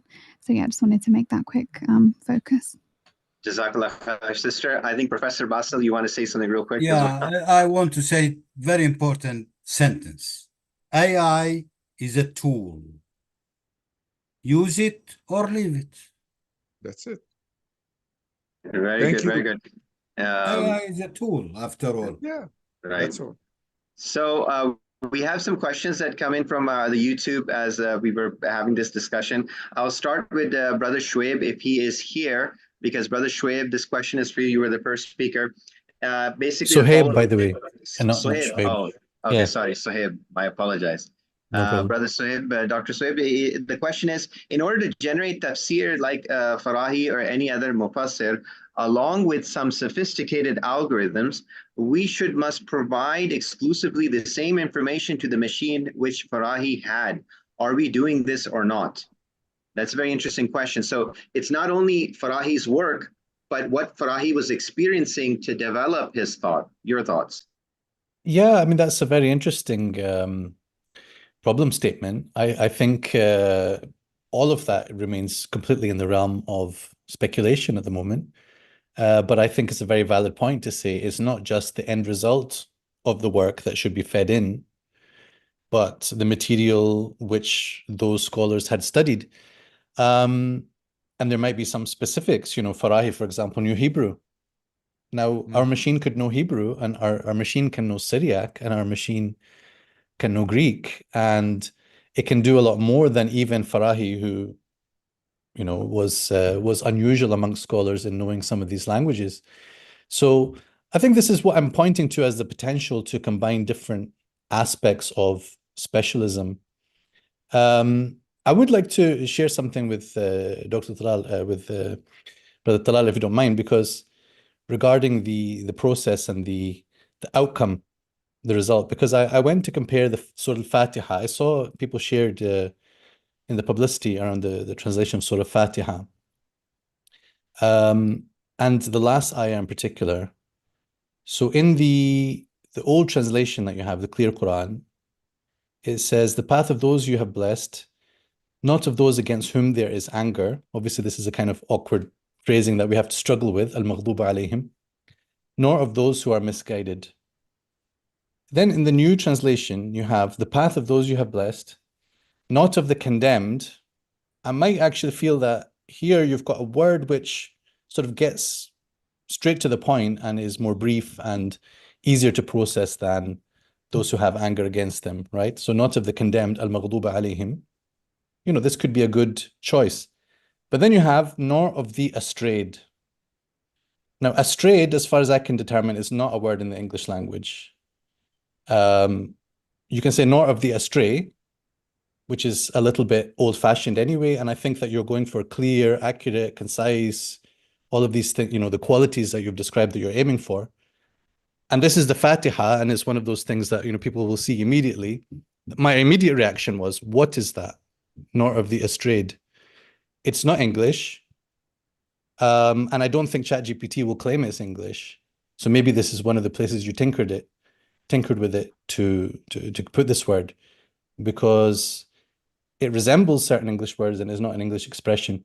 So if anything, you know, is this now a limitation of technology? Is it a limitation of the humans who use the technology? Does it point to something else that's needed? Qualifications. One of the things that I think is very important, and I emphasize in my work, is the qualifications in tafsir. And here I'm just going to make this point, which is not directed still to Brother Talal, but just more generally in this issue of inputting the information. One thing that I think is missing sometimes in what we're seeing is the inputting of the Arabic tafasir, because, you know, also, Brother Talal, you did actually bring up this issue of the English bias of the materials as we have them, right? So the LLM as we have it, there's an English bias. Somehow it is still actually managing to do some interesting things with Arabic, very interesting things. And it's kind of surprising how well it seems to be turning out. But it is not actually trained on Arabic at all. To train it on our Arabic, as what I'm told by people in the field, would require a massive project with massive funding to create a genuinely Arabic LLM, let alone a classical Arabic LLM that would actually become closer to what we need in Quran translation. But still, we have, you know, generations of scholars who read the Quran in Arabic and gave us Arabic explanations of the grammar of those verses. That, I think, is crucial, and not to lean so heavily on English translators of the Quran. And to be as kind as I can possibly, many English translators of the Quran, there have been hundreds, were not particularly qualified actually to read the Arabic text and to determine what is a good reading of the text, what is an accurate grammatical reading of the text, what is an authoritative reading of the text. So then if we are going to have a kind of aggregation of what previous translators have written, we are on weak ground. And then we are sort of creating a cocktail out of these translations, which themselves were fairly weak in their foundations, to then create, then a human mind is going to come and say, I'm going to be the arbiter of what is the best of these translations. That's where this question of methodology that Dr. Safi brought up becomes crucial, because on what basis do I have the right, where do I decide that I have the right to determine what is a better or less good translation? And then am I not just doing the same thing that, even yourself, what you did 10 or so years earlier? Is it not much the same thing, essentially aggregating translations and then selecting what feels best? But even then, things like Nor of the Astrayed, if they're going to come through, then what is the benefit of this massive process when things that are not English would be in the Fatiha? Right. If I may just briefly say that, then Professor, we have to also understand one of the things is the limitations of language itself. Today we use the word nice as a very good for, oh, he was nice. We go back 200 years, nice is actually coming from the word niggardly. So it was actually an insult. But so even as English has developed, any dictionary we open up, you see 1866 was the first time this word was created. We see in the dictionary new words are added all the time. And perhaps Brother Talal has done English scholarship and added a word into the English dictionary called astrayed. But the word custodian is more English than astrayed. No. I just think this is one of the fallacies, of course, working with the language and the issues that we have to balance out. Context of which time period, that also plays a big role. I think Talal has something, but I think Professor Basil, and then we'll go to Safi, and then Brother Talal to respond to that. Thank you, brother. Okay. I have a comment about to Suhaib. Sure, Professor, go ahead. Be first. Yeah, the comment is this. I think Dr. Suhaib agrees that we always have to resort to Arabic language whenever we give tafsir interpretation, the rules of Arabic. And in this case, we take semantics, and also we have to take care of the grammar. His interpretation of the al-Bashir to be the shirt works perhaps somehow semantically, but it doesn't work with the grammar, because in the sentence itself we have فلما أن جاء البشير فلما أن جاء البشير ألقاه على وجهه ألقاه. So البشير is هو the problem. الفاعل. Yes. الفاعل. I cannot say the shirt is فاعل. No. With respect, no, that's not correct. It doesn't because the Mufassirun of the past, like Ar-Razi, they acknowledge this part is fine to read Alqahu, that the fa'il of Alqahu is Yaqub, and the maf'ul bihi is of the shirt, or be implied. وعلى وجهه. Who is على وجهه؟ على وجه نفسه. ألقاه على وجهه. ألقى يعقوب القميص على وجهه. So grammatically, there's actually no problem here. Yes, you are right. Yes, you are right. The second point is, I really admire what you were saying about to find what I call the signature of the Tafsir Ibn Ashur, or Tafsir Jalalain, or Tafsir Farahi. This we call a signature, by the way. Tafsir Jalalain. If you want to see, or if you have enough data, by the way, enough data of the writings of Sayyid, our colleague Sayyid, for example, then you can identify the signature of Dr. Sayyid or Dr. Safi or anybody. You can identify. And if you identify that, then you can ask the question, how would Ibn Ashur will translate this or interpret that? Or once you find it. Now, in the second floor of Leeds University, we have a big department for AI and Arabic natural language processing. Very big. About 25 PhD students, by the way, led by Professor Atwill. And I usually visit them, of course, and discuss with them certain things. There we find that there is a question about the Hadith al-Nabawi Sharif. And I started becoming really frightened that some people may forge the Hadith if they know how to do that. Therefore, I asked those students, PhD students, to think about finding the signature of Muhammad ibn Abdullah ibn Abdul Muttalib. This is a big project. It's quite worth of spending $2 billion, in my opinion. Find the signature so that then we can rectify all the books of Hadith and we say, this one book which is containing, say, 1,000 or so Hadith is the most correct one. Yeah. I would That just will add to be that. a great help of. Yeah, I would add to that before I give it on to Talal. This is one thing we have to consider. Again, I'm sorry, I'm creating more problems for us to think, but there are thoughts in each one of us who are here today that can verify this, that we have not uttered to another human being or written on paper that influence the way we think and process. So imagine, this is going to be another problem. So even the things that have not been exposed but are part of our thought process that may come out a different way, we will never have those faculties. That would be a limitation to that. And I'm pretty sure Brother Sohaib can look at that in an academic sense. That is another problem statement, that what are certain thoughts that cannot obviously be extracted. It's only with them. Brother Talal, you wanted to say something? Yes, quickly, couple of points. Regarding غير المغضوب عليهم, in my opinion, this is something that cannot be translated into English.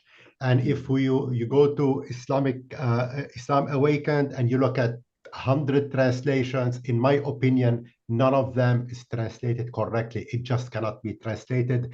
In English, you cannot convey that meaning. غير المغضوب عليهم in Arabic, we know what it means. In English, if you say there is no anger upon them, what does it mean? It doesn't exist in English. Yet we have to do our best. So in my opinion, the Quran cannot be translated yet. We can approach a good translation. And thank you, brother. Yes, I think the condemned conveys the message in a clear way. Regarding the other item from Dr. Suhaib, the estrade, when you brought this up, I thought, how could I have missed it? How could ChatGPT have missed it? And really, it went through AI. The translation went through AI 59 times. And how could it have gone through it so many times and never told me, this is wrong? And I thought I must submit and I must say, I will look into it. And basically, I will look into it. And then while we were having this discussion, I went to Google and I typed estrade, and it did give me a meaning. And the meaning is, estrade means off the right path or route or in error.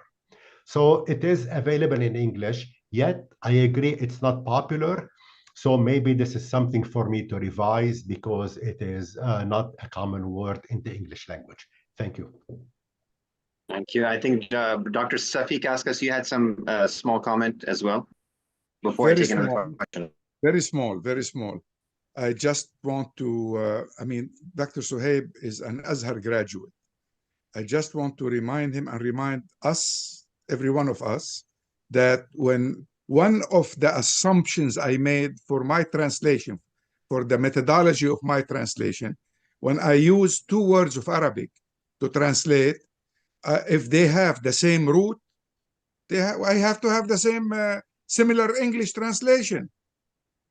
I don't think 2 people disagree on this.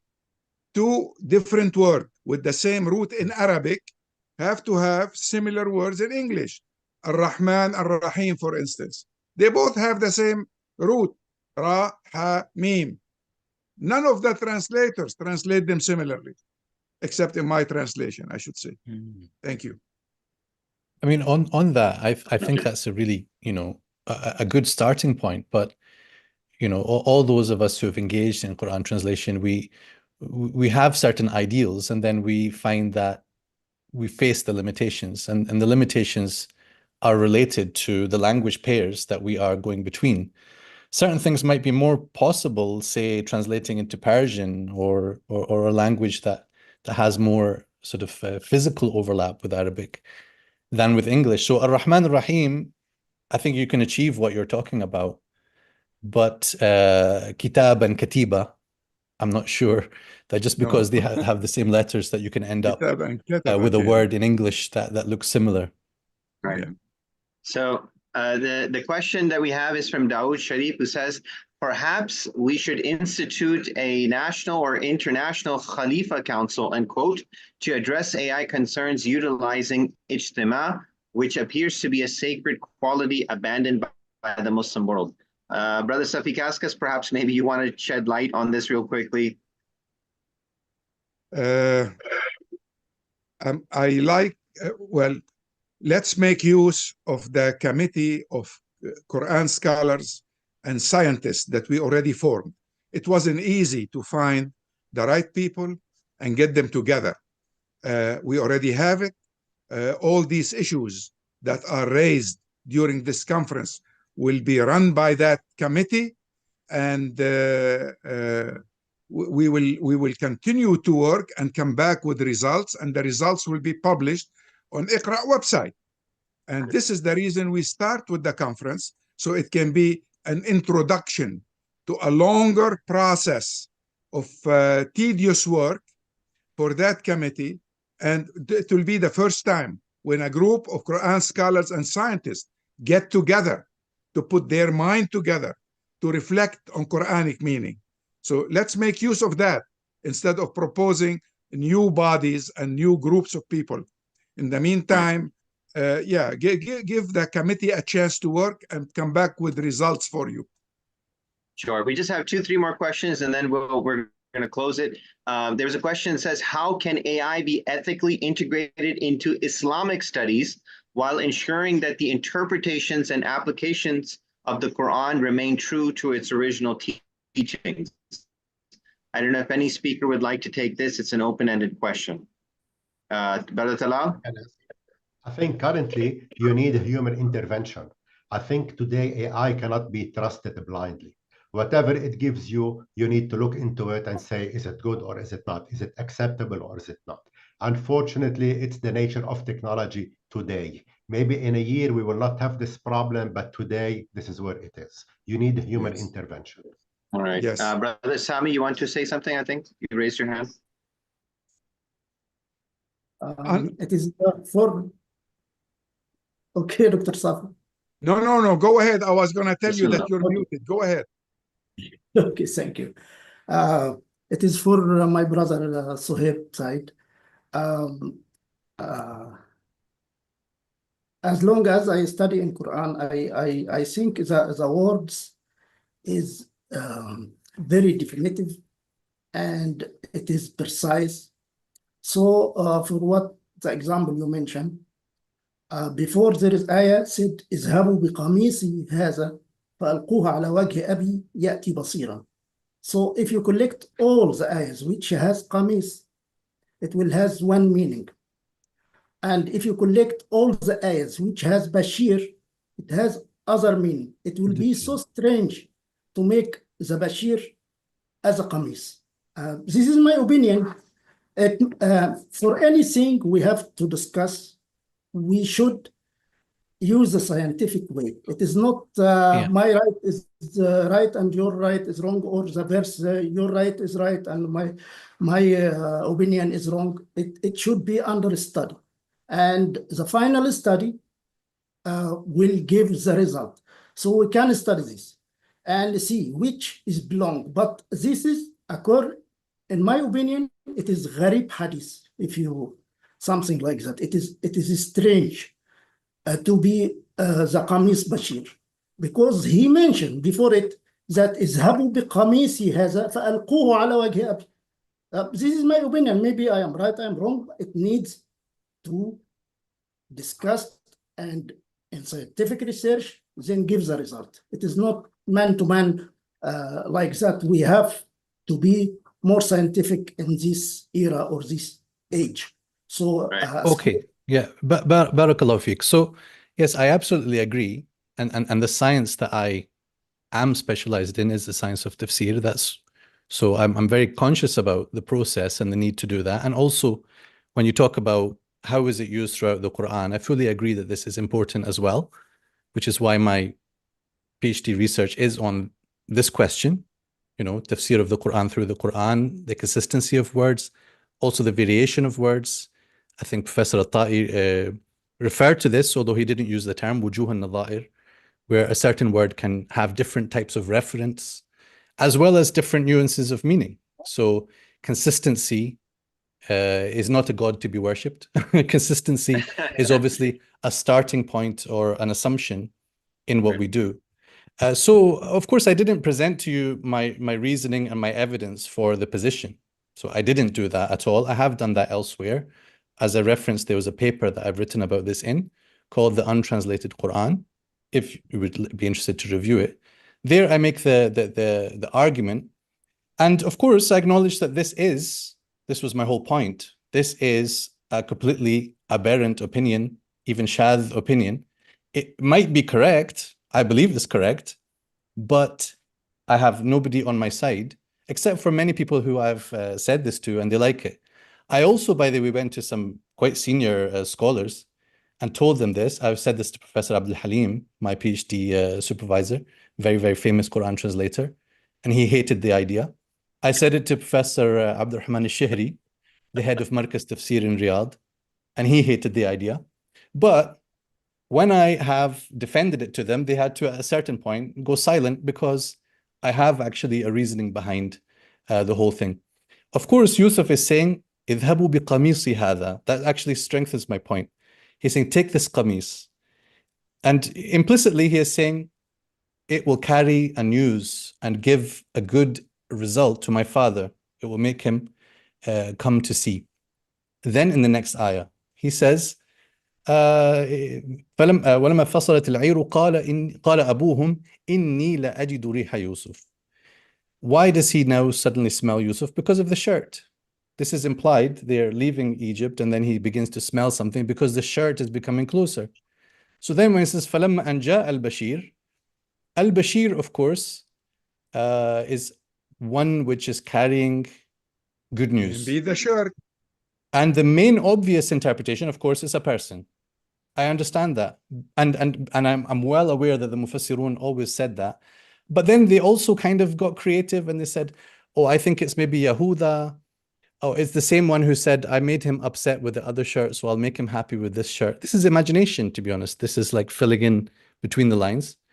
So I just allowed myself to consider the possibility that al-Bashir is not a person. What would happen? And I saw the ayah suddenly becoming clearer to me. And this is really the point that I wanted to highlight, although I didn't say this in my presentation. Can AI perhaps throw up some possibilities for us to think about and consider? So could AI have got there before me and said, one could consider that al-Bashir is a shirt and not a person. And then the scholars can sit and deliberate using their Azhari methods and their whatever, right? We can then assess it and decide whether that makes sense. And Allah knows best at the end of the day. And I respect your opinion as I respect the opinion of all the Mufassirin. And I respect my own opinion as well. Alhamdulillah. Yes, alhamdulillah. Dr. Sohaib, I must say something. It's related but not related, because every time you said Bashir and Khamis, I automatically go into Islamic history and I'm thinking of Nu'man al-Bashir or Nu'man ibn Bashir radiallahu anhu, and when he took the Khamis of Uthman radiallahu anhu went to Damascus. So every time you're mentioning Bashir and Khamis, I'm thinking, and this is the same, the bloodied shirt. And subhanAllah, that connection, I know it's kind of not related, but a part of our Islamic history. But nice. I think Professor Basil, you want to share something? You're muted, Professor. Yeah, just a short comment. I can see the worries of our friend Sami Mahdi. He's also right, because he can see جاء البشير. Does it say فلما أن جاء القميص it is difficult to accept that. So what our I don't find it difficult at all, but it just means that it no, came. It it's doesn't mean it came difficult. by It is. itself, walking or anything like You that. have a wajh there. I agree إذا with جاء you. نصر الله والفتح, وجوه and anything can والنظائر. come. I agree with you, Dr. Soeb. But the wajh you are presenting is ضعيف or غريب at least. غريب If for you sure. see ضعيف no. الماوردي تفسير الماوردي will give you, by the way, the wujuh in every verse. النظائر والوجوه in every verse. He gives sometimes seven interpretations, starting with Ibn Abbas and then Muqatil and then تفسير الماوردي النكت والعيون is a great book also. But Yeah, in fact, again, that's what Doctor, if I may, Dr. Soeb, in your favor, I will again go back to the hadith of Prophet ﷺ in the farewell address, who said what? Preserve this message, for there may come a people after you who understand it better. Yes.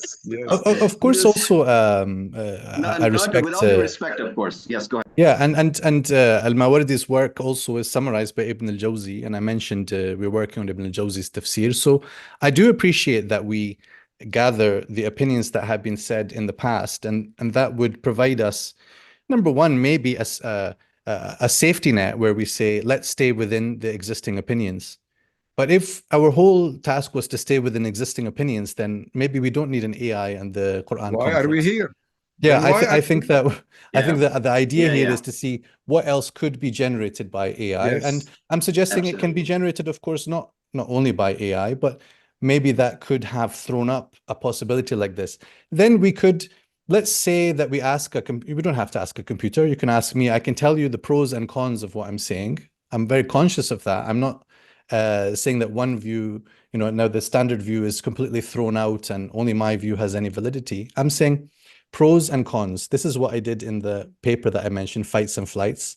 I talked about 2 case studies in Surah Al-Baqarah where there's competing views, and I showed, what are the things for this view, what are the things for that view, and how can we go about trying to weigh between these opinions and come to a sound conclusion.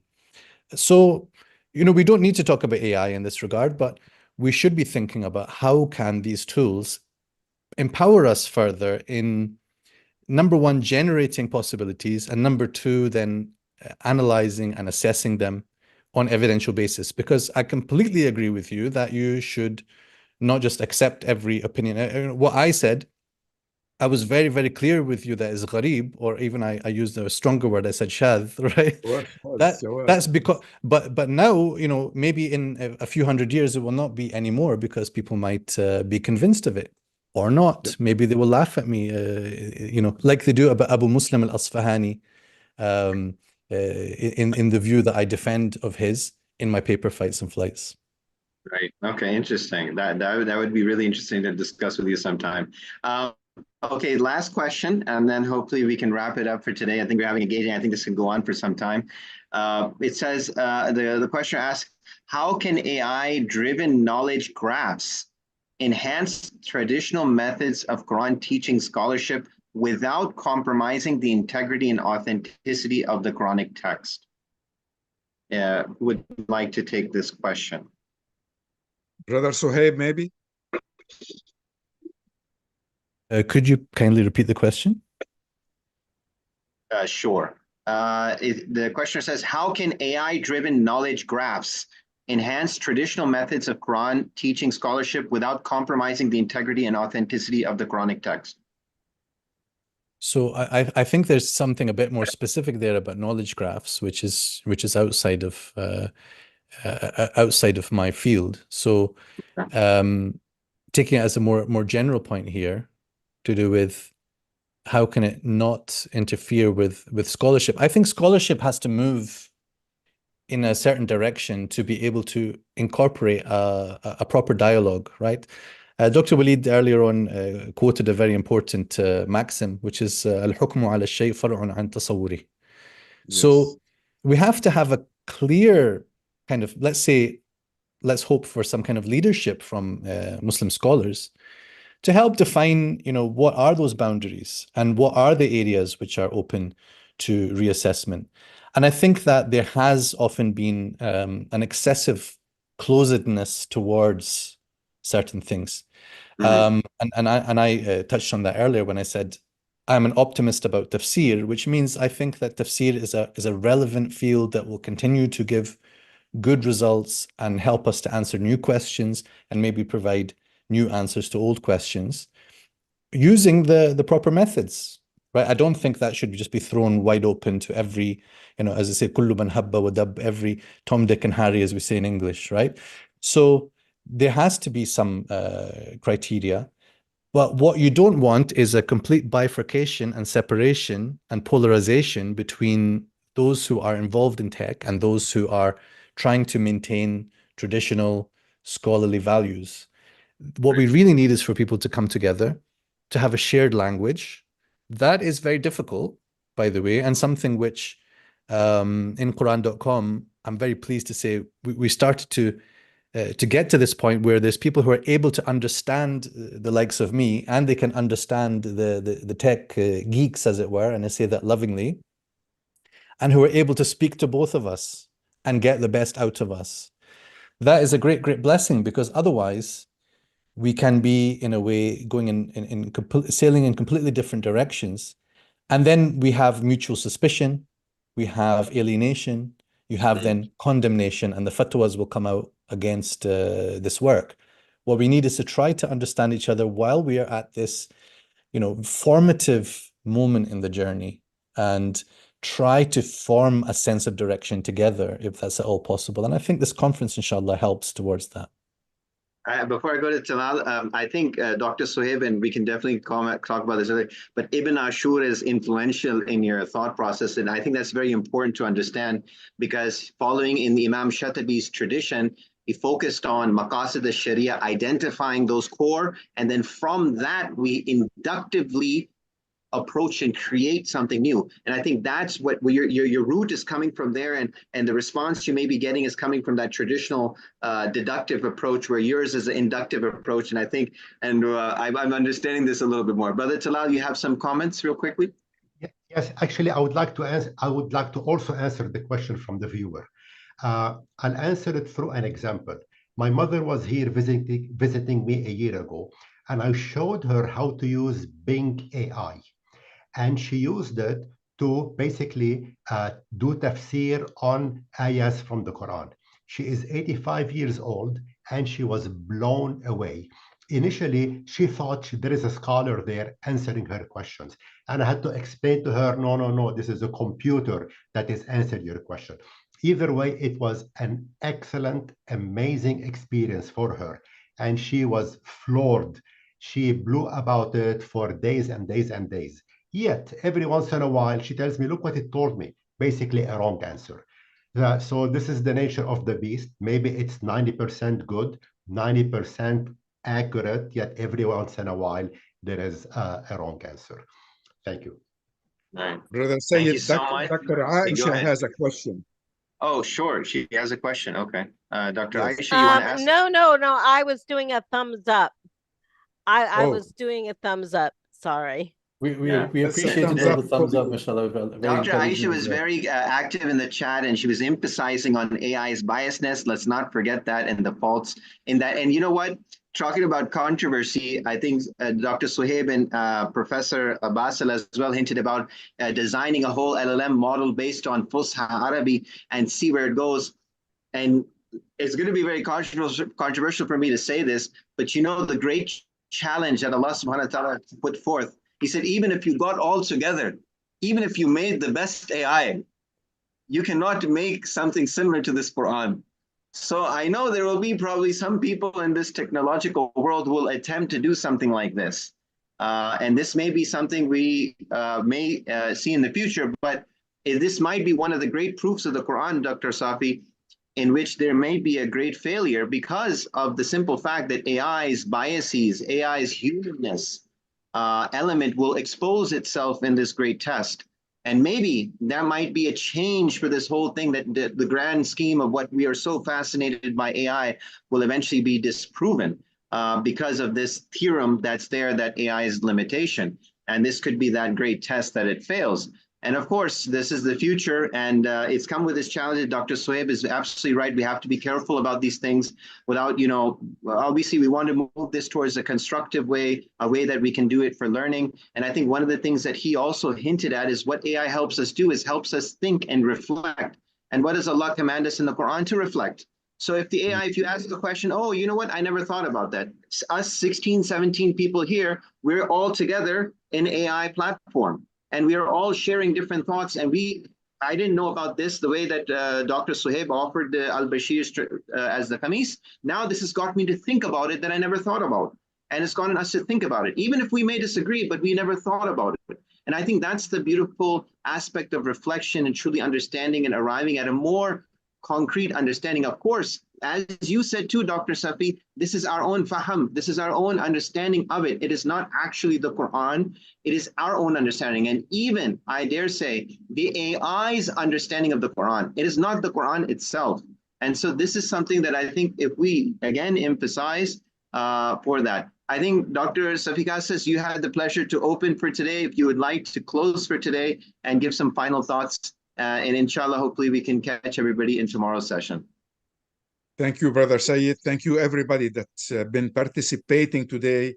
I'm emotional about this because I'm emotional about the Quran, and I'm emotional about my people. I feel a tremendous responsibility to push this ummah forward. I feel a tremendous responsibility to try to allow everybody to think freely. I feel the pain of all these Muslims that wanted to express themselves one time or the other and were not able to because of all kind of problems where they live. All this is on my mind. And frankly, I am 80 years old right now, and I look forward to see a change in our mentality and to see younger people carrying the mantle. And I'm so happy to meet people like you, Brother Sayyid, and like Brother Sohaib. I am extremely impressed of his courage. He knows that he will be opposed, yet his courage did not stop him from talking about what he thinks is right. And this is what we need. This is tremendous. Actually, I really love it to see people with the opinions that are opposed. They're not customary, shaz, as he called it, yet he has the courage to express it. This is fantastic. I just want to tell you there is one huge organization that's missing today and can contribute tremendously to what we're doing. And that organization is an AI institute, and it is in Abu Dhabi. And they spend billions of dollars to do the Arabic AI, and they're not here. I tried to contact them. I failed. Sister Nahed tried to contact them. I don't think she succeeded. And if any of you has any connection with that organization, please tell them that although we are humble, we're small, we're nobody, it will not hurt them that they come and join. And maybe they have something to add to this whole conversation.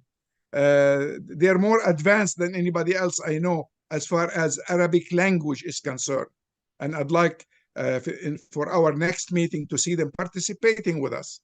Other than that, thank you, everybody. You were all fantastic. Your participation and contribution were remarkable. And I personally appreciate it. I think Iqra appreciate your contribution, and hopefully we'll be able to do something positive for this ummah and bring some opinions forward. Thank you very much, everybody. Thank you. Jazakallah khair. Inshallah, please, everyone, join us tomorrow. Again, same time, 4 p.m. Pakistan time, which I think is 12 o'clock at UK time. Inshallah, we'll have a whole group of panelists as well, just to give you a small breakdown of it so you understand who will be, what sessions we will have. We will have a session on AI's role for enhancing accessibility and understanding in the first session. And then in the later session, we will have the ethical landscape of AI in Quranic studies, balancing innovation and tradition. So without further ado, Assalamu alaikum wa rahmatullah, and hopefully see you all tomorrow.